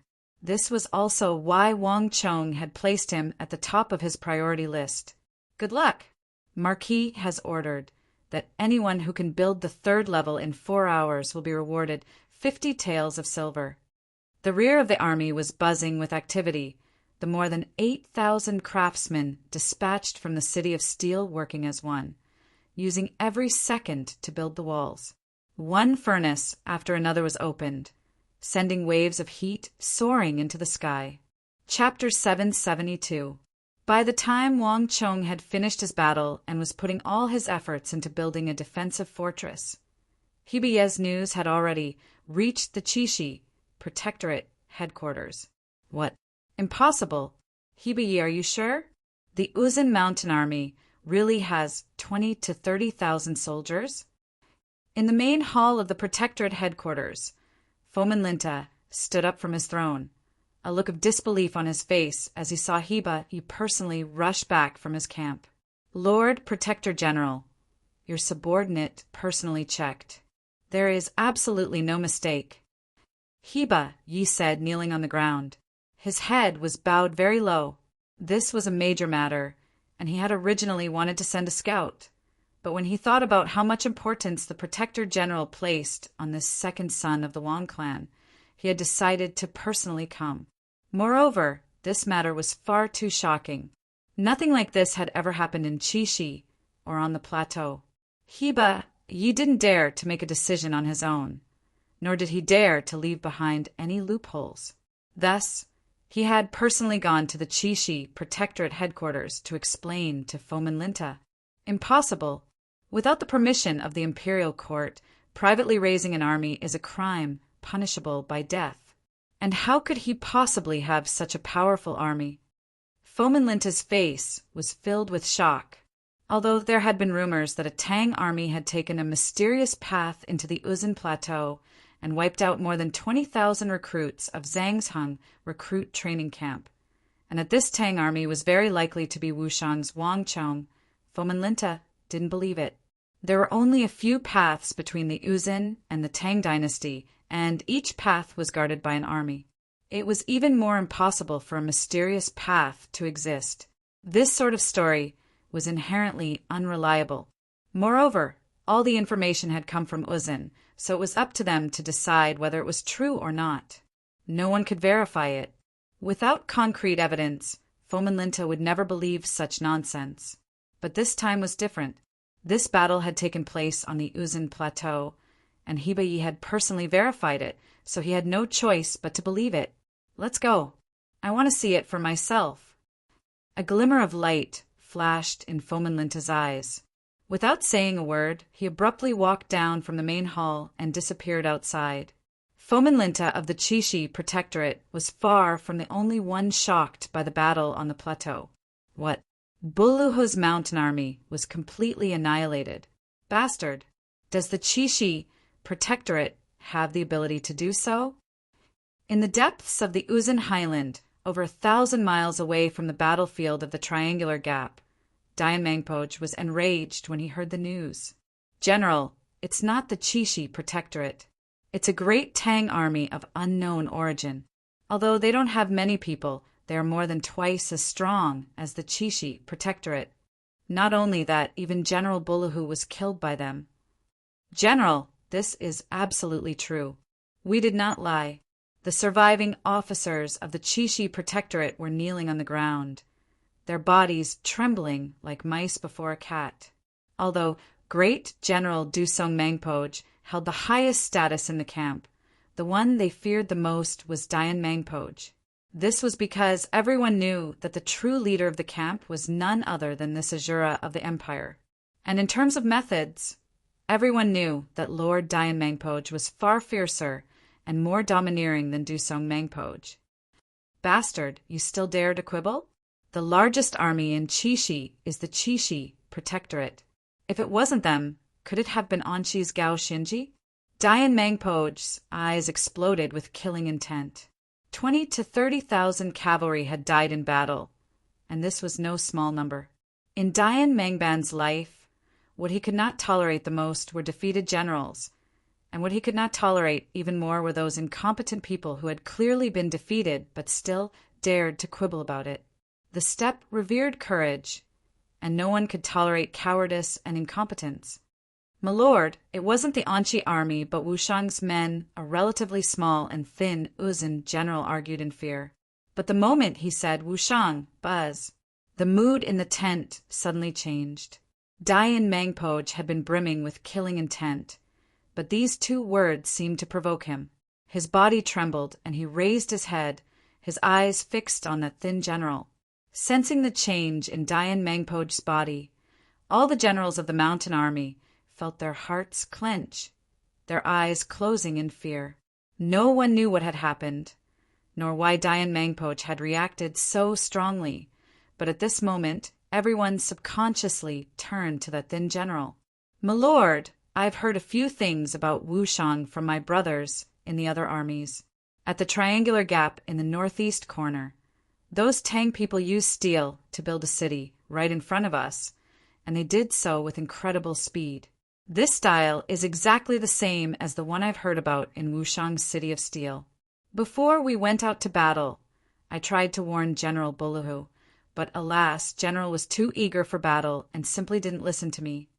The skinny general knelt on the ground and said, his hands were tightly clenched as he remained motionless on the ground. Buzz! Without any warning, as soon as he finished his last sentence, the entire tent suddenly became deathly silent. Dian Mangpoj, who had been like a furious lion, his gaze seemingly capable of killing, suddenly fell silent. This drastic change caused the mountain army generals in the tent to feel uneasy. Several of them stole glances at each other, but no one dared to speak. No one knew what had happened.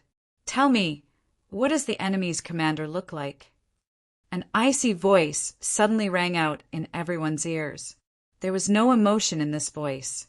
They raised their heads and realized that at some point, Dian Mangpoj had stood up from his seat. His expression was calm, but even the slowest person could sense that this was not true calmness. On the contrary, this calm Dian Mangpoj was even more frightening than when he had been furious. My lord, the commander of the Tang people, is a burly man who is more than 8 feet tall. He rides a Fergana horse and wields a long sword that is taller than a man. He looks extremely frightening, but the true commander isn't him. Instead, it's a 17 or 18-year-old youth behind him. We've seen that all the Tang people follow his lead, including that burly man who rides the Fergana horse, the generals of the Uzun Mountain Army said. Kachak! The crisp sound of fists being clenched resounded through the tent, interrupting the mountain army generals' words. Alarmed, they raised their heads and realized that Dian Mangpoj's calm face had unwittingly turned ashen, and his cold eyes had become frighteningly gloomy. Everyone's hearts began to pound, and they hurriedly shut their mouths. Bastard! No one knew that Dian Mangpoj's heart was burning with rage. When the mountain army generals mentioned Wushang and then mentioned a 17-year-old youth, there were some things that no longer needed to be said. Wang Chong.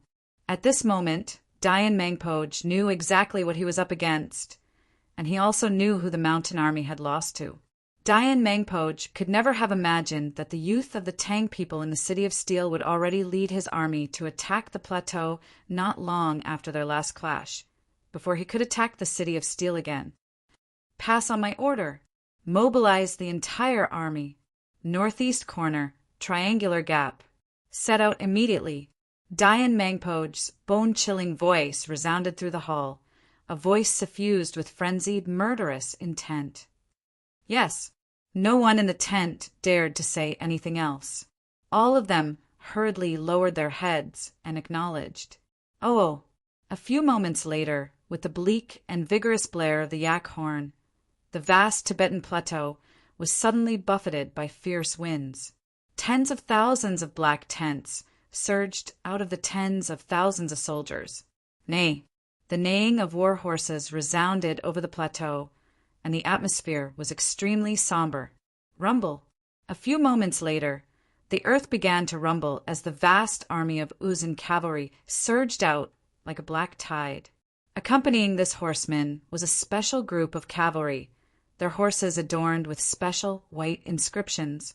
These were none other than Dian Mangpoj's famous white braves. When he heard the names of Wushang and Wang Chong, Dian Mangpoj's killing intent had truly been aroused. Whether it was for the 27,000 recruits of Zhang's Hung training camp, for Wang Chong's slain Dian Pugyil, for the Buluhu army that had just been destroyed, and even further for the soldiers of the Ngari royal lineage that had been killed in the War of the Southwest, Dian Mangpoj had ample reason to kill Wang Chong and completely eliminate the threat of the Uzun. Rumble. Roiling clouds of dust soared into the sky as the army swiftly made its way to the northeast corner of the northern Uzun plateau. At the same time, as the army was about to depart, a messenger rushed into an even larger tent in the rear of the army. Great General, it's bad. General Dian has given the order to mobilize the army and leave the camp. They're already heading toward the camp of the Chishi Protectorate. The messenger kneeled on the ground, his forehead beaded with sweat. Everyone in Uzun knew that the highest-ranking commander was Great General Dusong Mangpoj, and only he had the authority to mobilize the army. But Dayan Mangpoj had actually mobilized the army without the Great General's permission or token. According to Tibetan law, this was a major crime. Okay, I already know. In the black tent, Dusong Mangpoj was seated on a simple Tibetan chair, a teacup in his hand. The lid of the teacup touched as he lightly dabbed at the froth. This was the air tea that Uzun had brought over from the southwest on the Tea-Horse Road. The people of Uzun mainly ate meat which was too oily, so they bought the tea bricks of the Tang dynasty and Mengshizhao. Imperial great generals like Dusong Mangpoj enjoyed the finest air tea. Chapter 773. What's the situation with Fomin Linta? Dusong Mangpoj asked as he put down his teacup. My lord, our people disguise themselves as Hu merchants and have been scouting the area around the Chishi Protectorate. In addition, we asked the Arabs to help keep watch. We just received word that Fomin Linta has already left the Chishi Protectorate and is heading to the front lines of the plateau. The messenger knelt on the ground and said, In addition, what about Gao Xinji? Dusong Mangpoj said, In the entire northern border of the plateau, the Uzun Empire only cared about two people, Fomin Linta and Gao Xinji. The two emperors of the Tang dynasty were not too far from each other, and they could support each other in certain situations. Gao Xinji is currently preparing for war. Based on our spies in Anqi, he's probably preparing to attack the kingdoms to the west of the Tsong Mountains, so he should have no time to worry about Chishi. In addition, Gao Xinji and Fomin Linta have never had a good relationship. It's always been Chishi that goes to reinforce Anqi, while Anqi's people rarely return to reinforce Chishi. The chances of this happening are extremely low. The messenger knelt on the ground and said sincerely, Then let's move out. There's no need to worry about General Dayan. I'll help him keep an eye on Fomin Linta. As long as there's no threat from Fomin Linta, General Dayan should be fine. Dusong Mangpoj faintly smiled. With these last words, he pushed his teacup aside and left the tent. The army rumbled and soon moved toward the northern front lines amidst the billowing dust. Hurry, hurry, and pour the molten iron. It's misaligned. Move the second module to the left a little more. Put in more effort.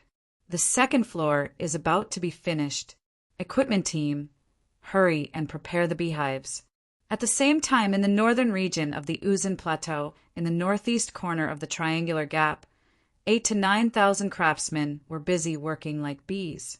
In just a few hours, a small city of steel, flickering with true silver light, was slowly taking shape at the edge of the plateau. This was a miniature city, much smaller than Wushang's City of Steel, only 1/20th the size of the actual City of Steel. Although it was much smaller for Wangchong as a military city, it was more than enough to accommodate around 50,000 soldiers. Wangchong had only come up with this number after careful consideration. Moreover, this city was built on the Triangular Gap in the northeast corner of Uzun, blocking the way for the Uzun people to enter and leave the plateau. However, the Tang dynasty could continuously enter the city through the Triangular Gap to support the city defense and resist the Uzun. If everything went as expected, this would be the Tang dynasty's first strategic military stronghold on the Uzun Plateau. Wangchong's modular city once more displayed its enormous might on the plateau. In just a little more than 2 hours, the city had been slowly built from scratch. Although it was not completely finished, 2 floors had already been built. Since each floor was 3 meters tall, the 2 floors were 6 meters tall, and it already possessed a preliminary defensive capability. The 3rd floor was still in the midst of construction, and it would soon be completed. Once the 3rd floor was completed, the 9-meter-tall miniature city of steel would take root on the plateau and possess a considerable degree of defensive capability. Cree, as he was constructing the steel walls, he heard shrill cries coming from the distance. Wang Chong followed the sound from the walls and saw that in the distance, birds were spreading their wings and flying in his direction. This time it was not just vultures. There were also many rock eagles, sea eagles, large eagles, sparrowhawks. A dense mass of 50 to 60 birds was flying over. "My lord!" On the side, the rock eagle perched on Zhang Kei's shoulder, tensed up at the sight of this horde of birds, and turned to look at Wang Chong. There were far too many birds this time. The eagle team alone would find it very difficult to deal with them. There's no need to worry about them. Let them come. Wang Chong faintly smiled and waved his hand. In addition, Li Sai, get ready. Our master is coming. Yes, this general obeys. Li Sai cupped his fists and bowed. His armor clattered as he descended the wall. All soldiers, hear my order. Assemble and prepare to meet the enemy. Li Sai's sonorous voice resounded over the plateau.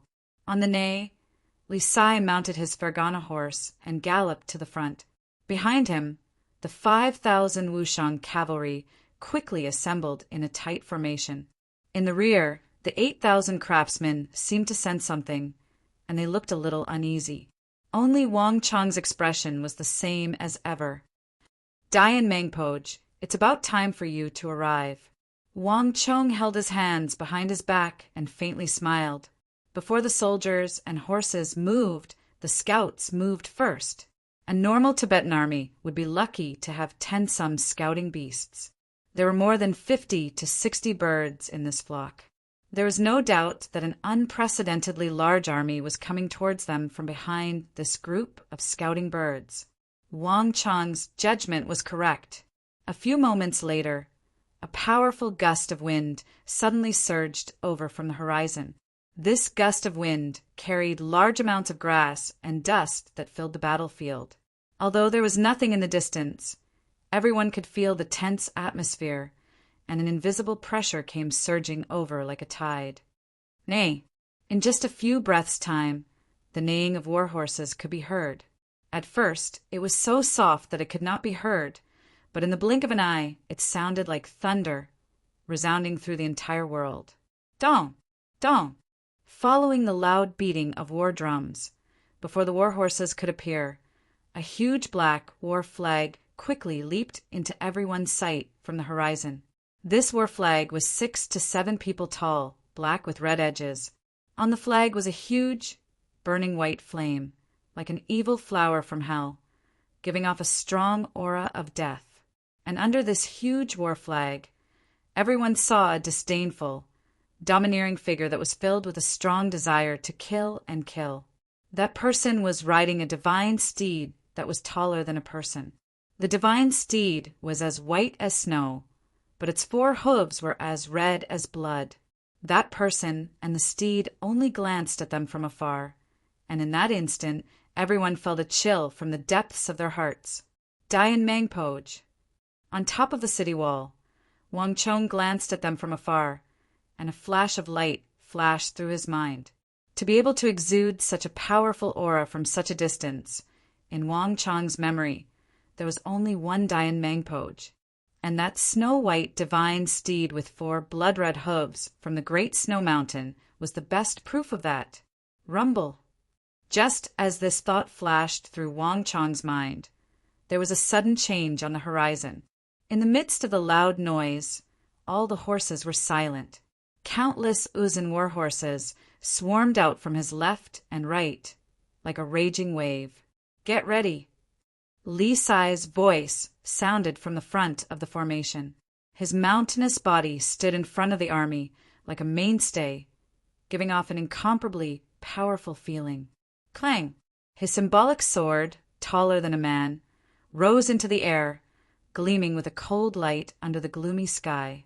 The mood in the northeastern region of the Uzun Plateau instantly became somber and somber. Rumble. As the war horses approached, the atmosphere grew tense and tense. My lord, it's Dian Mangpoj. The Uzun really has appeared. In another place far away from Wang Chong, Heba Yi had a nervous look on his face. On the night of Pulin He's death, he had been in the camp and had even exchanged blows with him. Heba Yi still had a deep impression of that demonic Tibetan brigadier general, who was like a demon, a nightmare. He had recognized Dayan Mangpoj at a glance. No, it's not just Dayan Mangpoj. There's also Dusong Mangpoj. An indifferent voice came from the side. Fomin Linta was riding a black steed, looking into the distance with a profound look in his eyes. Great generals were abnormally sensitive to powerful existences of the same level. Although he couldn't see anything, Fomin Linta could already sense Dusong Mangpoj's existence.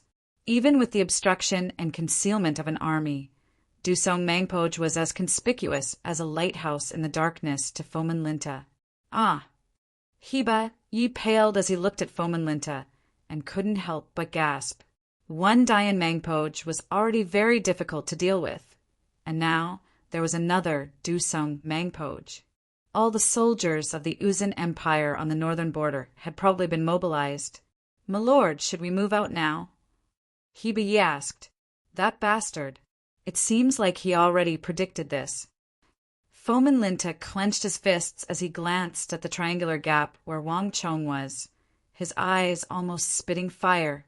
He was now almost certain that the boy from the Wang clan had also schemed against him. According to the rules of the imperial court, if Wang Chong had moved on his own and encountered an enemy like Buluhu on the plateau, his death would have been in vain. Fomin Linta would be able to cleanly deny any responsibility, and he might even be able to mock the Wang clan. But the triangular gap occupied by Wang Chong was very close to the Chishi Protectorate's main camp. If the Uzun Great General and Brigadier Generals were so close, and if the Chishi Protectorate still did nothing, then it would be truly incompetent. Whether or not Wang Chong died, Fomin Linta would have to face the questioning of the imperial court. Normally, Fomin Linta wouldn't have cared that much, but not long ago, Dayan Mangpoj and his white braves had broken through the Chishi Protectorate's defense line and charged all the way to Wang Chong's city of steel. Chapter 774. With these two matters added together, it would no longer be a question of whether he should act or not, but rather leave the imperial court with the impression of incompetence. If the Wang clan and the King of Song used this point to make trouble for him, he might even lose his position as Chishi Protector General. When the time came, not even he would have anything to say. Not only that, it would have been fine if it had been anyone else, but it just had to be Dayan Mangpoj who had killed his subordinate.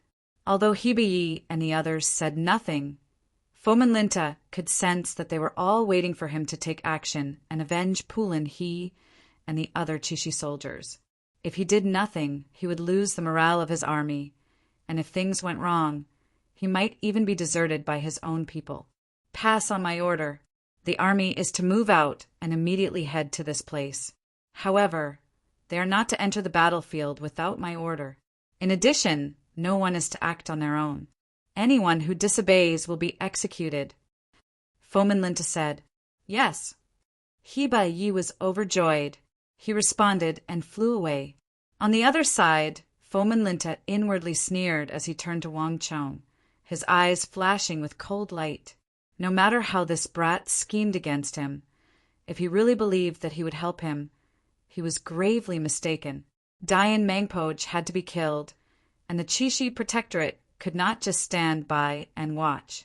However, that would only happen after Wang Chong and his 5,000 soldiers had been completely wiped out. At the very least, he would not act until Wang Chong was dead. Wang Chong had thought that by choosing the triangular gap as the battlefield, he would be able to draw out the Uzun Empire's great general and brigadier generals and borrow his strength. That was truly too naive. He would act, but not in the way that Brad imagined. My lord, Fomin Linta really has appeared. At the same time, at the back of the vast Uzun army, a few figures with powerful auras were also looking towards Fomin Linta's direction. The entire area was filled with Uzun scouts. There were green sea eagles, rock eagles. Vultures, there was nothing that could escape their eyes. Continue to pay attention. As long as Fomin Linta doesn't act rashly, it will be enough. Dusong Mangpoj stroked his mustache, his expression indifferent, exuding the air of someone who had a well-thought-out plan in the palm of his hand. Also, keep an eye on the Chishi Protectorate. Tell General Dian Mangpoj that I'll deal with Fomin Linta. Yes, my lord. A few messengers received the order and quickly left, putting aside the movements of Fomin Linta and Dusong Mangpoj. Dian Mangpoj was leading an army of tens of thousands, including 5,000 white braves, toward the triangular gap in the northeast. With Dusong Mangpoj accompanying him, Dian Mangpoj had no worries about Fomin Linta. All he could see was Wang Chong. Bastard! That damn thing!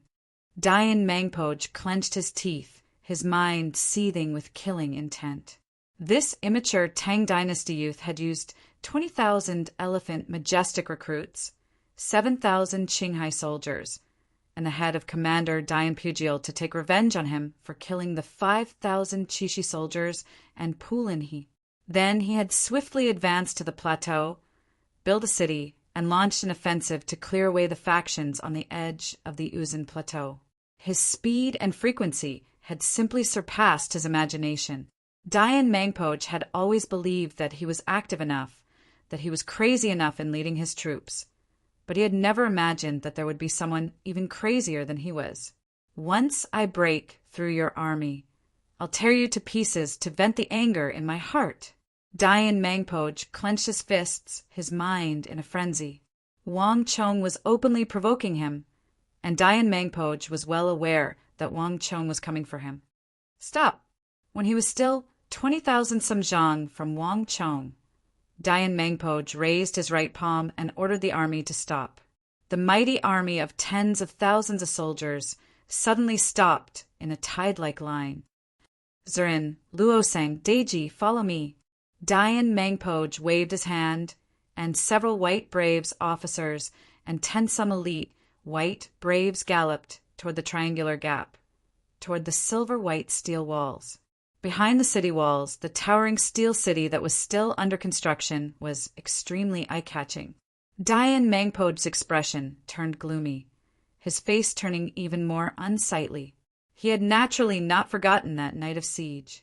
Even though he had personally led the 2,000-some elite white braves, they had been powerless in front of Wushang's massive city of steel. From before the battle to after, the sturdy gates of the city of steel had never been opened. Now, Wang Chong was clearly trying to repeat the same trick and bring it to the plateau. Just the thought of this action was enough to infuriate Dian Mangpoj. Interesting. The master has arrived.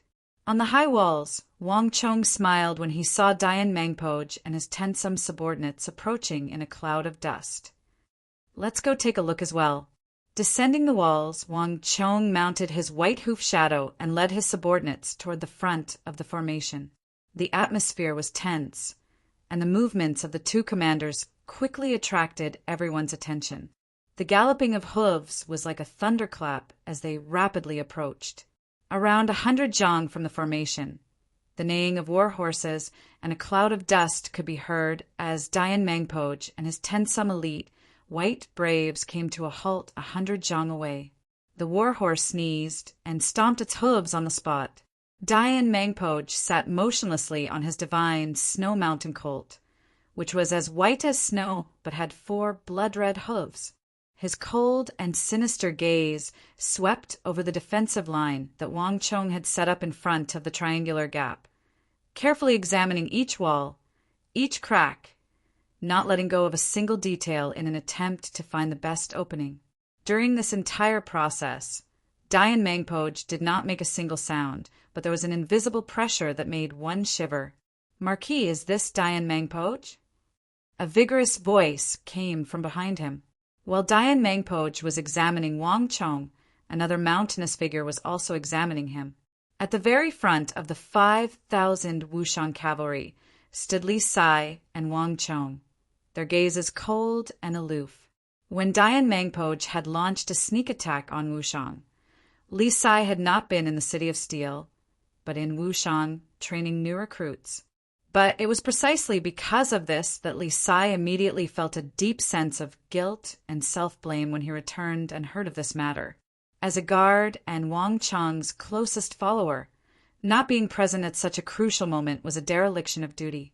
Fortunately, Wang Chong had relied on his own abilities to escape and scare off Dian Mangpoj. Otherwise, if something had really happened, Li Sai would never be able to forgive himself. And the best way to make up for this mistake was to kill Dian Mangpoj and cut off his head. "Ha, it's him." Wang Chong chuckled and nodded. In this period of time, Dian Mangpoj's aura had grown much more vigorous. It seemed like he had made significant progress in his martial arts. Alas, no matter how much progress he had made, he would die today. "Li Sai, don't get careless," Wang Chong indifferently said as he looked into the distance. Dian Mangpoj is an individual on the level of Brigadier General Uzun, second only to Fomin Linta and Dusong Mangpoj. Thus, even though the Chishi Protectorate is right in front of him, he doesn't have any misgivings. In addition, his way of doing things is bold and unconstrained, and he doesn't play his cards according to common sense. He suffered a setback at Wushang, but he wasn't the slightest bit dispirited after his defeat. On the contrary, before he returned, he turned around and attacked the Chishi Protectorate, killing Pulinhe. In short, this fellow is extremely difficult to deal with. You must be careful. Your subordinate understands, Li Sai replied, but his face remained impassive. His eyes had been locked on Dian Mangpoj this entire time. The atmosphere was deathly still, the two commanders staring at each other, neither saying a word. Interesting. Seeing that Dian Mangpoj was not moving, neither advancing nor retreating, only sitting there on his war horse with a gloomy expression, Wang Chong inwardly grinned. He lightly squeezed his horse's abdomen and suddenly walked out of the gap between the two walls. This movement instantly attracted the attention of both sides. Even the distant Fomin Linta couldn't help but look over. "My lord, this brat is quite bold. Isn't he afraid that Dian Mangpoj will suddenly attack and kill him? After all, that Dian is a brigadier general." A voice whispered to Fomin Linta, "It's not that he's not afraid, but he doesn't think that Dian Mangpoj will make a move." Fomin Linta frowned and said, after thinking for a moment, although he really hoped that Wang Chong's judgment was wrong and that Dian Mangpoj would single-handedly charge in and kill Wang Chong. Fomin Linta knew that Wang Chong's judgment was most likely correct.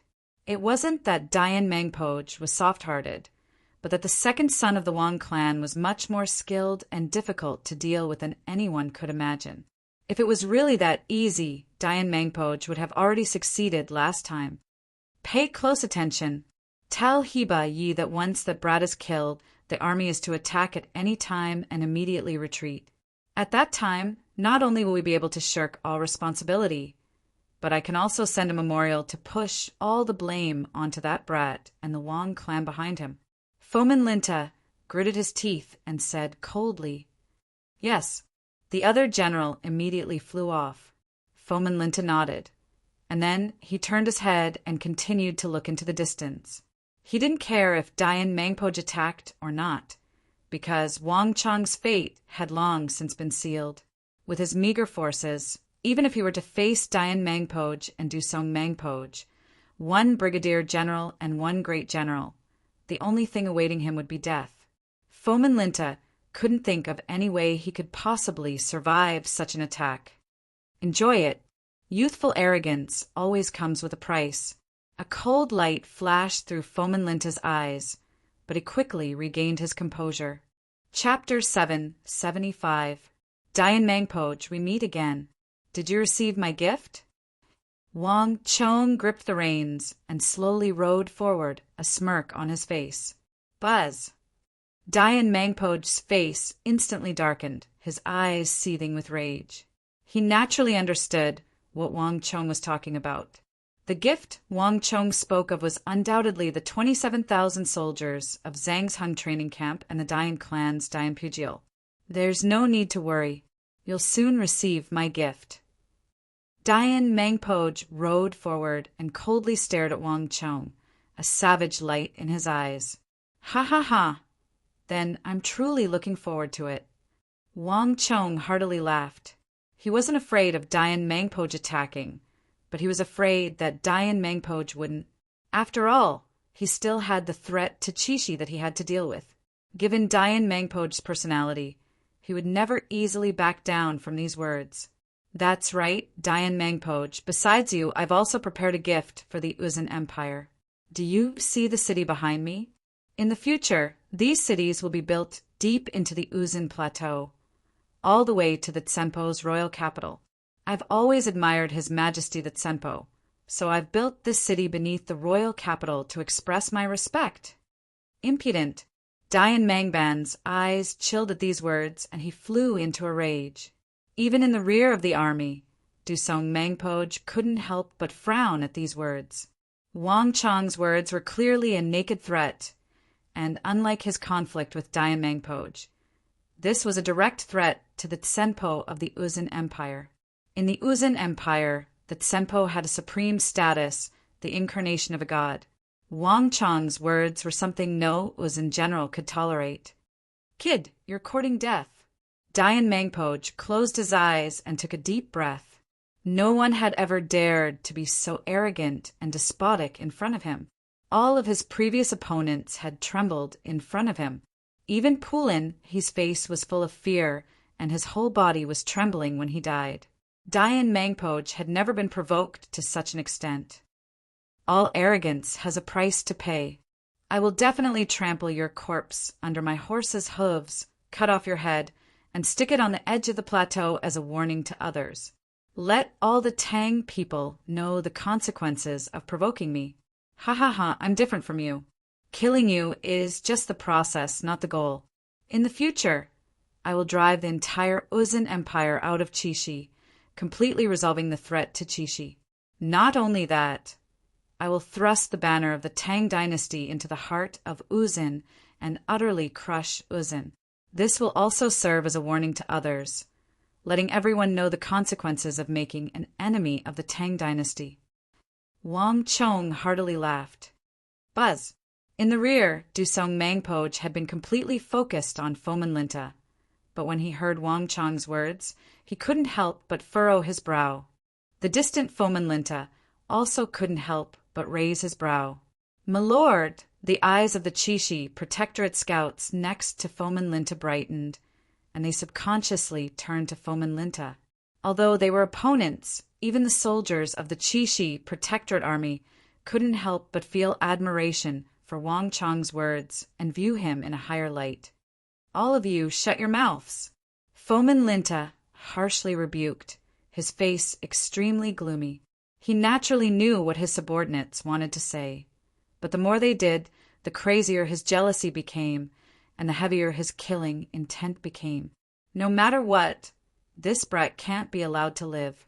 Fomin Linta clenched his fists, his knuckles cracking. The more outstanding Wang Chong was, the greater the threat he posed to the Hu. No matter what, he could not be allowed to live. But Fomin Linta had no idea that there was someone who wanted to kill Wang Chong more than he did. If Dayan Mangpoj had only been angry at the start, then when he heard Wang Chong's words, Dayan Mangpoj was about to go mad with rage. Wang Chong, if you wanted to anger me, you succeeded. I've changed my mind. I won't let you die so easily. Don't you care a lot about Qixi? I will kill all the soldiers of Qixi one by one and make the Tang dynasty's Qixi Protectorate a thing of the past. Dayan Mangpoj gave an angry laugh, his expression savage. Let's go. Before he could finish speaking, Dayan Mangpoj turned and left.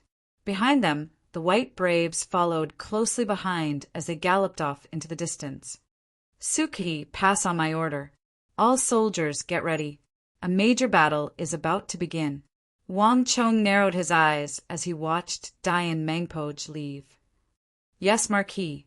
Suki quickly turned and left. Li Sai, I'm afraid that we really don't have a path of retreat. We must kill Dayan Mangpoj, Wang Chong said, looking forward. Marquis, give the order. This general will do his utmost. Li Sai sternly said. Wang Chong nodded, silently looking in Dayan Mangpoj's direction. Dayan Mangpoj was a madman. Once he set his sights on a target, he would madly attack it. This was how he had exhausted the soldiers of the Qixi Protectorate. Otherwise, there wouldn't have been a mission called the Threat to Qixi. Dian Mangpo's final words had made him recall many things. Wang Chong was now worried that his actions would bring forward Dian Mangpo's madness. There was no way out now. If he wanted to avoid Dian Mangpo's madness and prevent the Qixi Protectorate from repeating the same mistakes, he had to kill him here and now. Hiya! Wang Chong urged his horse to turn around and return to the center of the formation. On the other side, 2,000 zhang away, the neighing of war horses could be heard. As Dian Mangpo returned to his camp, all eyes were focused on Dian Mangpo, all of them waiting for Dian Mangpo's order. "My lord, should we attack now?" An Uzun general asked, a vicious killing intent in his eyes. "There's no rush. Without my order, no one is allowed to act rashly." To everyone's surprise, Dian Mangpo waved his hand and rejected the general's proposal. His eyes were cold, his gaze still fixed on the silver steel walls that resembled fish scales, but there was not the slightest ripple of emotion on his face. "General," the surrounding officers were all dumbfounded. When Dian Mangpo had first returned, his face had been frighteningly gloomy. Everyone had believed that he would immediately give the order to attack. But to their surprise, Dian Mangpo's reaction was completely different from what they had imagined. Dian Mangpo said nothing, nor did he offer any explanation. His expression was so calm that it was impossible to tell what he was thinking. At this moment, the only people who could maintain their composure were the white braves who had followed Dian Mangpo through many campaigns. "That brat is intentionally provoking my lord. He's seeking his own destruction." The white braves followed Dian Mangban's gaze to the other side, and they could clearly hear the entire conversation. That young marquis of the Tang dynasty had intentionally stepped forward to provoke my lord, and in truth he had succeeded. But if he thought that by infuriating my lord he would have his way, then he was gravely mistaken. Crazy was not the same as impetuous, much less stupid. At least, it was not so in my lord's eyes.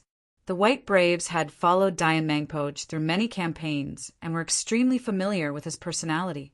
The angrier and crazier my lord was, the calmer and more rational he was. This was why my lord was called the Imperial Brigadier General, the Jura of the Plateau, and not the Madman of the Plateau. "Zurin, have you prepared the things I had you prepare?" Dian Mangpo suddenly said, his eyes still fixed on the other side, his voice extremely calm. "My lord, they have been prepared. The several dozen tribes in the vicinity of the northern border have all received my lord's summons and set out several hours ago. They should arrive soon." A voice in the Uzun language rang out. Behind Dian Mangpo, an Uzun general of about 31 or 32 years of age, whose cheeks were flushed with the color of the plateau, bowed and said, "Very good. Wait for my orders." Dian Mangpo said, "Yes, my lord." Zhe Rincheng said. The surroundings were silent. Although nothing could be seen, an invisible tension was gathering, and the atmosphere was becoming more and more tense. At this moment, everyone was waiting for Dian Mangpo's orders. "Kid, you'll definitely regret what you've done. Only death can wash away your stupidity." Dian Mangpo's face was ashen, and his eyes flashed with madness. Dian Mangpo knew very well what Wang Chong was doing and why he was doing it. Only an idiot like Buluhu would recklessly charge into those silver walls of steel that were as numerous as the stars in the sky or on a chessboard. The Uzun cavalry was most formidable in their echelon formation, and no empire could compete with the Uzun in their understanding of the echelon formation. If the formation fell into chaos, what power would it have? And those steel walls, Dian Mangpo had not forgotten that Daluan Ruozhen and Huishu, Wuzong, had been defeated by these steel walls in the southwest. If Wang Chong thought that he would charge forward recklessly after being enraged, then he was underestimating him too much. He would indeed attack, but it would not be in the way he imagined it to be. "Marquis, they still haven't attacked," Li Sai suddenly said as he gazed at the triangular gap in front of the army. Wang Chong nodded and frowned slightly. His expression was solemn. This Dayan Mangpoj is more difficult to deal with than we thought. At first, I thought that since he came in a menacing manner and had the advantage in strength, he would launch an attack soon. Now it seems, I'm afraid I've underestimated him. When Dayan Mangpoj left, his eyes were terrifyingly gloomy. Even a blind man could see the anger in his eyes. But after such a long time, the enemy's war horses neighed, but they still didn't make any moves to attack. As expected of the threat of Chishi, killing him won't be that easy. Chapter 776. Dayan Mangpoj was even calmer than he had imagined, and this was not a good omen. But the more Dayan Mangpoj was like this, the more Wang Chong wanted to get rid of him. A person who acted crazily, but was also cool-headed, was definitely a powerful foe of the Tang dynasty. For the sake of Chishi and the Central Plains, he had to think of a way to get rid of him. Moo! Just as he was thinking, a strange roar suddenly came from the opposite side. The war horses neighed, and the atmosphere of the battlefield was somber. This roar was exceptionally ear-piercing. Wang Chong suddenly raised his head. He saw that the vast army of Uzun soldiers had suddenly become restless. And in front of the Uzun army, Dayan Mangpoj gave Wang Chong a profound glance, a strange light in his eyes. Suddenly he pulled on the reins, turned his horse around, and vanished into the army. Marquis, something's wrong. That's not the sound of a war horse. Suki suddenly said. Logically speaking, when two armies were fighting and both sides were riding horses, there shouldn't be any sound other than that of a war horse. But no matter what, that roar just now was definitely not that of a war horse. It really isn't a war horse. Wang Chong sternly said, his expression grave. Suki had only heard that something was wrong, but Wang Chong had already recognized what it was. That's the Uzun's yaks. Rumble. As if in response to Wang Chong's words, the earth suddenly quaked and a heaven-shaking boom came from across the battlefield. More than 2,000 zhang away, the vast Tibetan army parted like a wave. In the middle of the army were tens of thousands of black yaks, roaring and stamping their hooves, their sharp horns aimed at the distant city of steel as they galloped at full speed. HAA. The muscles of the thousands of black yaks bulged, their moos rising and falling like waves in the sea. Behind them, a cloud of dust soared into the sky. In an instant, everyone's expressions changed. Marquis. Everyone paled and turned to Wang Chong. No one had expected the Uzun to use this sort of tactic in a battle of cavalry. These yaks lived on the plateau and had massive bodies, sharp horns, and bulging muscles. Charging at this speed, each of them had the strength of nearly 1,000 jin. Tens of thousands of horns of the plateau charged in through the gaps in the high walls. The first wave would probably cause chaos on his side. Marquis, these yaks are blocking their ears. Chang Sanyuan suddenly said, his expression fraught with worry. He had participated in the War of the Southwest with Wang Chong, and at the time, Jelifeng had used the elephants of Mengshi Zhao's forest to charge, but Wang Chong had used the lion's roar to frighten them into fleeing. On the other hand, the Mengshi Yusang army had been thrown into chaos, but this time it was different. The yaks had extremely long and thick fur that covered their ears, greatly reducing the effect of the sound. But right now, all the yaks were still using something to block their ears. It was obvious that Dayan Mangpoj and the others had learned their lesson from the War of the Southwest and were prepared for this move. The winds howled, and the air was fraught with tension. Each rumble of the yaks seemed to be stomping on the hearts of the soldiers. Everyone subconsciously turned to Wang Chong. That brat from the Wang clan is probably dead this time. In the distance, Fomin Linta was also observing the battlefield. Even though Fomin Linta hated Dayan Mangpoj to the bone and wanted nothing more than to kill him with his own hands. But even Fomin Linta had to admit that this Uzun madman was rather formidable. If the other Uzun commanders had the advantage in numbers, they would charge recklessly. The dead Bullahu was the best example, but Dayan Mangpoj was different. He seemed crazy, irascible, and his actions did not follow common sense at all. But he was also terrifyingly thorough. He had the white braves and 40 to 50,000 soldiers. Even in the face of such an overwhelming victory, he was still able to endure. In addition, he had mobilized thousands of yaks to serve as the vanguard. If Fomenlinta had been in Wang Chang's shoes, he would not have been able to survive such meticulousness. Wang Chang's only path of retreat was to retreat through the triangular gap and return to Wushang.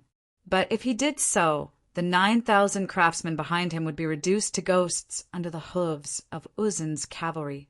If that brat really dared to do so, Fomenlinta would submit memorials to him until he died.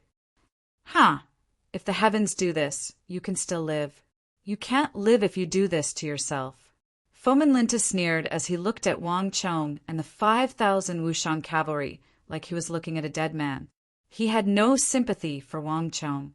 Since he had overestimated his own strength and dared to enter the plateau, it was easy to imagine the consequences. Moreover, this brat had dared to oppose him. "My lord, look." Just as he was thinking, he heard a cry of alarm. Fomenlinta's eyelids twitched. He raised his head and saw a sudden change in the distance. Just after the first wave of yaks, thousands of special cavalry suddenly rushed to the front from Dayan Mangpo's camp. These cavalry had a large white sack on each side.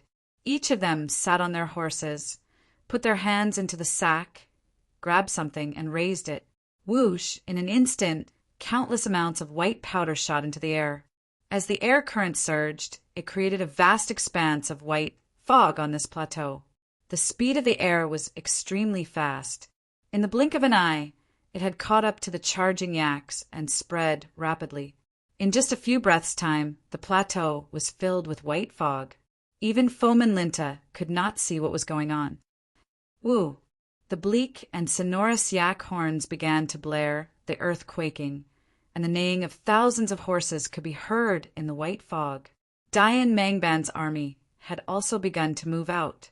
At first, it was only a slight tremor, but in an instant, the earth shook and the sky shook. Who knew how many Uzin cavalry charged forward? Buzz! In this instant, even Fomenlinta's eyelids twitched, and his expression changed. The yaks were in front, the white fog was covering them, and the army was behind. Dayan Mangpo's attacks came wave after wave. This kind of attack was like a raging storm. It would only take one wave for Wang Chong, the 5,000 Wushang cavalry, and the 8,000 craftsmen behind them to be completely annihilated. Inform Heba, Yi, to speed up the march. Enter the battlefield at any time. Fomenlinta suddenly turned around and said, "Yes, my lord." A horseman galloped away. Dayan Mangpo had sent all his army to destroy Wang Chong in one wave. Now that the formation was in disarray, it was the best time for the Chishi Protectorate to attack. Marquis. In the distance, an uneasy mood filled the air. Everyone was waiting for Wang Chong's decision. The yak's charge was deafening, and it was so close that it was difficult to even hear one's voice. Not only that, but the white powder quickly spread out, covering the surroundings in a vast expanse of whiteness. Even the city of steel they were in was affected. Even with Su Kai and Cheng Sanyuan's cultivation, they could only see tens-some meters away. The yaks, the white powder, and the tens of thousands of Uzin cavalry behind them. The entire Wushang cavalry was in a precarious situation. Wang Chong said nothing. Dayan Mangpo was even more difficult and terrifying to deal with than he had imagined. Dayan Mangpo seemed crazy, but he was actually extremely meticulous. In order to deal with his beehives, he had gathered the yaks to break through the formation. Not only that, he had even used the direction of the airflow and the white powder to create a fog that covered the entire battlefield. This white fog made it very difficult for Wang Chong's formations to display their power. Without a target, the cavalry were like headless flies, and their power was greatly reduced. More importantly, the Tibetan army, following behind the yak formation, was already beginning to pick up speed. If Wang Chong wanted to imitate them, He would have to charge out from behind the silver-white city of steel, but that would mean running into the tens of thousands of plateau yaks. In these circumstances, before Wang Chong could even begin fighting with Dian Mangpoj, he would have lost more than half of his cavalry. In any case, Dian Mangpoj had given himself a difficult problem. Wang Chong said nothing.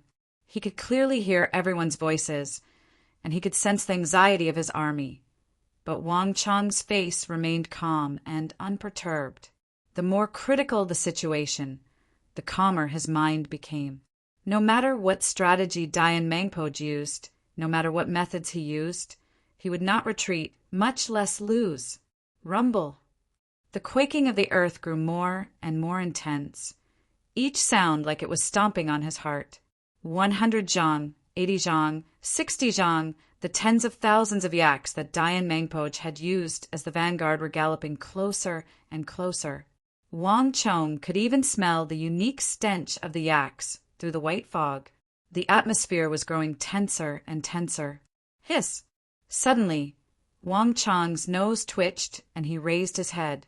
As he looked up at the white fog that filled the battlefield, a strange sensation surged into his mind. This smell, it's Highland barley flour.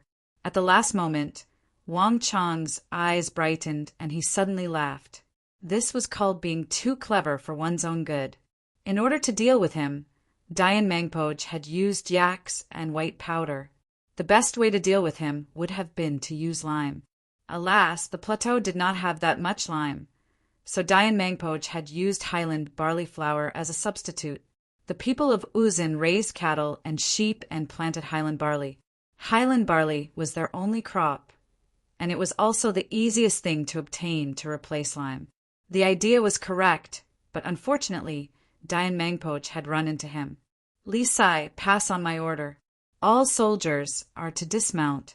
When I give the order, all men and horses are to be prepared to lie down at any moment.